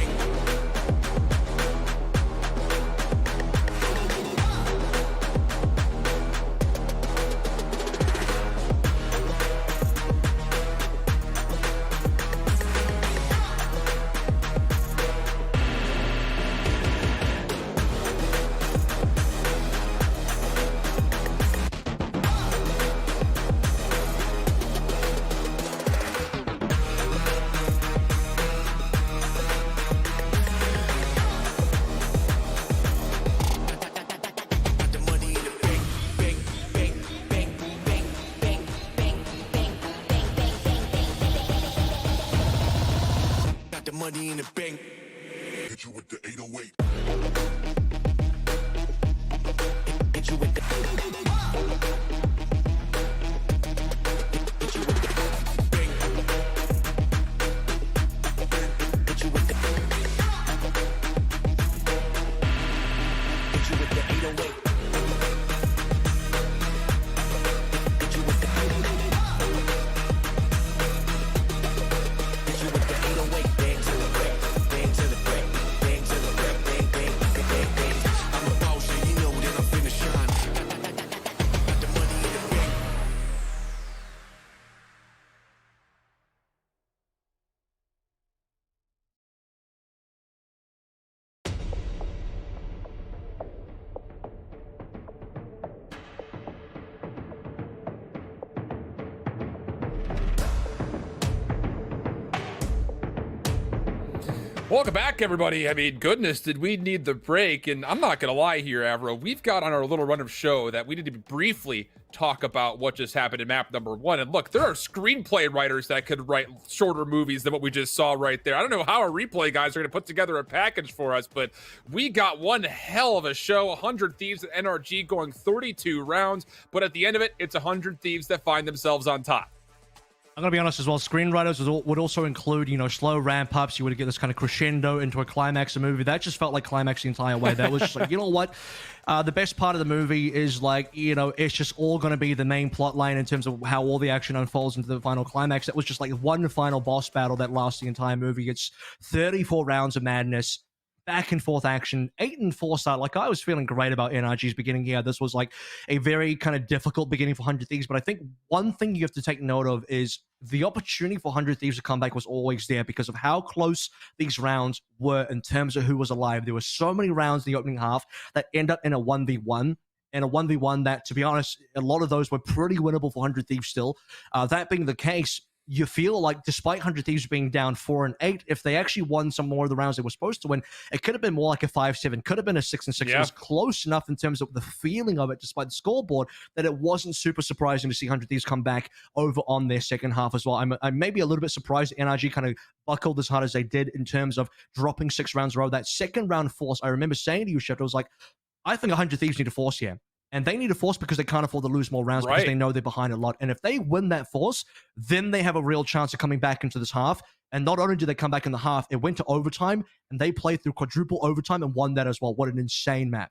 Absolutely unreal. And just kind of a little bit of icing on the 100 Thieves cake right there. That actually is NRG's map pick. So as we turn our attention over towards Bind, 100 Thieves, to be fair, have been successful on this map. Again, take from that what you will. Throw kind of an asterisk next to it because this is essentially a new roster put together with not just Ethan being in the roster overall, but as we talked about pretty routinely through that first map, a handful of role swaps will have to come into play. And to be fair for NRG, they're not unexperienced on this map either. They've played it a total of 9 separate times so far here in the VCT era to a pretty favorable stat line of a 6-3 overall. I think this is going to be a tough series now for NRG. And the reason I say that is because, you know, we have to win eventually Ascent. we get to Ascent. Yeah. Eventually we have to go to Ascent. And that is a favored map for 100 Thieves. And still in this version, 100 Thieves, I think so. I definitely think Haven needed to be a map win for NRG. And if it was, I have no doubt that we could potentially go to 3 maps. In fact, it would be very likely. Looking over towards Bind, the fact that, yeah, I'll be honest, sure, 100 Thieves have lost Bind. They lost to Carpe Noctem. Again, we kind of write that one off only because Nitro wasn't here. They lost to Luminosity, but who hasn't been losing to Luminosity? Pretty much everyone has been. More looking over to the NRG side, they've lost this to Dignitas. They've lost it to Gen G. They lost it to Xset. Not that those are necessarily not very good teams. They're all decent enough teams. I'd just say maybe the Dignitas loss is a little bit concerning because Dignitas have been a struggling team for some time now, especially in 2021. I don't feel, looking at those results, I don't feel great about NRG's chances on this map, but I think based on what we saw in Haven, I don't count NRG out. I think this one could still be a nail biter. I think this one could still be, especially if you see NRG get to a really hot start. NRG have a lot of capability here. I think we are likely to see an Ascent. I just don't know if NRG will be able to win Ascent. We might be able to get there. It's kind of an interesting stat line as well, or maybe not a stat line, but a storyline overall for NRG. They've been kind of a mixed bag as far as what they're bringing out to play agent-wise on this map, including they've played out Yoru. Back at the beginning of the month and the end of January, they're playing Yoru a handful of times. There was also an instance where they were trying to make the Sky work, the Brim work. It kind of feels like NRG maybe aren't 100% confident in what they're bringing to the table. Even in their run that they were putting together, playing this the round of 16 versus OTW, a different composition what they had from before. So it'd be interesting, I think, to see what we get. This is the same composition on our screen too that they did play in their most recent attempts. So it looks like they've largely been able to figure out what they want to play. It just comes down to, can they effectively use this against 100T? I think this is a sort of situation where Android really does want to play the Phoenix. They played Phoenix twice now, so the real question is, do you want to go Phoenix Jet or do you want to go Phoenix Raze? I think the ideal composition for NRG is actually to go Jet Raze, but they're not going to move towards that. Jet is maybe slightly... Here's what I'm going to say in defense of NRG's picks here. 100 Thieves are not going to play Jet here. Pretty much guaranteed they're not going to go Jet. That means if you don't go your own Jet, it's not a big loss. It's not like you have some sort of Jet disadvantage, even though if you look at 100 Thieves, like, they're probably saying what Jet disadvantage, it didn't really appear for them, right? So, and that's on a good Jet map like Haven. Now that you're on a map where teams were already starting to phase out Jet a little bit, obviously not if you're TSM because you got Wardell, but a lot of other teams, for the most part, actually don't really want to play Jet here. Not a lot of teams, but certain teams. And now in this particular matchup, no Jet across the board. It's going to be Raze Phoenix. Android is going to be on a comfort pick. Shanks is going to play something that's going to be quite good for this map. Asuna will respond to the other side. Nitro will play the Fabled Sage. That was rumored. That was really rumored that Nitro was going to come in as a flex player. We saw him play Breach. The other pick that was, I guess, on the grapevine that people were saying he was going to bring out was going to be the Sage, and now we get to see it. Oh, this is interesting. The last time that this composition was played by 100 Thieves, they didn't just lose the map of Bind to Carpe Noctem, they also lost a round of 64 matchup versus a team named Spotlight. So, again, this feels like maybe an instance where 100 Thieves are going back to something that they have to play because you're dealing with essentially a new player, a couple of new roles. You don't have the ability to go onto that Jet that Dicey was playing for before. Maybe a consideration there, but I think just the larger takeaway for me is that both teams are still trying to get their feet grounded on this map when it comes to what agents they want to play. So we'll figure out exactly who may have an advantage, if there's one at all, between either of these two squads. We can get into it. It's RG on the defense first. 100 Thieves tasked with going into the offense. I'm going to say one thing about losing Bind versus Spotlight. If you actually take a look at the game, it was Silent still... basically playing in place of Nitro, who was away, and it's Dicey playing Sage, which is, Dicey doesn't play Sage, so that's a write-off immediately. So that would be why they lose Bind. I think this is going to be a different version. I'm not going to read too hard into that Bind loss, even though it does kind of stick out like a sore thumb. Walk down coming through from NRG. Steel, is he ready? Yep. Finds one. Not gonna be able to get a second, but help is here. Ethan, patient, not quite enough, but it doesn't make a difference because Steel has found 3, picks up a Sheriff, but EU will punish. And so we'll stay with a small advantage for 100 Thieves in this offense in a 3v2. Steel maybe getting a little bit greedy there. Sees a free gun into the ground, likes to lap that one up, and it's going to give NRG maybe some utility to win, especially with Depths. Long range headshot onto Nitro. No more healing. Plant's going to come in, but there's enough time for the rest of NRG to regroup. EU's on the way here. Half HP for Asuna as well, and he's making a long rotation back to short. There's a small timing window. Maybe an isolation kill. I don't think NRG realize it. Now 100 Thieves are back together. Yeah, I don't think they fully expected Asuna to give up the Showers play to come back towards middle, but as soon as he throws out these paint shells, that will be information gained. I'll drone out. Tag will be there, but EU able to find the kill just down to Hiko. He's been so good with these shot darts. Can he be so once more? Tries to take the long peek, but he gets tagged up heavily. Doesn't even matter. Hiko, 1v1. Bang! Bang! Hiko for 2! That's what you get. That's what you get.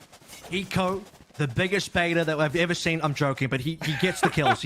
The rest of the team dies and he cleans up. That was a joke, guys. Don't get angry, please. Hiko clutches through massively, 5 HP. That was going to be a situation. That was going to be a situation where I was looking at Steel like, yo, you died over towards B ramp unnecessarily. You gave EU the opportunity to rotate back and rejoin Daps. If you killed EU, this would have been an easy, like, what, 1v3, 1v4 situation. Daps comes up huge with a long-range kill versus Nitro. Comes down to a very close 2v2 and could have gone either way. But it goes the way of Hiko. Dark going to come through, kicking over towards Showers. Steel's going to bypass that one for now. Unbelievable. You just never rule them out, can you? Big advantage now for 100 Thieves, saving the pistol. NRG stacked onto A with 4 defensive members, and they want to try to push through this dark cover. It's going to be Ethan who's nearby, but he does not have a weapon out. Caught with the dark cover. Sam able to find first blood. Trapwire also dealt with, and they're going to get information that, hey, the spike's actually down here as well. 100T have a gun advantage, though. They have dropped 1 weapon, courtesy of Ethan. There's a smoke there that they can play with as well. This is going to come down to 100 Thieves having to clear very close. Boombots available. That's actually massive. A super boombot. Yeah, they can use that to now their way into market. Free spike. He just yoinks it. He's like, that's for free. I'm just going to walk away with it. NRG cannot respond. Still a 5v4, though. Steel with the potential timing. Gets a bit of a headshot. Can't complete the kill. And has to now just try not to die. Here. Oh. Dicey engagement so far. Time becoming an issue. 30 seconds to play. Everything will have to go through Shanks, who's down to 22 HP. He does hear the footsteps. Can he go 1 kill here? Yeah, sure, why not? That's also the spike down. Wait, the barrier orb is also in play. If he can hold his life a little bit longer, maybe there's an opportunity to kill the clock off. Sam is also essentially in this play, if not just barely. Tries to spam to the dark cover. Gets a bit of damage, but the spike does get planted. Unbelievable. 3v4 situation. Still not done yet. Shrouded step for Sam as he gets on top of the play. And now it's just down to Nitro to try to hold on to this. Knows that he's got some wall to work with. Timing of the peak not favorable. And now it's up to Steel. 1 HP. They're looking. They're trying to find him. Steel finds 1 kill. Tries to spam. The defuse is in play. Gonna stay alive. Shrugs them off, but Sam finds the kill. And a free Vandal pickup as well. What a close round. Oh my goodness. That's a dangerous thrifty round. And it starts by dropping Ethan in market. They slow down 100 Thieves. They drop a gun, and the best gun that they were hoping for was the one that Sam picks up at the end of the day. He nearly killed the planter. He nearly got it. Through the smoke, just barely misses. TP's over on top of the boxes, close by, tucked in. Has a smoke coming up in 5 seconds. Smoke ends up being absolutely clutch because Steel is trying to make the flank happen and he can't connect the shots. He doesn't know where to shoot. And what an insane thrifty win from NRG that completely slows down and kind of ruins the economy momentum of 100 Thieves. Your heart's not racing watching this series. I have to question if you're even alive at this point. Goodness gracious. 100 Thieves now trying to make an execute, potentially come early through both Hookah and B long. The defense for NRG is solely playing inside elbow, but quick on the rotation will be Shanks. Just comes down to will he be here in time to maybe even contest the initial plant is the question. Well, 100 Thieves have not committed to this play yet, even though they've thrown out a lot of utility that would make you think otherwise. And, well, it seems like otherwise is also being thought by NRG as Shanks is potentially considering, do I need to rotate back over to A? No, they're committing to this one for sure. They see the paranoia as well. That's usually a bit of a telltale sign. Hunter Sphere available, 100 Thieves sooner down. Here comes Hunter Sphere trying to clear out the angles, and they will get Android down. 4 versus 4 now. Plants coming in. Ethan should be able to get this one pretty safely. Nitro coming through from the side as well, having control. A little bit of control over towards Elbow. Finds a gun into the ground. 100 Thieves now feeling much better about their opportunity. NRG are going to have to retake this by moving through Elbow. 3 players currently there. Daps waiting for an opportunity to peek from the main defensive door. And here comes his move. Paranoia comes out. Will there be any kills for it? No. 100 Thieves are going to find one, but Shanks finds his way on for 2. If even exchange, pinstripe kill feed 2v2 situation. Paint Shell's going to deal some damage to Hiko, but he still finds the kill. Has he killed off enough time? They know where Steel is. Deals with a recon bolt. Tries to spam. Wait a second. EU finds the kill. Does he have time to secure the back end of the plan? Of course he does. And EU saves the round for NRG. I didn't see that kill, but I guarantee you it was sick. I guarantee you EU did an incredible play there in terms of the headshot he found.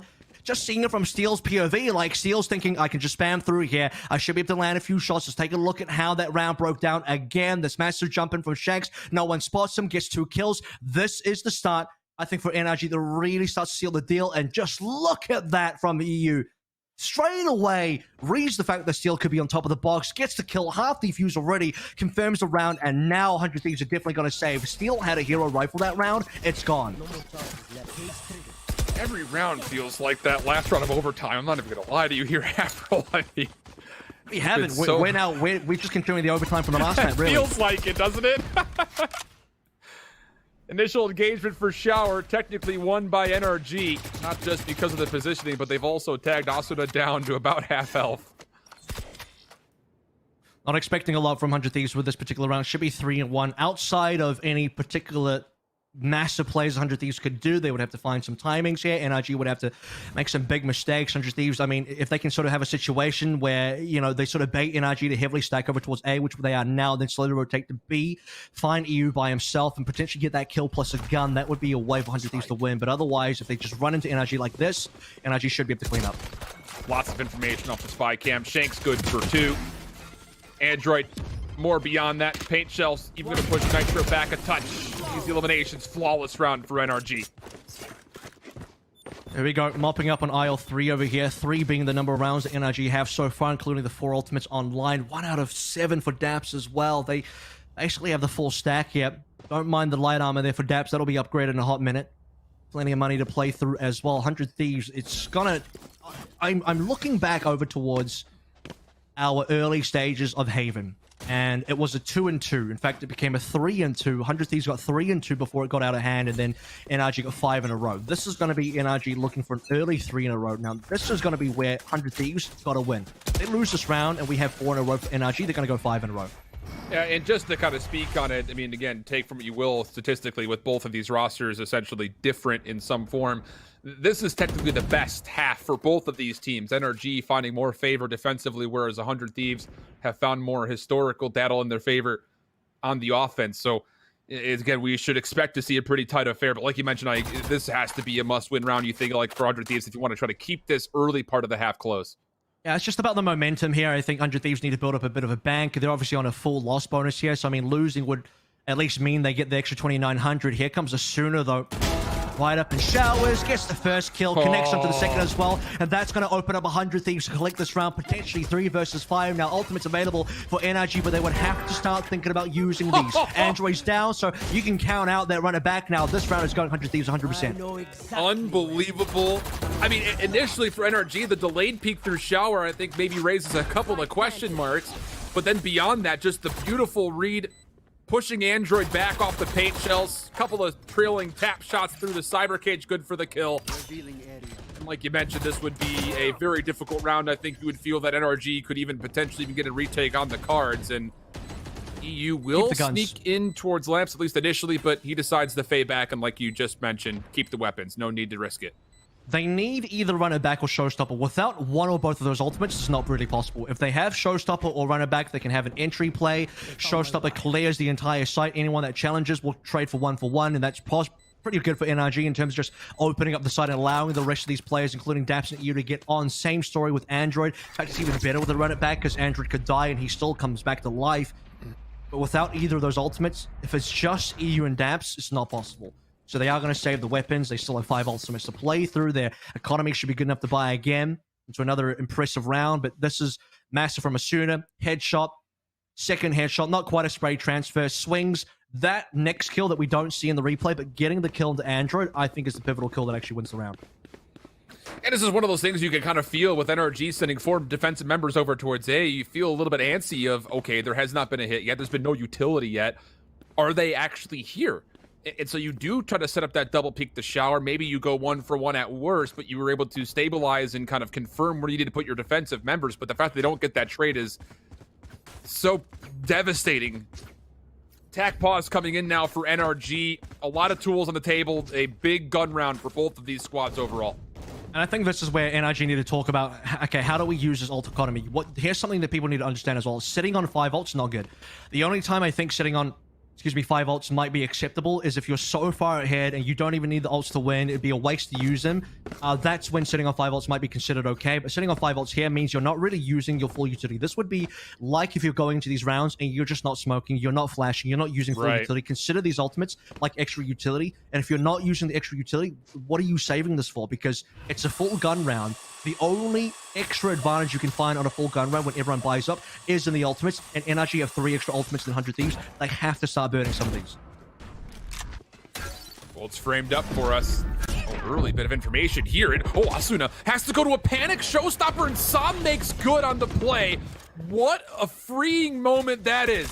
Dap's able to find the information. Sam gets enabled to be the catalyst, and that's a brilliant first blood, plus the showstopper also taken off the table. And they don't have to use anything just yet, so they can hold these ultimates now for a potential retake, and that's if they allow 100 Thieves to get on site. They still have a decent amount of members here. I think Shanks is in a great position, actually. He's got full Shell's control. No one's challenged him just yet. He can use that as a retake. Currently, 100 Thieves can only play through a shot, which is not great for them. Also, a trap wire, I believe that's from Steel. Here comes the teleport from Ethan as well. Does he commit? Not quite. He checks no one's there. Shanks' position has been revealed. Defensive Hunter's Fury out for EU. The spike still planted behind the barrier orb. Damage coming through from a multitude of different angles. 100 Thieves down to his 3 players. Android clears lamps with the run it back, and it's just down to Hiko. Would be probably the most incredible 1v5 we've ever seen, but it's not going to happen here. So the run it back comes out, the Hunter's Fury comes out, and NRG win a flawless defense. I'm pretty happy with that. I think those are 2 good ultimates burn to sort of get their way through. I mean, it's a little bit harder to find massive value from the Shadows or Neural Theft. Showstopper was the other option here, but I think burning one of Showstopper or run it back is good. Not both in this case. Burning both would kind of affect their next retake a little bit negatively, so having the extra Showstopper for a potential further retake in the future is going to be pretty good. Now they're sitting at a scoreline of 4-2. Having a flawless also means the extra bank up. They can afford to, have a future round loss here. That's not going to really seriously impact them. Shanks could potentially go to an operator if EU decides to drop, but they're not playing a jet. So I think for both sides, both teams are just going to forgo the operators for most of this map. Well, Resurrection is on the table this time for 100 Thieves. Full gun round for both of our squads. Still an ultimate advantage when it comes down to what NRG can potentially be using. Spike will still be left over towards mid-market, so this will be 100 Thieves is searching for information, and boy, are they about to get it. 3 members across from B. Long, EU with 2 kills, and NRG's defense in a very comfortable position early. They have to play for the res here 100%, so 100 Thieves will now be rotating off of A.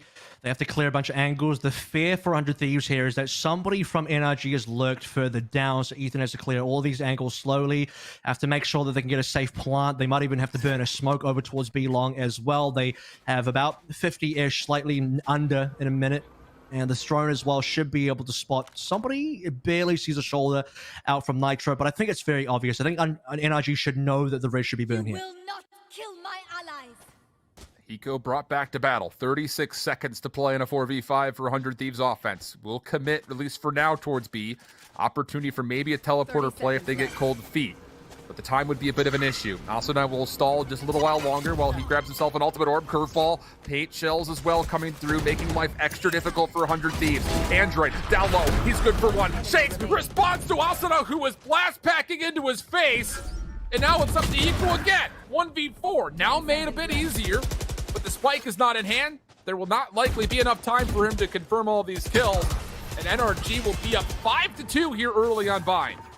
Yeah, here we go. This is where NRG are starting to find their groove, similar to what we saw onto Haven, mind you. I mean, if I go back to Haven again, we have, 3-2 early in the first 5 rounds. A few more rounds after that, it became a 4-3. So this is already better than a 4-3. We got a 5-2. Another broken buy from 100 Thieves, which means likely we're going to 6-2. As long as NRG don't drop to a Thrifty coming through from 100 Thieves, it's fine for NRG. They've got a lot of money to play with. They're starting to rotate through some more ultimates here as well. Again, using and saving the Showstopper for a retake was huge there. Definitely awarded them with some extra pressure. This is a particular round where they don't have any ultimates, but they can farm. It's going to be a good farming round for NRG because they're low on ults. The 100 Thieves are probably not going to win, so all these kills will now get the next round of rotations in terms of ultimates for the further gun round after this. A lot of utility being exchanged, but Hiko's going to use his to go to 100's Fury. Can he confirm? Sure, why not? How about a second? Hiko for 2 off the 100's Fury. Dap's trying to hold on. Throws out the Neural Theft. This is 100 Thieves in a very disadvantageous position off the weapons alone, but they've made things interesting. Still onto the site is Asuna. He'll fall, but Hiko turns to more traditional weaponry. Finds a headshot. We've got a 3v2 in favor of 100T, who have gotten onto the site for a plant, but Nitro reads the teleporter, and Daps will shrug him off, but immediately wrapping back to what will be a wide open A site for 100 Thieves. Oh, Daps has a 1v1 now. Hiko's here. They got a battle. Hiko wins it for 4 kills and a headshot with the Sheriff as well. This is a Hiko round for sure. EU might die here as well. Ethan will take it down, and I said this already, Shift. I said this. NRG just have to make sure they don't lose to a 100 Thieves Thrifty, and they should be fine for a 6-2 holding on to momentum, and they lose to the 100 Thieves Thrifty off the back of Hiko. You're asking, where does 100 Fury come from? He got rezzed in the previous round. He got rezzed at 5 out of 7. Hiko then gets a couple of kills, I believe, which gets him onto the ult. So if he didn't get rezzed in the previous round, I don't think he has enough ult or he doesn't have enough ult charge to actually get that 100 Fury. You don't have those opening 2 picks, so a lot of what we saw in previous rounds have compounded into this result here, and a stunning round win for 100 Thieves in a moment where they really needed it, otherwise they'd be very far behind. Boombot clearing space. Asuna just spamming through the cyber cage. Finds first blood onto Sam. I mean, 100 Thieves just... You feel like you're in a position where if you're a neutral fan, you're probably sitting there saying, oh, there's no way. And then moments like that happen. Nitro feeling a lot of pressure. Actually uses a barrier orb to keep him safe, and boy, did it. There was a paint shells and a hot hands that was denied by the barrier orb, and he gets out with full HP. That's hashtag worth it. Well, good news for NRG is now 100 Thieves can't use the barrier orb to actually get a free plant in. Dap should get a 1-for-1 kill. He'll probably die afterwards, but the first kill's for free. The second one's going to cost extra, and he's not going to get it. Nitro gets the cleanup here. Showstopper coming on through from the side of Asuna. Is it going to hit? Might not matter. Android's getting more than a bit of value off this runner back, but he'll go down. And EU, no HP, no chance. Steel, 3 kills, and 100 Thieves now up 4. Oh my goodness. What does this do to the economy? At a certain point, you have to feel like NRG are going to start being put into a pretty trepidatious position. And yeah, it looks like there will be one more purchase. Yep. It just depends on how this next round goes. Can 100 Thieves flip the script on the economy, which has been so far just dominated by NRG? And here we go. I think Shanks moving towards the operator is probably correct here as well, because, you know, in terms of lining up the playstyles, 100 Thieves have been mostly a slower team. They're a mid-round team. In fact, I think they're quite a late-round team, which means Shanks could potentially pick them apart with an operator. Going to be challenging Showers early. Won't get any value there because no one's actually going to be taking Showers control. A little bit confused by the smoke coming through because that actually stops Shanks from checking the angle. Now Shanks is rotate over to B and he'll be late. Well, also just going to make a bunch of noise, but there is no full commitment to using this hookah position, at least not as of yet. The spike is still lingering just outside a mid, and well, the Shanks rotation pays off. Finds a first blood. NRG will actually confirm a headshot on a steal as well. So now if you're 100 Thieves, you're just looking at this play through A main as far as being your only barrier of success. Daps will read it with the spy cam, but also gets pushed back. Saw makes use of a trap wire for an elimination, and NRG's defense in a very solid spot. Nitro's going to try to stick for a plant, but as soon as the cyber cage fails, Daps able to find the kill, and it comes down to a 2v4. Okay, is this still doable? Might TP? Yes, he will TP, but yeah, Steel came back though. Steel's gonna have to really try and lurk here. That's one really decent kill. He needs to try and get a TP, gets a third onto Android, and now Neural Theft into the teleporter. Pretty decent, trying to bait someone to follow him. Neural Theft is going to allow Hiko to find locations, get the free plant. TP over means they should have hookah control plus LOM. NRG doubled entry through from CT. 2 versus 2. Low HP on Steel. Remember, 30 HP. He's 1 shot away. Steel needs to play this one very carefully. Reveals his position. Player nearby gets caught. Just down to Hiko, but said that a couple of times before. There's the first. Knows the second contestant's nearby. Throws a shoulder. Tries to take the fight. Gets him caught mid-reload. And Hiko does it again. How many times is Hiko going to get away? He is so good in these clutch situations. 12 and 7. Hunter's very available as well, just in case things got even, tougher. If there was going to be a defuse there at all. I mean, this was huge from Daps early on. Daps pretty much saves NRG. It looked like it was going to be NRG. Remember, that's a 4v2 Also, credit to Steel. Steel takes a headshot early on. This is Arthur Asuna dies to a shot coming through from Shanks via the operator. And after that, Steel gets 2 kills, neural thefts, and then TPs into Hookah. If it wasn't for that, I don't think Hiko gets the opportunity to win that last clutch. So a combination effort between Steel and Hiko, and then obviously Hiko to keep the lid on, cherry on top of that cake, and now 100 Thieves back up to 5-5. I mean, at a certain point, I think we need to ask production just to put in a, how many solo rounds has Hiko won for 100 Thieves? Because out of the 5 successful rounds, it feels like at least 3 of them have been, but NRG, not phased, find the opening 3 eliminations, keeping B-Long safe, and that's the spike carrier taken down. And more importantly, Hiko does die, but Steel is in play still. Steel will have to go pretty large here. Not a lot of HP. Suna's still there. Suna can definitely bait Steel in this next play. I mean, they have to recover Spike, though. They don't have the ultimates. They lost Hiko, which means no Hunter's Fury. And Hiko's been probably the biggest issue for NRG to deal with so far. Waiting for the smoke to fade.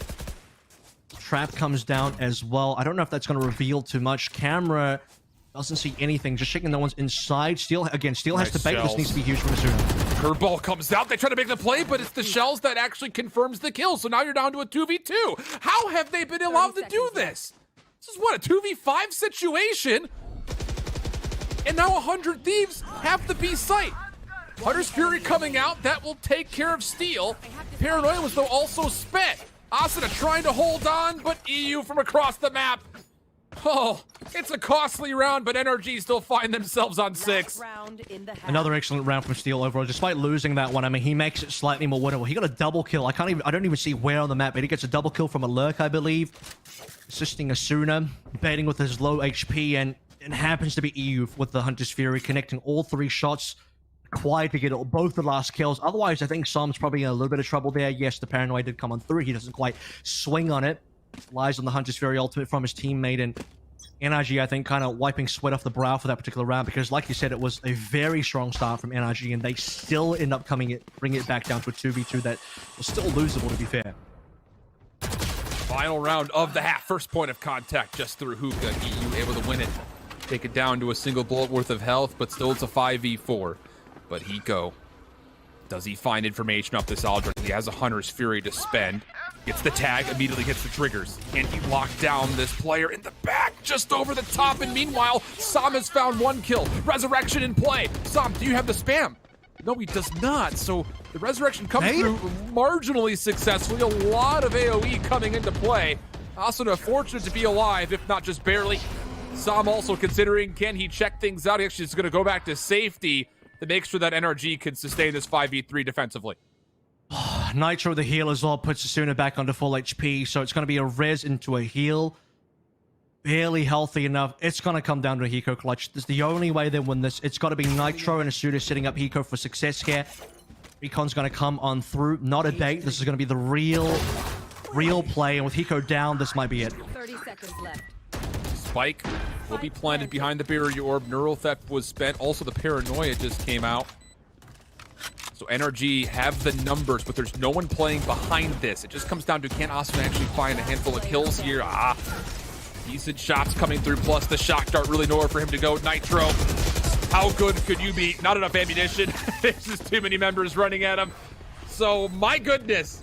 I think in a lot of ways, this could have been a much more lopsided half, but NRG, I'm sure, feel a bit fortunate to exit 7-5. We'll throw things to our halftime break, give it the recap, and come back as we swap the sides.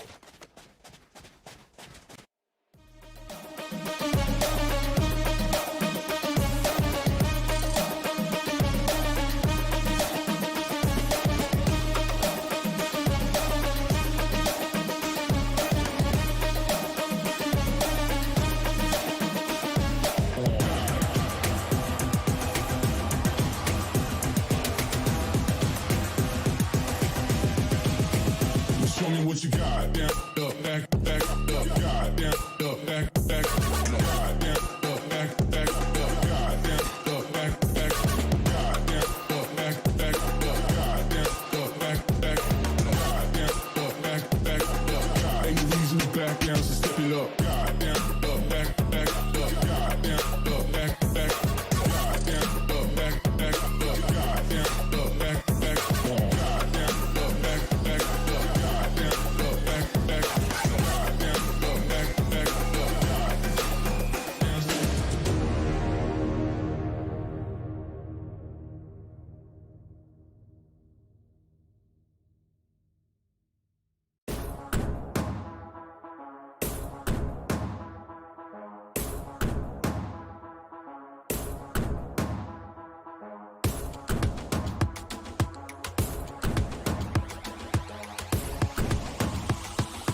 Well, we may not be at 32 rounds quite yet, but that is not keeping our teams from putting out a show. Avril, first reactions to the first half.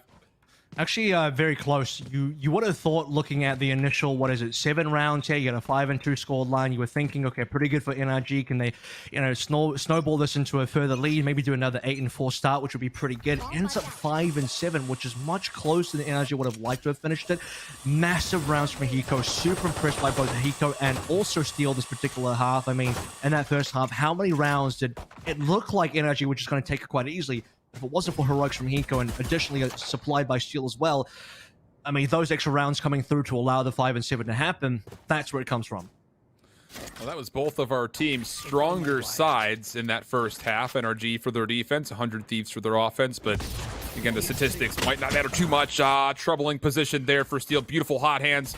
Not able to use the cyber cage to get out, so a first blood for NRG here in the pistol, which will likely lead to an execute to B, and it does. But Nitro up top, deals with the spike carrier, stays alive, gets the reload off, but not going to find anything beyond it. Daps also tagged down low, but is able to survive for now. Ethan takes the position of his former squad mate. Right click's not going to be there, and now we've got a 4v2 post line in favor of NRG.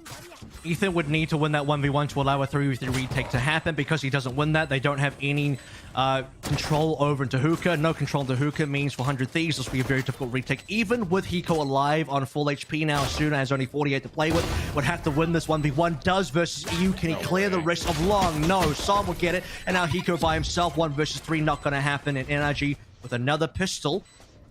I say another pistol, 100 Thieves actually won the first pistol. NRG get a pistol, which means they will go up 8-5. No more pistol magic there for Hiko, although he had an opportunity, didn't he?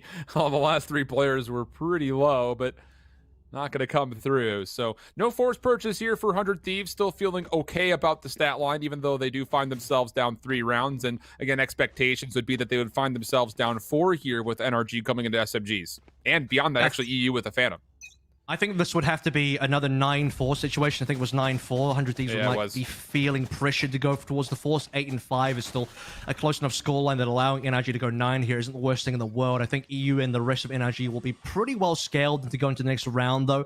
I believe DAF should be going towards a rifle. They should have at least 2 rifles, assuming they don't lose too many players going through this particular round. But, we've seen 100 Thieves win Thrifties before. Early damage on a Hiko, and he's down.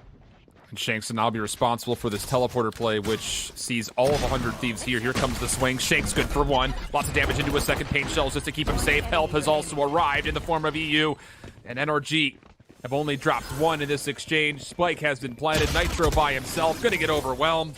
NRG, as expected, put themselves up 9-5. So Daps had 2k in the bank. He'll have about 5k-ish total now, plus any extras. I don't remember if he got a kill or not. Dropped the Frenzy, pretty inconsequential. 2 rifles there as expected. EU arriving on 1 from the previous round. Everyone else survived, so they don't need to rebuy here. 3 Spectres, 2 Phantoms. Pretty powerful 3rd round bonus coming through from NRG, and still with extra in the bank if they do lose this round to play further with. I wonder if they're going to speed up here. 100 Thieves have everything as you'd expect. No real timings on ultimate. Android is actually 1 away, so I'd lie. If they can get Android and Orb and Showers, this could be huge. You kind of see that 100 Thieves do not want to allow that to happen. They've got 3 defensive members that are playing here.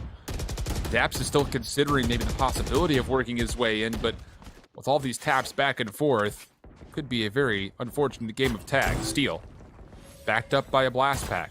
He'll be all right. He'll still hold the position if he so chooses. And again, we tilt our attention back over towards this A shower battle, which seems to be ongoing and everlasting. Respect that 100 Thieves are going for this, by the way. They know that this orb is going to be contested by NRG. They don't actually have any info in short, so they're just hoping that nothing bad is happening short. Hiko's got rough eyes on it. He's just kind of there, isn't able to see too much. Walls down over towards Long as well. So for the 2 players, 100 Thieves over towards B, they just need to worry about Hookah for now. Paranoia comes on through, and oh my goodness. Ooh, the smoke is going to be a sooner. So that's going to be now. Run it back off the table. A lot of commitment for NRG to try to make that play happen. Steel will be taking a pretty hefty amount of damage off of a very good opening paint shell. So Spike is a part of this play. Steel trying to stay alive. Not able to use the cyber cage to take down Shanks. So we go 4v4. 28 seconds to play.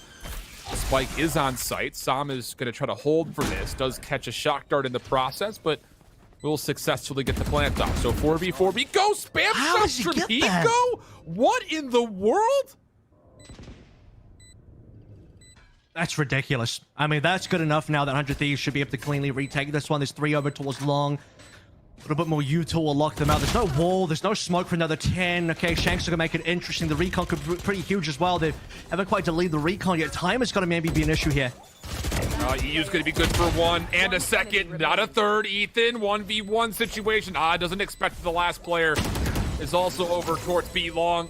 Zaps kept himself concealed the entire way, and NRG go up 10-5. Dab shooting the body as well. Not the first time we've seen that so far in this matchup, but they had no util. I was thinking, okay, I mean, they can get this. All they got to do is kind of cage it off, or, you know, rather, I was thinking more towards the smoke from Ethan. You look over at Ethan, it's like still on cooled. It's not quite there yet. Nitro doesn't have enough util. And suddenly, what could have been a pretty good retake off the back of Hiko's massive kill through the wall ends up not working out because the util isn't there to clear through into long. And so the 3 long players there from NRG just make it work. They have no hookah control, and it's still good. Spam through the smoke now. It's a little bit of damage. A lot of damage, actually. Look at the health of Ethan. Yeah. Down to critical HP. Daps trying to deny the ultimate orb being captured, but cannot successfully break the barrier orb, so getting away will be Nitro. And now he's going to have to essentially wait for Ethan to make the rotation over to get him healed up, which he is on the way for. Android moving forward. Here comes the blast pack initiation from Shanks. On the way in. A lot of information on where exactly the Sage is playing, but Steel was never checked, so he finds 1. Is that going to be enough? Daps 1v1, able to take down Nitro. 4v3 we go, and the spike has made its way, well, not yet. Should be able to make its way onto A, but they're not feeling confident about this yet. Our NRG, and they're actually going to rotate away from this play. Now, there is a gun on the floor. If NRG rotate away from this one, the gun will be free to pick up. You do see a player still here. Som should have the off angle. Asuna doesn't check it. He's even caught swapping guns. Ethan long range is taken down by EU, and 100 Thieves now no longer have to rotate towards B. They can just keep playing here. They'll get the free plant. Daps will clean up the last kill on minimal HP. They'll collect the extra money from the plant itself. 4 players alive. Pretty comfortable. They don't have to burn the runner back, like I said before. Ideally, they just use one of either showstopper or runner back, and not both, and they'll now have the runner back available for this round. Big opportunity for NRG. Again, their pick was Haven. That went to 32 rounds. Tilted, as you see on the scoreboard there, in favor of 100 Thieves, but this would be a 100 T's pick. And I have to imagine that it comes with maybe a touch of criticism, considering the fact that they are just 2 and 3 in this map overall. But, you know, again, this is a brand new roster, all things considered, and they have hard vetoed out split. So it would be a scent that would be waiting for us if NRG can close this game out. Still some work to do. We know that 100 Thieves have been, I won't say in worse positions, but similar ones, and they've been able to clutch things up. Daps will read information, and that will be enough for him to say, I'm not interested. He'll back away. Ethan able to find one and steal another as they just dart down B long. Trying to cut off the rotation is Shanks, but only gets 1 of 2. Okay, here we go. 100 Thieves. I mean, they even have an extra resurrection if they want to play into it, but I think the 4v2 advantage is enough. 100 Thieves still need to potentially be a bit greedy, hold on to extra util to make this comeback happen. And yeah, it's going to have to be another comeback now as the wall comes down. Well placed, stops anyone from TPing as well. Does get broken down in terms of one segment. Less than 1 minute to play through. Spike has been recovered. Where do Energy go? I don't know they want to necessarily spend this ultimate. They would get far more value out of it on a future round. I think they realize their hopes of winning this round are not that high. If you do spend this ultimate, their hope would have to be that they can bait out like a showstopper in response and go for a 1-for-1 trade in terms of ults. But they are going to go for this play. I think they got the money for it. They certainly have the rounds to burn, Alan. So here we go. Energy walking to B. Defensively, Ethan playing through the elbow. Hiko over towards the defender spawn. Ethan will get first point of contact, sees the information, just backs down, wants to make sure that help can be there. Also still holding onto a paranoia, will throw that out, but no one can really convert onto this, so the spike will be planted. That's a flash that's down.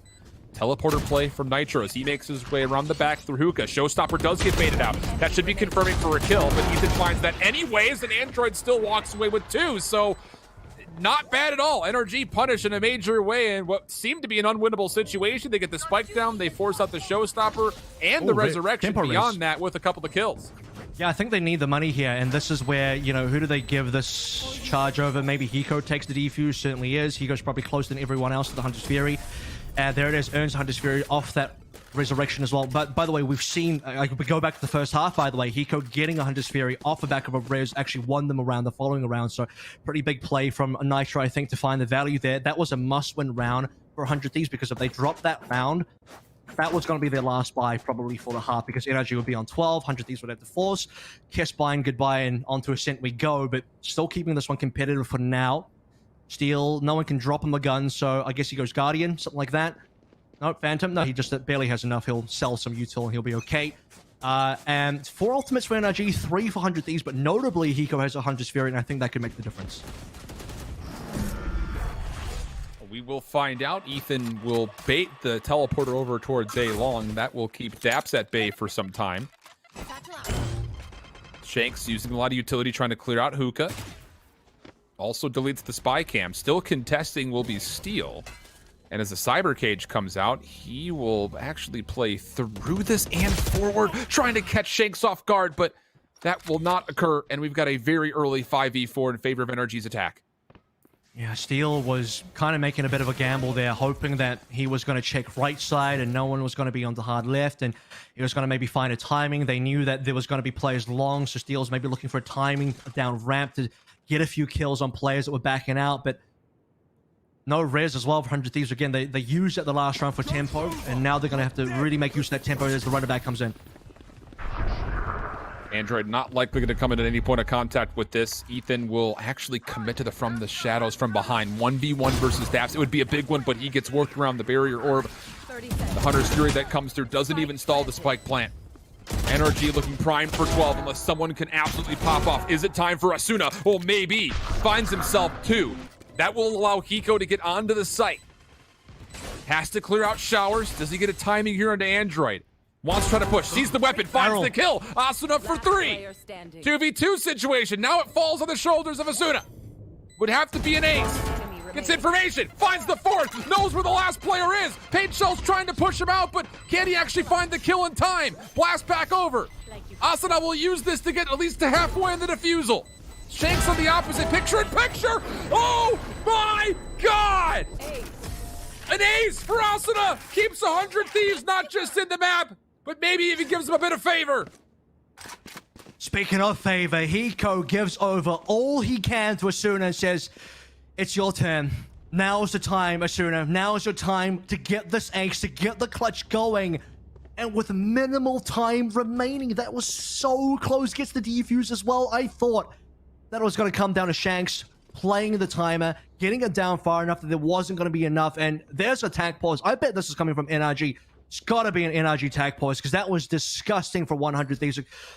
NRG were on their way to 12 rounds. We've actually confirmed it's 100 Thieves, and I guess 100 Thieves need a little bit of time to think about and digest what just happened there for themselves as well. They get themselves an ace. They need to figure out how to get more rounds in, 4 more rounds specifically to get to 11, and then on their way to 12, maybe 13. At that point, look, if 100 Thieves make their way to 10 and 11, I think this could go to another overtime. And I don't know if I'm ready for back-to-back OTs, but this has been an incredible series so far. Did not expect Suna to come out that big.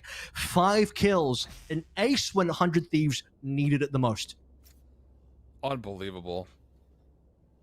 There is just no world that 100 Thieves looks at a situation and says that this isn't winnable. I mean, they had a 2v5 earlier that almost came through.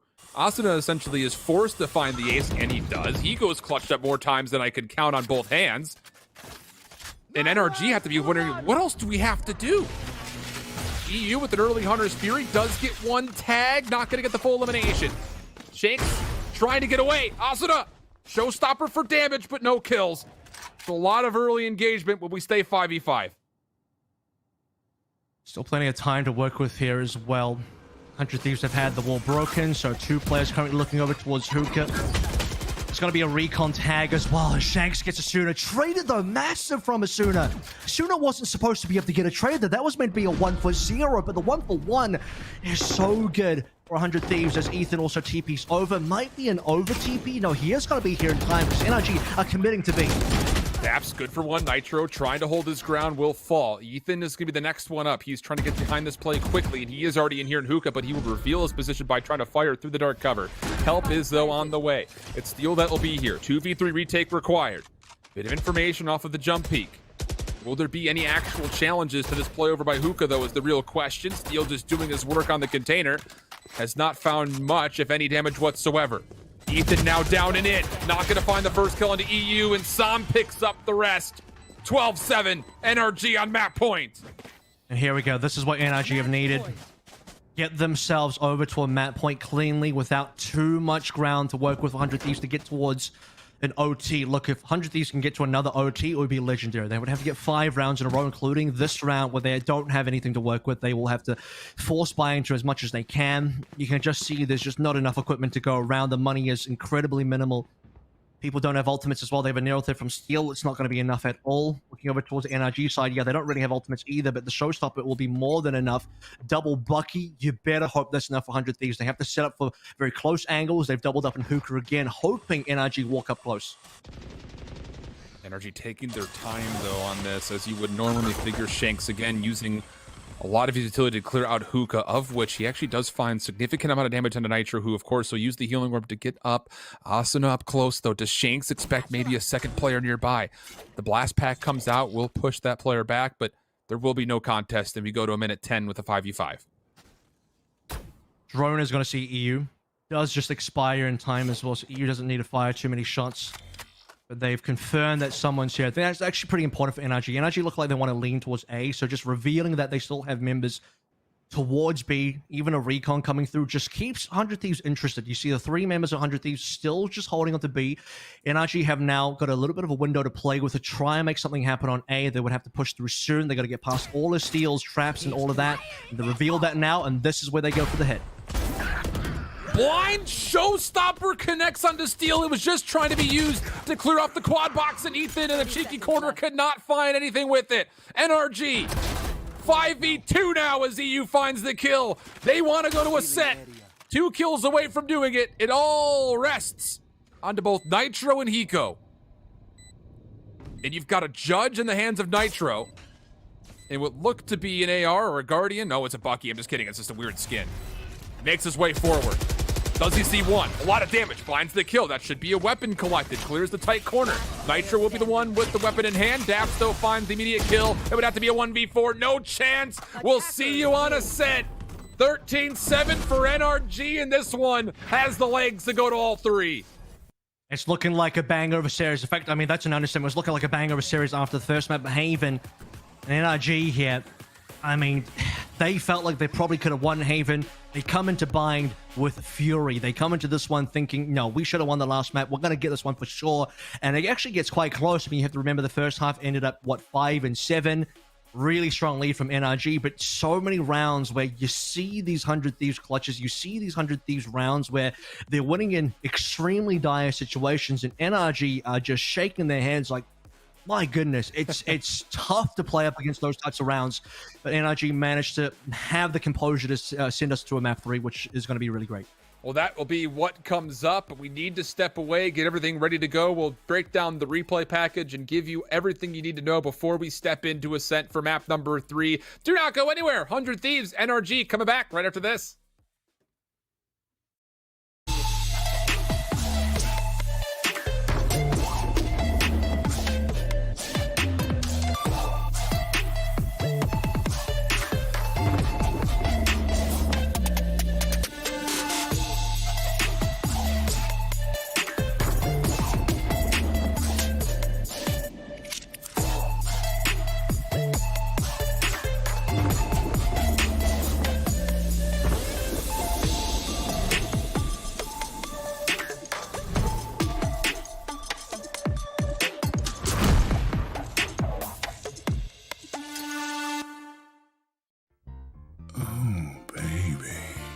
Contrast stitching, curves that'll hug your body, adjustable arms, custom embroidery, memory foam pillows, changeable color inserts, lay flat recline, removable logos, soft durable material. Yeah. You like what you see, baby? Zip chair.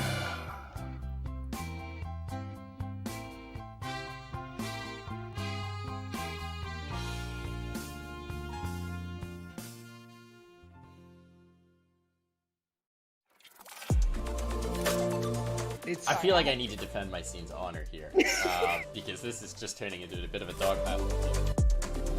Like in groups, always look. I'm cutting you off here. I'm cutting you off. Cutting you off. He said G2's winning it. He said G2's winning it. Need to wait till the next EU tournament, which could be in about 10 years now. Take it with like a grain of salt. No, but that's that no being fun. said, Take it super literally. Spike defused.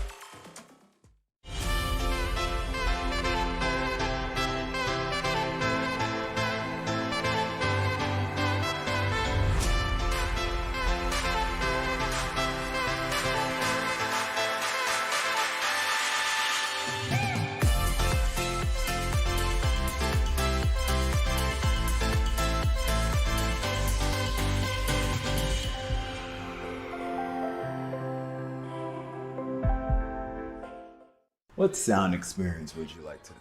I'll have the fantasy pack. Good choice. And could you make it a Cloud 2 wireless? On his way, sir.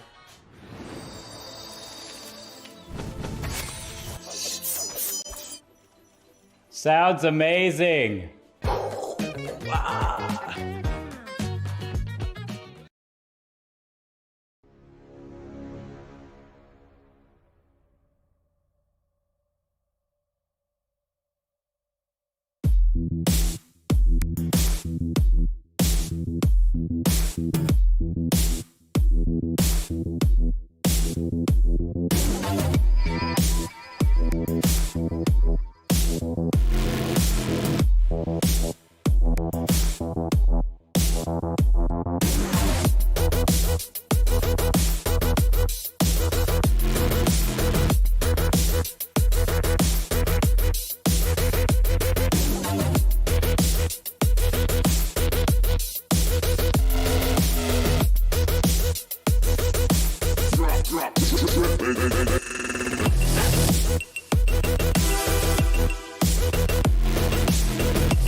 Hope you guys paid your entry fees, got your cotton candy and popcorn, because we have been on a roller coaster of a ride here in this amusement park that has been NRG and 100 Thieves. It's going all the way to map number 3, Avril, and it's going to be Ascent as our venue for the final map.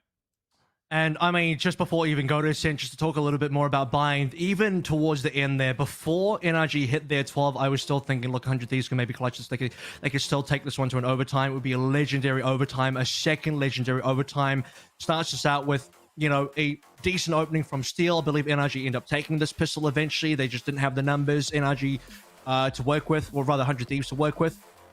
And I mean, they even started out with a bit of an advantage here. There are so many rounds here where once you start to really look at it, Hiko clutching up big. This is the start, right? You look at the second round, Hiko is already beginning what ends up being a pretty legendary map for him, despite losing in terms of just how many rounds between him and Asuna and Steel they can clutch through. I mean, that was one of the most incredible, I think, pistol rounds that we've seen so far. I mean, there's just nothing in this series that has disappointed, even though NRG would eventually find a lot more favor as they swapped the halves around.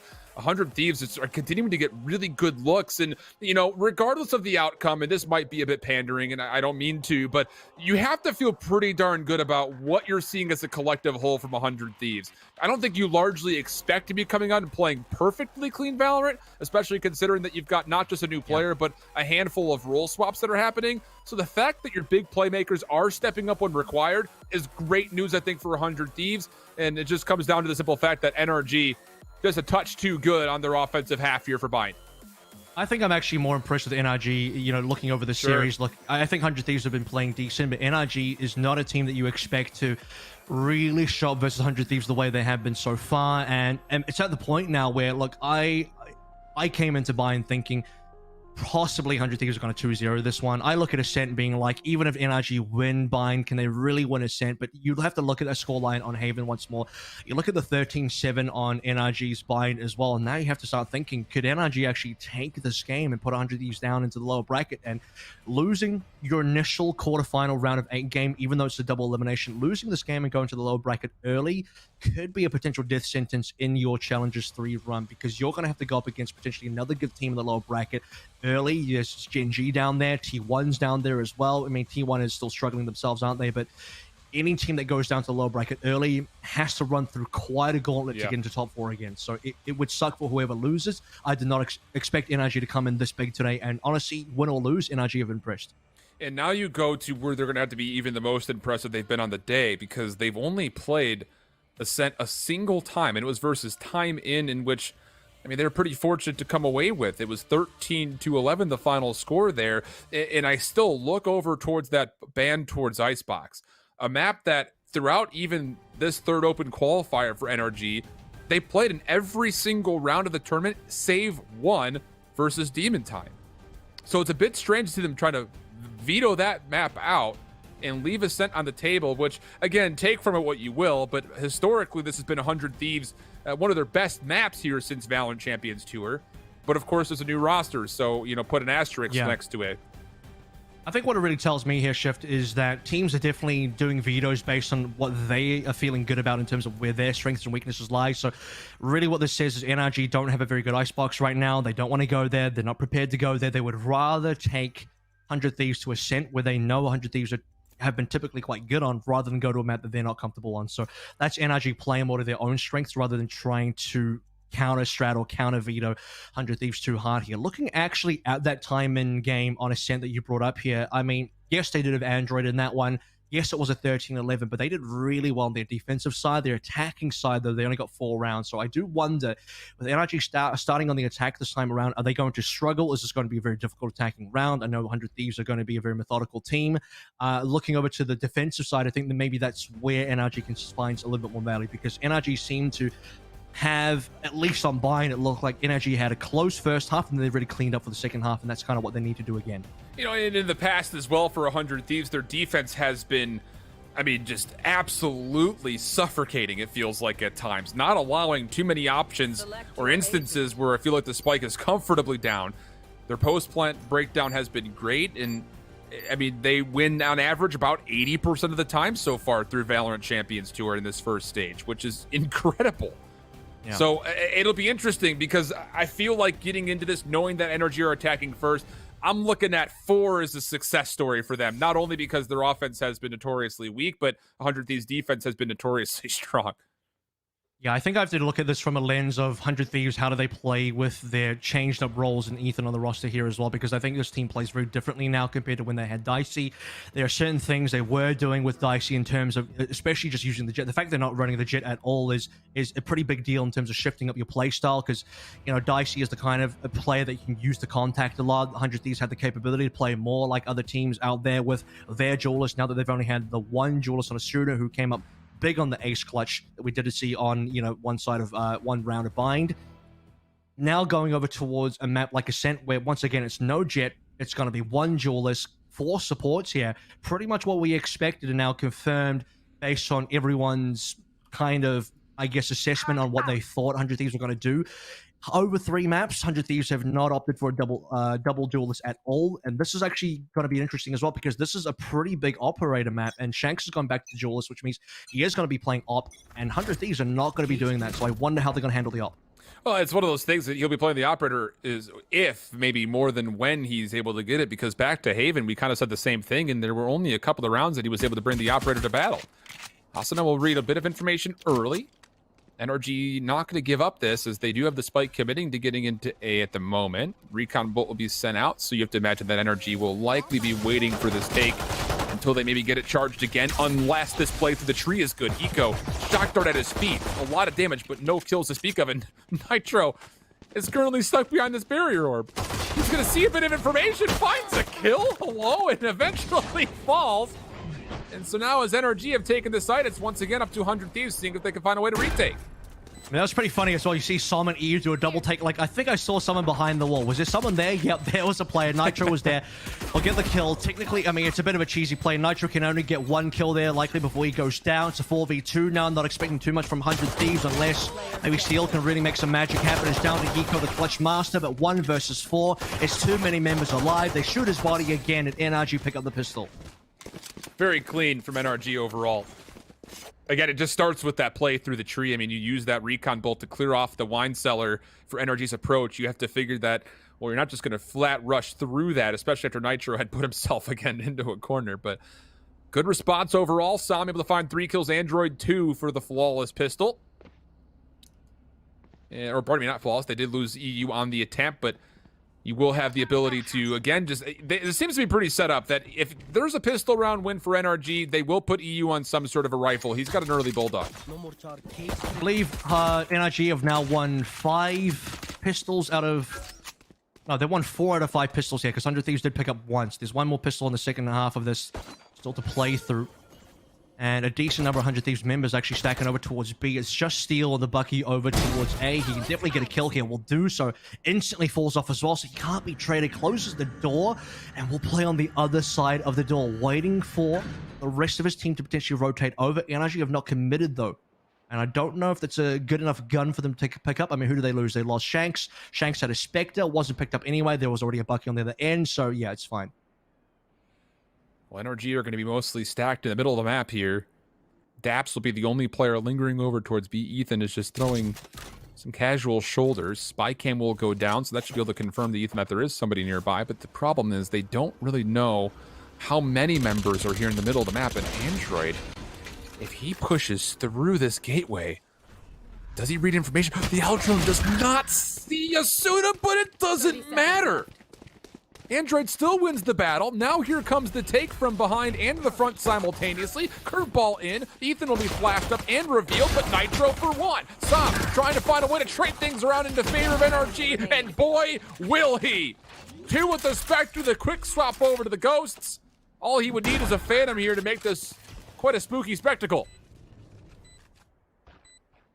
OHP though, so 1 good right click from Steel could at least get that kill. The other 2 will be much more difficult.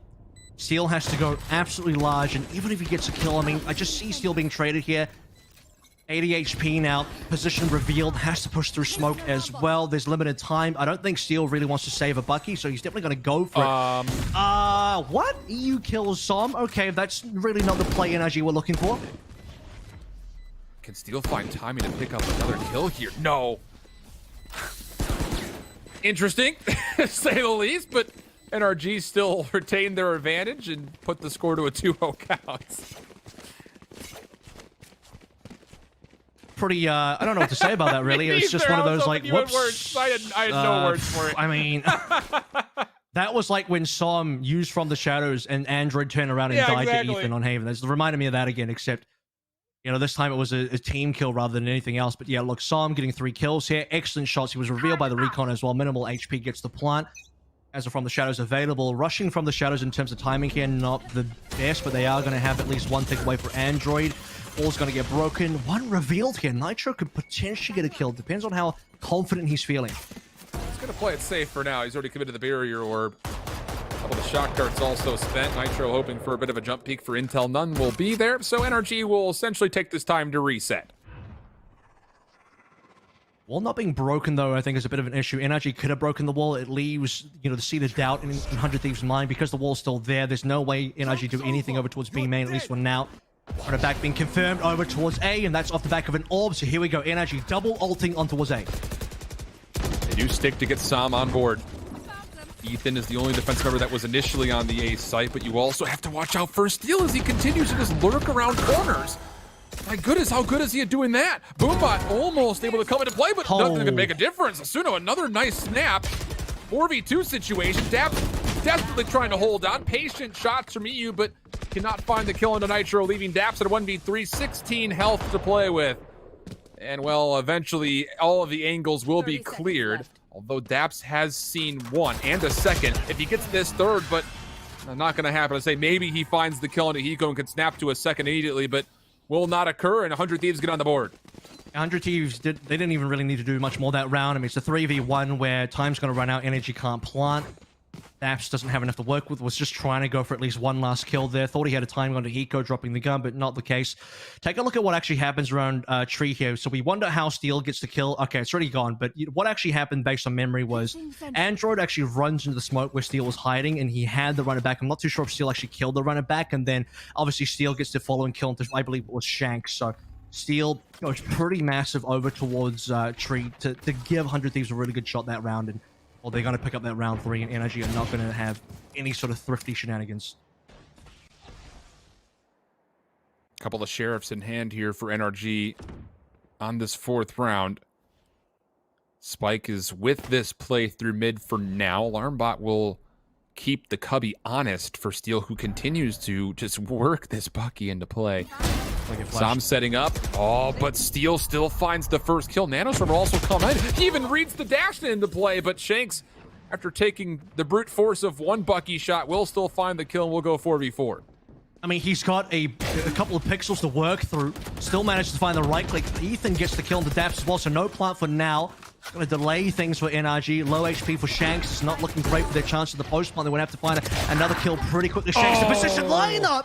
Asuna and Ethan get cleaned up. That's 3 now that Shanks has got on board. 3v2 as well. 100 Thieves, nobody to heal. Hiko plus Nitro on an off angle. They have at least got Tree. Hiko on the recon. Destroyed.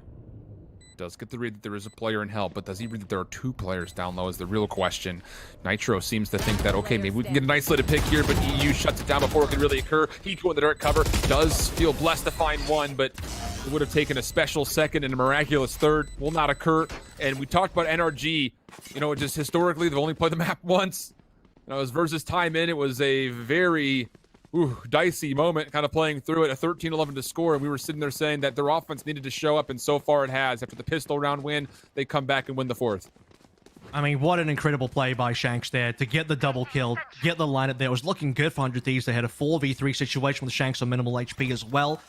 One shot would have done it, and Shanks makes the best of the situation he was presented with, and that round goes over to Energy because of it. So now 3-1 guns still both ends here. 100 Thieves do have at least got the lockdown to play with, and further rolls nearly there. Nitro 6 out of 7, Asuna 6 out of 7 as well.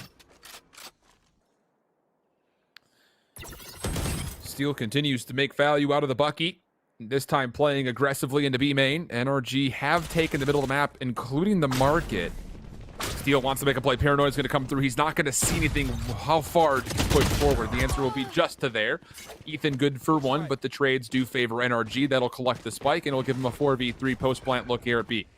100 Thieves had no idea they lost mid-market there, so Android will get the flank kill. Now get the plant here as well. 100 Thieves still have 3 players alive, but they lose their lockdown. I think that was their biggest tool here. Yes, there was a Bucky on Steel. Yes, he was trying to get aggressive, but because he dies, that was the one big ultimate for the retake off the table now.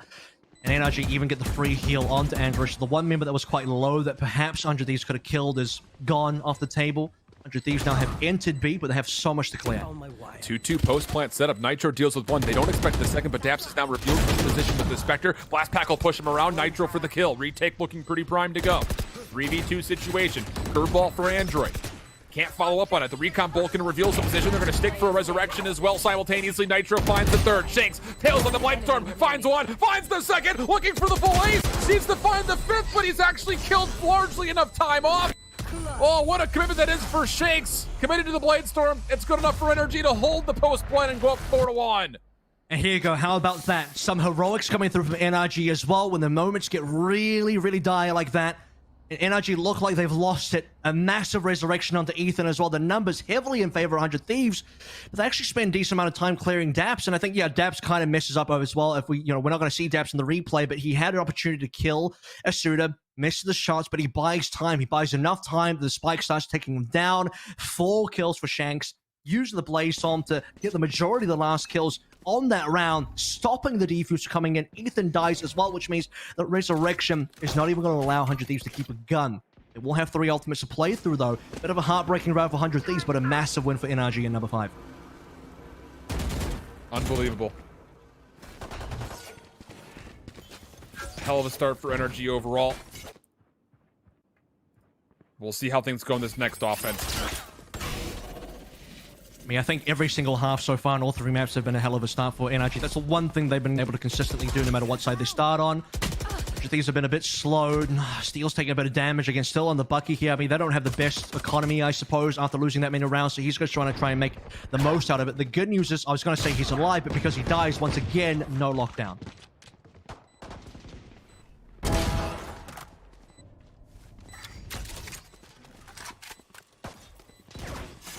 No worries, it's NRG now, 3 versus 200 Thieves. Don't really have much more to work with there. I don't think Asuna's going to actually use the showstopper. Bucky, unlikely to find massive value on the long range. Time is definitely running out. A lot of potential exit kills, though, I think, for NRG.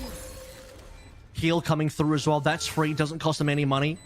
This round is definitely going the way of NRG. The question will be, how many players can NRG walk out of the round with? 3 currently here. The TP coming in. Nitro, come on, gets the headshot.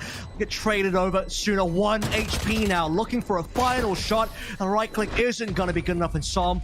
The tap on the classic. Both players make it out. Looking like 1 HP there also for Daps, but NRG with 3 remaining still managed to rescue 2. 2 guns walking into the next round. Still a decent amount of money for the rest of the players to be able to buy up. And now for 100 Thieves, they were on an eco. They are going to now look for 5 rifles, 4 ultimates in play as well. And I hold shift, ready to bring us into number 6. It's the problems of living out in the mountains of North Carolina. Sometimes the wind blows the wrong direction and the internet decides it doesn't want to work. But we're back, we're good. NRG in a very good spot here through and through. I mean, being up 5-1 this early with ultimates to play. I mean, we talked about the fact that NRG coming into this map, again, the sample size was small, but they would have needed to do something great, especially offensively, and so far they have absolutely provided as once again they try to posture themselves in the middle of the map. So another early wall coming through from Nitro. This might allow one of them to shift off of the map. One of the areas that 100 Thieves did not have control over previously was mid-market, and that's where NRG grouping up again now with the runner back in hand as well. I mean, Ethan's close by. He might have some ability to do something here. I do expect that if it is going to be a mid-to-B play, Cloudburst from Shanks will cover the entry, followed by Android just kind of rushing in, shooting some shots here as well. 100 Thieves actually might want to start rotating over. They have good ultimates, so I think if 100 Thieves lose control of sight on B, as long as they can make some trades happen between Hiko and Nitro, the lockdown will be good enough to get them the retake. We'll see if it does unfold. It's going to be the run it back first. NRG clearing out mid-market. The door is not shut on this play. Nitro denies the run it back from finding too much information.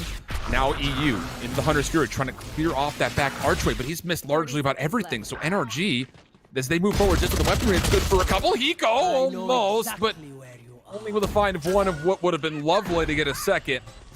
Showstopper into play quickly for Asuda, finds 1, actually able to use the blast back to stay alive, and Ethan has found a kill. What a retake that is from 100 Thieves. 1 more player to deal with is Android.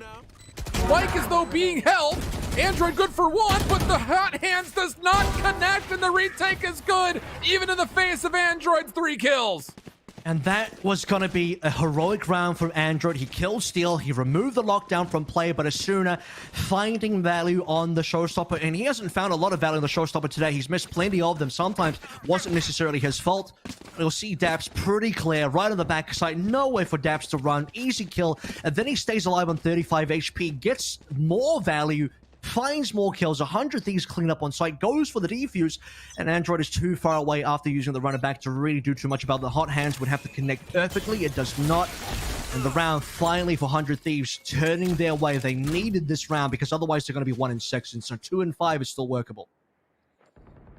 Wow, the recovery that we've seen from this 100 Thieves squad is just unreal. But NRG still find themselves in a very advantageous position. EU will catch information that there is a player defensively playing in hell. Ultimate Orb will be recovered, and that seems to be all that NRG really wanted from this play. No pressure this time over towards B. And I don't think the wall's been used yet either. So Nitro's still holding onto that one. Could be good for a retake in just a minute. They are pressuring mid-market again. 100 Thieves have had not great success in holding mid-market, which is why Steel's committed there now. And as you'd expect, again, with the Bucky, Ethan holding him towards Heaven and NRG coming over towards A. Here comes the hit. Cloudburst in play, but the flash is good. Asuna finding the kill also. That means the spike carrier's down, but Sam responds to both defensive players in the A site. Hunter's Fury coming out. Hiko able to find the first kill onto Sam. Would love to get more, but not able to do too much. No damage to speak of either, as Android will recover the spike. Immediately stick for a plant. And it'll be a 2v3 retake required. Daps is just on a sheriff, but we've seen him do incredible things with this pistol. One of which might be right around the corner. Him versus Nitro. Oh my god! You couldn't write a better script than that. And it's just up to Hiko for a 1v3, and I guess I'll pay him the same due diligence. We've seen him do incredible things in situations like this as well. I think if Nitro gets that kill, this is a different round. It's 2 versus 2, possible retake. Hiko's just trying to take a bit of revenge for his teammate that will do so, but that might be all he gets. EU gets the cleanup there, and actually don't have to use anything further. 2 alive still, and look, Daps only started with the Sheriff on this round either, so him dying, pretty inconsequential. They don't lose an extra gun for that. I mean, they lose the ability to collect an extra gun off the floor, which is what he would have been able to do, but they'll be able to buy up. So that shot from Daps onto Nitro, crispy. Nitro felt that one. For sure, as 100 Thieves now walk over towards round number 9 with a couple of ultimates still waiting for the lockdown. Rez is in play again. They are so far behind on this map. And again, this is meant to be their good map. This is meant to be 100 Thieves favored, and they are down a lot of rounds. Look, everything changes when you kind of mix up your roster. And I think, again, we've said it more times than enough here, but you mess up the roles as well. And it forces you maybe into things you're not necessarily comfortable. Delayed peek from Daps is good. Sam, hello. Ethan just backs that thing up right into his face. Now it's a 5v3 situation, and 100 Thieves looking for something desperate to keep him in this round. I mean, all 100 Thieves can really hope for is they're either going to wait for NRG to maybe walk into some crosshairs, hold close. I don't even need to say it anymore, but Steel has a Bucky. Really hoping someone can walk into Steel here, but at this point in time, NRG with one just under a minute can kind of go wherever they want. Spike is leaning over towards B. You already have Hiko shifting off, as is Nitro. They might want to consider stacking. I mean, the only real chance they have is to stack somewhere. If things go good, they can maybe go for a res, pick up some guns, and win that way, but it's not looking great. NRG should be looking at 7 here. Can they make things interesting? Right click for Steel. Not going to get a chance to cock it back and find a second shot. Shanks right over the top of the boathouse. Not going to see anything inside this B site. And Sam will make sure that Hiko cannot rotate over safely. Just down to 1. It's Nitro, and it looks like EU has read this play. Nitro with the pistol keeps things interesting for a moment, but at this point, it's just down to, can he recover any weapons? Okay, hold on a second. Another 1v1 on the cards. It's him versus Android. Barrier Orb gets placed. Nitro's able to stay alive for a touch, but Android deals with the distraction of the Barrier Orb, finds the kill, and NRG will eventually put themselves up 7-2. Makes it a little bit more expensive. Nitro with 2 kills that the NRG didn't expect to lose, so not quite a flawless. They will be able to trade at least a few guns back and forth, just preventing Nitro from taking a free gun into the next, so that, you know, he has to buy up again, and otherwise it could have been, could have maybe dropped over something. Steel finally has a rifle. I feel like this is the first round that Steel's actually had a rifle to play through. This will be where Nitro and Steel would probably like to use some of these ultimates, especially the Resurrection. There'll be the second res so far in the half for Nitro, I believe. Straight away, Paranoia's already been blown. Shakes, goodness, nearly caught out. Does get away, stays alive, and that might be more than you would have normally expected. Sam gets Spike caught. down. That's the spike down. Steel just finding value round after round with this Bucky. Shanks trying to work through the middle of the map. This is the big 1v1, and he actually catches Nitro finessing for a Barrier Orb. Run it back, coming out. Curveball denied.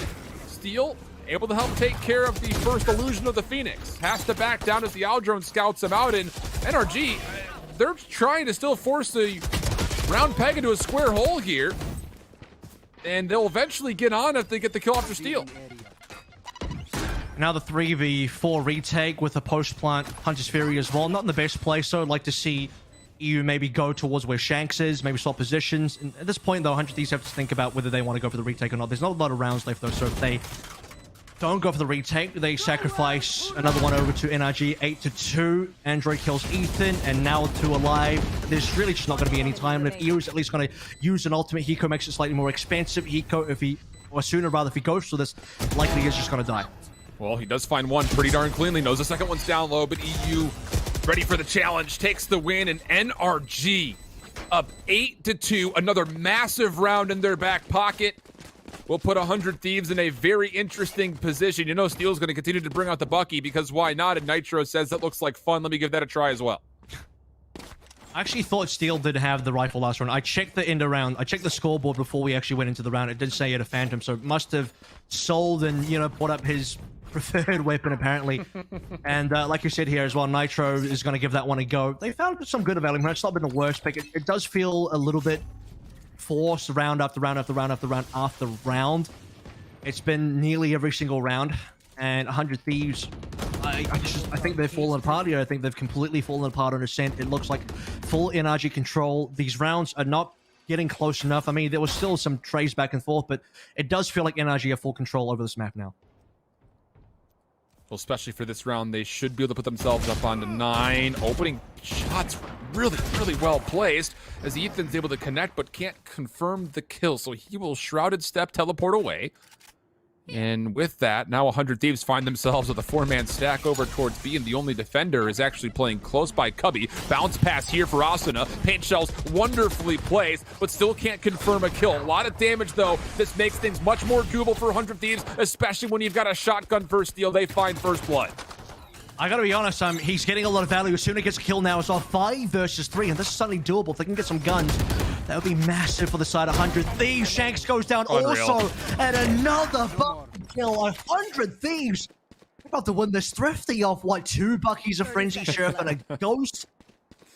NRG losing this round. I mean, I just gassed them up by saying they had control over this map, and 100 Thieves are completely torn that apart. EU now is about to walk into a free kill from Nitro. There's no way. Nitro is just going to clean this one up. There's the peek. Click, click, boom. Another thrifty on the cards for 100 Thieves. That is a incredibly important round for 100 T. I mean, you're looking down what seems to be a smoking barrel of potentially 210 on, again, statistically, what has been your favorite half. Not great news. You salvage that thrifty, and now potentially you can maybe even salvage the entire half by trying to exit 4-8, where you've got a resurrection, a lockdown, a showstopper to play with. Turret out. Yeah, you're going to feel pretty fortunate to be in the position that you're in, even considering the circumstances. Definitely stacked for the last round. The other thing they don't have is going to be full armor on Steel, but, you know, as we confirmed there, finally Steel is going to have the full rifle, and Nitro's got even one better that answers the question of who's going to op on this team, who's going to snipe on this team. It's going to be Nitro over in the mid, boosting up. The wall's been spent. And that's going to give them the 5v4 in a round where 100 Thieves are already looking pretty resourceful. Add 1 kill to the tally, why don't you? And Som can't make his way through mid, will get spotted by the drone. Android is just going to push forward, though. The spike is not a part of this play, so Android's going to have to finesse for a while, and he gets caught with no ammunition. Sentry turret becomes more of a hassle than he would have normally anticipated. Door will go down, and he will try to break. Nitro will fall. Operator now off the table. 4v4. The spike has made its way on, and Daps will get the plant off successfully. Lockdown immediately going to come through as a response for not just one team, but the recon bolt will be there to try to deny an immediate push through, and NRG will get away from this safely. Just comes down to how are they going to retake their own spike site. Showstopper now coming forward. Asuna trying to clear things out. Does find the kill on Android, but the trade is there for EU. Sob as well. Also finds not just one, but a second. Steel is sticking for a defuse, but is getting pushed off by the recon bolt. And NRG, they will exit the half 9-3 in a prime position to take down this new 100 Thieves squad. We'll see if that can indeed occur when we come back after the halftime break.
back to it, and maybe to the dismay of 100 Thieves fans, they come off of what historically has been their favorite side ever when they find themselves down 3-9, needing a big comeback. It's going to be Haven all over again, but this time it's unfortunately a little bit more difficult. Look, we've seen a 4-8. 100 Thieves came back from that. Now it's a 9-3, so 100 Thieves would need to get 9 rounds in this half to force the OT. And another pistol where so far NRG have been favored on pistols. They've won 4 out of the 5 last pistols, so this is the last pistol we're going to see in this series. Is it going to be 5 out of 6 for NRG, or maybe 2 and 4 at least in terms of how the pistols have gone? 100 Thieves posturing for a very early take of the A site. Barrier Orb goes down, but Sam in the top corner finds a kill and tries to teleport away. As soon as we'll find the immediate response. Eco, can he maybe find some timing here as Shanks is close by to this Barrier Orb, but is not taking any shots. Steel is making sure the back stays safe by watching through mid-map. And if he finds timing, maybe there's an opportunity for another free kill. At least a little bit of damage will be confirmed, and the NRG retake will be stalled pretty convincingly. But now that the orbs have fallen away, Steel, mid, able to find another kill. Hiko, recon bolt in hand, gonna wait for the cloud burst to fade away. It's on to Ethan, at least go 1 for 1, and he does. Shots from Hiko, another headshot comes into play. Shock darts being exchanged. He backs away from it, but the recon bolt finds nothing and Steel falls. NRG, if they win this pistol, is it potentially game? Maybe not, because the Nanostorm finds the first kill. Android finds elimination, but he will not get here in time, and 100 Thieves take a required pistol round. Steel staying alive there for so long, getting the kill over towards mid on Daps as well. Hiko staying alive over towards A main. Massive plays from these two players. For the veterans on the team here, showing up big time on the pistol. So yeah, it's not going to be NRG dominating every single pistol round. Like our halves here. And 100 Thieves keeping the dream alive, at least for now. That pistol win, I think, was pretty required. But at least make this competitive to at least get them to 4 and 9. They should be able to clean up the anti-eco, so 5 and 9 will be the eventual scoreline. And after that, we can start talking about how they can make a proper comeback happen. No Bucky just yet for Steel, going towards the Bulldog for now. And NRG still pretty comfortable in terms of where their lead is. Just need to see how they handle this round in the next, specifically the next round, as we don't expect too much here from the Thrifty. But expectations have been damned so far, it feels like, in this series. EU just holding onto a shock dart just in case he does read some information. This is a 4-man defensive stack for NRG, leaning towards B. The only player that's actually over towards the A site right now is Android, and he's actually playing through trees. So technically speaking, if 100 Thieves have the right timing on this hit, they could walk into the A site relatively freely, but instead they're going to play mid-map. Oh, Patience so far, it's a ton of damage, and thankfully it's Nitro who does have a heal. Actually, it would have been better on another play because they could have healed them back to full HP. Nitro will go up to, like, just barely above half. But they were just waiting to see if NRG were going to make any pushes. Just the one nice tap coming through from Android down from short. Now making their way up to the mid-market. Potentially looking for a play, and it's going to clean out Shanks, the boombot. So well played by Suna. But again, this is 100 Thieves running into where NRG are defensively stacked up. They do find first blood onto Sam. Daps trying to back into the site. Desperate times, calling for desperate measures here. Ethan, first one forward, but no, it's the Sheriffs, and oh, the Shorty's also finding value. At the end, 100 Thieves will be able to win the site, but it comes at a cost, and now you're dealing with Android. Yeah, he's at low HP, but you feel like anything is possible with the Sheriff in his hands. Nitro healed up back to full now, so enough time for Nitro to get 2 heals so far in this round. Obviously, the first one was available at the start of the round. 17 health here, no hot hands, no extra heals. Android would need 2 taps, and he would have to find them quickly as well. I suspect that 100 Thieves, even if Android gets a kill, they'll just trade him. His position's been revealed now. If he hits that shot, though, the play would be very much so alive. Weapons down low. Android looks like he's just going to give up the play for the defuse and see if he can maybe catch one more kill, earning him closer and closer to that run it back. Comes down to the timing here. Nitro, the one to come across, misses the first headshot. A lot of his shots on both sides, but Nitro eventually cleans it up. Last player standing. And dies as well, so they're not going to be able to take through too many of the purchased weapons into what is going to be supposed to be the gun round here. Importantly, though, Asuna did buy a rifle in that last round, and he kept the rifle going into this. So that's going to be the most important gun for them to have, at least a hero rifle.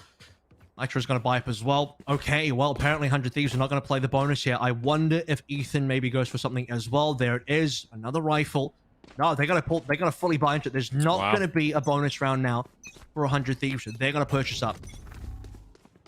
Bold call, but down 4 rounds, feeling the pressure of needing to get themselves competitive here in this next round.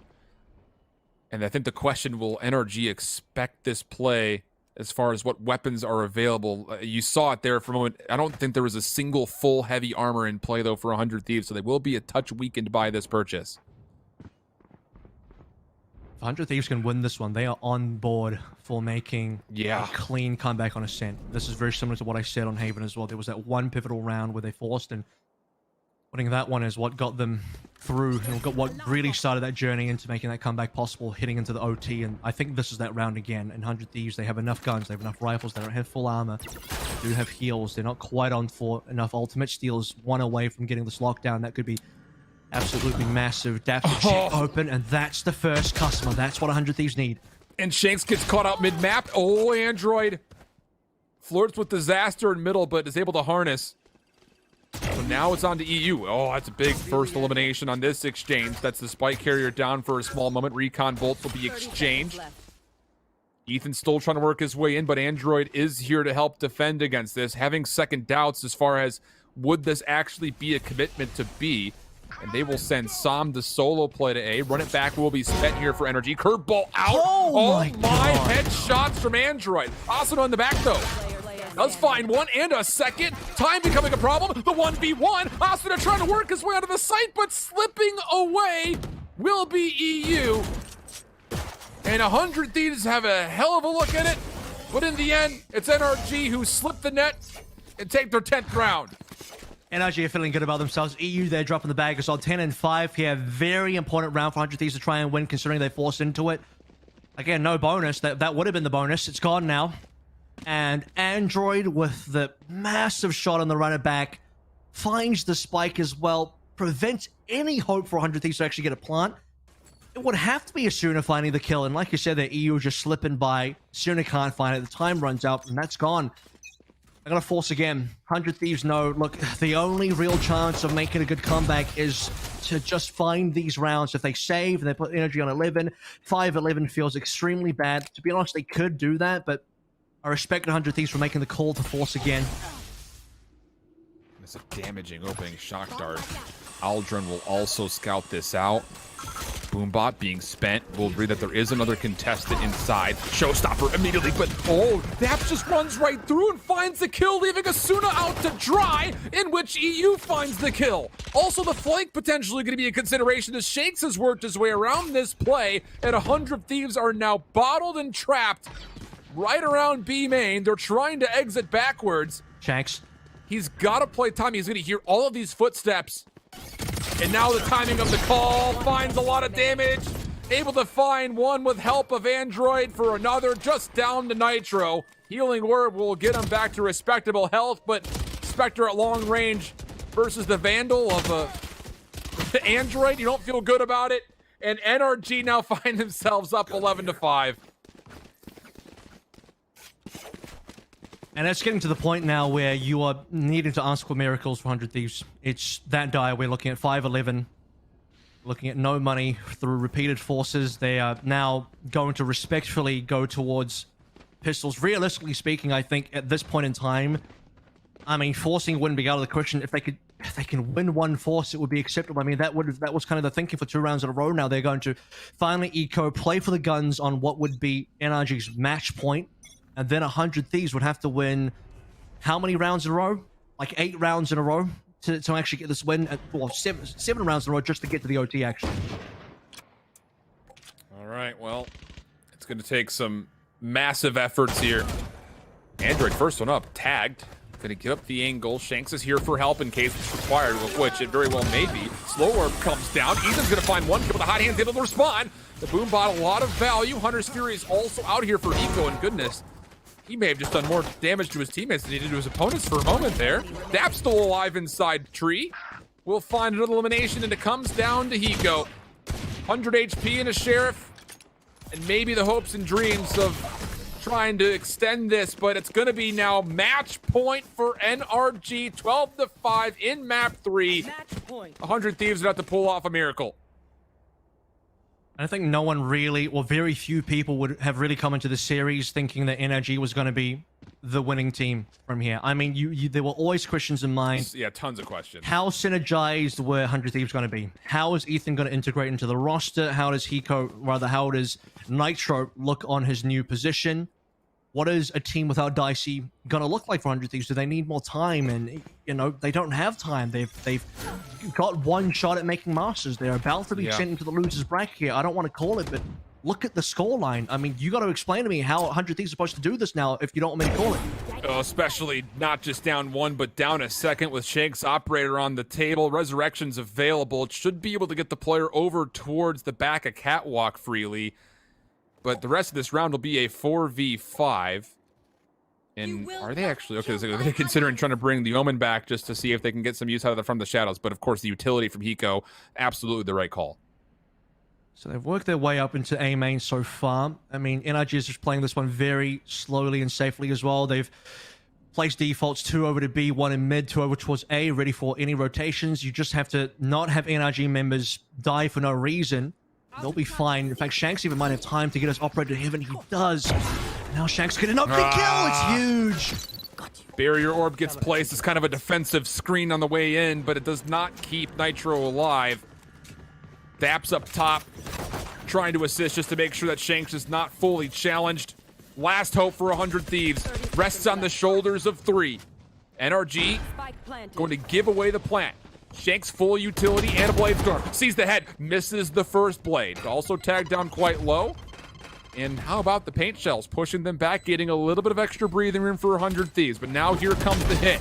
Over the top, Shanks for his 3rd elimination. Som finds the 4th, just down to Hiko. Flash, oh, Android was trying to play for the BM knife. Not gonna make a difference. NRG, a welcoming party for Android. A little bit of humor and comedy for him as well. They take the 13-5 and send 100 T to the lower bracket where they'll have to play up against T1. Families would be next.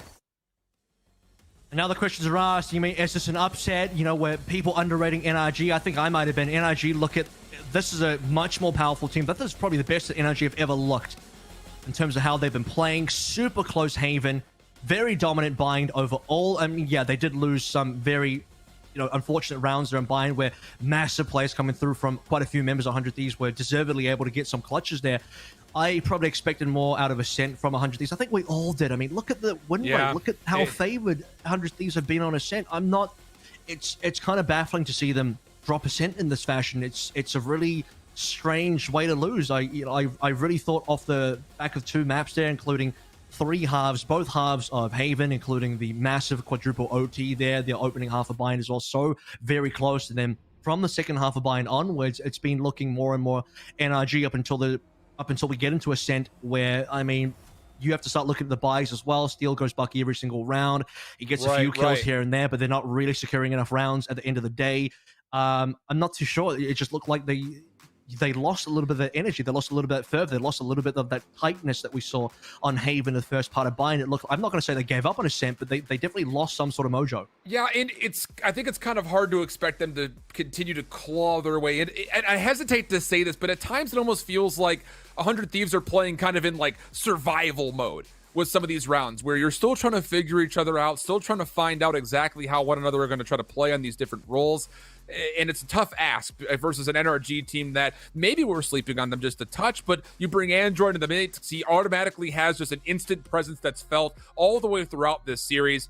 And it seems to be the upgrade that NRG have desperately needed. But I still look at what 100 Thieves put up, and you go back to all 3 instances of all 3 of the maps, and they put up one hell of a fight, considering the fact that Ethan is immediately, this is his first tournament playing with these guys. They survived through 32 rounds worth of overtime on Haven. They put together a very competitive bind. Ascent, based off the statistics, a bit underwhelming, but again, I just don't think we can fully read into those stats just because of the differences that we're seeing. So here's that upper bracket.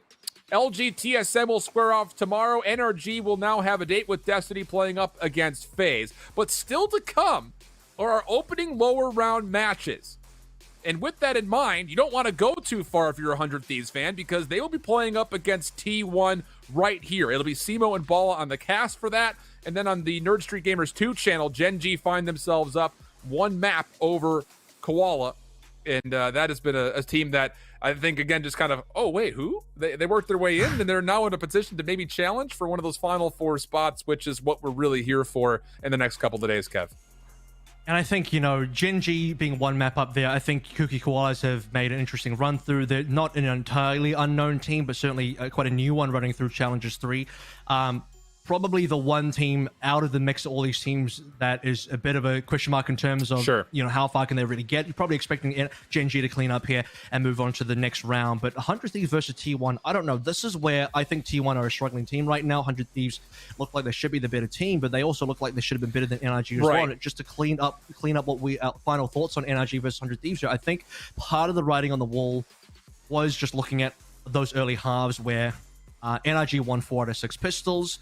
NRG were constantly in the lead. What did they had? An 8-4, they had a 7-5, and then they had a 9-3. So first half always went the way of NRG, and it was always coming down 100 Thieves, having to come back, having to collect rounds, having to do, you know, the required 8-4 themselves on Haven to get to OT, and then barely winning OT, quadruple overtime here. So it was almost like 100 Thieves kind of ran out of stamina towards the end there, having to catch up 3 times in a row, and eventually you're not going to be able to do that. So I wonder if it's going to be the day for 100 Thieves. My closing thoughts on 100 Thieves right now is I think they look like they need a bit more time. You know, Ethan, he was there. It wasn't like he was severely underperforming, but it wasn't like he was really doing too much either. It was mostly Steel who top right there. Steel actually had a hell of a game.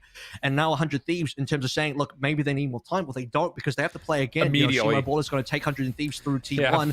I think they're favored to beat T1, but the issue is if 100 Thieves need more time to gel together as a team, Challengers 3 is here. They don't have more time. They have to. There's only one shot for them to get into Masters. If they fail to get through here, even if they beat T1, but they don't get top 4, they don't play in Masters 1. Quick turnaround, quick recovery. We'll see what they can bring. But before we send things to break, again, gotta give love to HyperX, my friends. I mean, if you're not already wearing HyperX headphones, you're not doing it correctly. I'll say that much. I bet you're sitting there saying, Shift, you're not wearing HyperX headphones. Trust me, I'm about to put them on as soon as I get my in-ears out. Every day, billions of people are waking up, eating, and firing up a game as part of their daily routine, whether it's console or PC, whether you're a casual player or a pro, and no matter your creed, color, or culture, the motto at HyperX is we're all gamers, and HyperX is absolutely always ready to game. I'm sure anxiously awaiting and always ready to get onto the microphone is Simo and Ball. So we'll step away, let them come on in to take you through the lower round matchup between T1 and 100 Thieves right after this break. What sound experience would you like today? I'll have the fantasy pack. Good choice. And could you make it a Cloud 2 wireless? On his way, sir.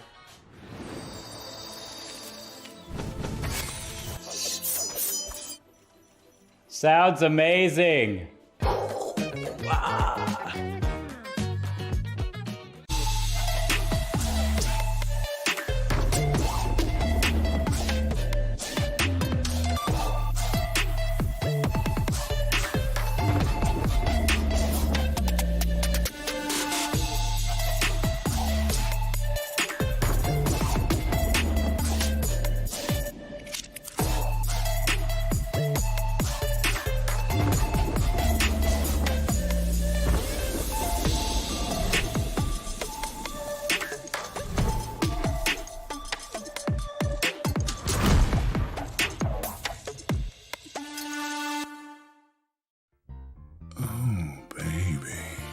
Contrast stitching, curves that'll hug your body, adjustable arms, custom embroidery, memory foam pillows, changeable color inserts, lay flat recline, removable logos, soft durable material. Yeah. You like what you see, baby? Zip chair.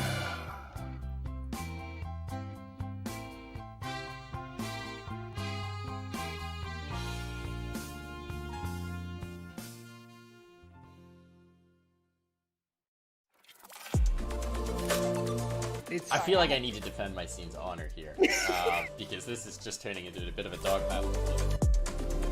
like in groups always look. I'm cutting they you always off look here. I'm lackluster. cutting you off. Cutting you off. He said G2's winning it. He said G2's winning it. Need to wait till the next EU tournament, which could be in about 10 years now. Take it with like a grain of salt. No, but that's that no being fun. said, Take it super literally. Spike defused.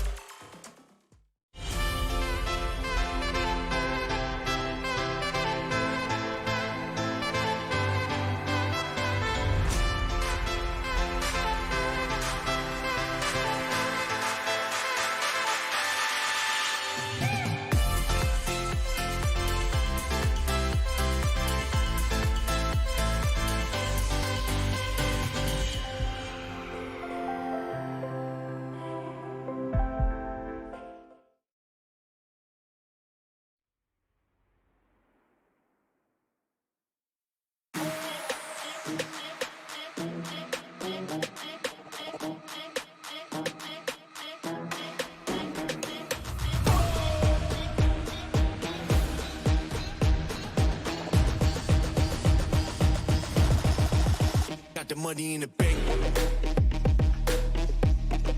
Hit you with the. Hit you with the bang. Hit you with the. Hit you with the 808. Hit you with the. Hit you with the 808. Bang to the break. Bang to the break. Bang to the break. Bang, bang, bang, bang, bang. I'm a boss, and you know that I'm finna shine. Got the money in the bank.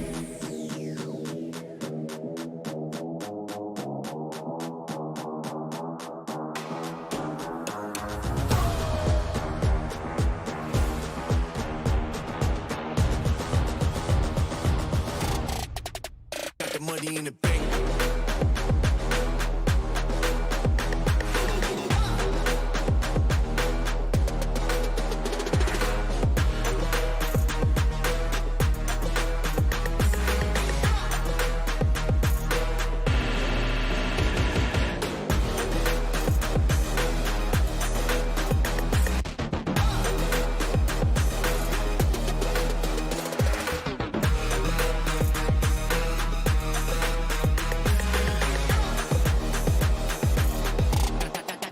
Got the money in the bank. Bank, bank, bank, bank, bank, bank, bank, bank, bank, bank, bank. Got the money in the bank. Hit you with the 808. Hit you with the. Hit you with the bang. Hit you with the. Hit you with the 808. Hit you with the. Hit you with the 808. Bang to the break. Bang to the break. Bang to the break. Bang, bang,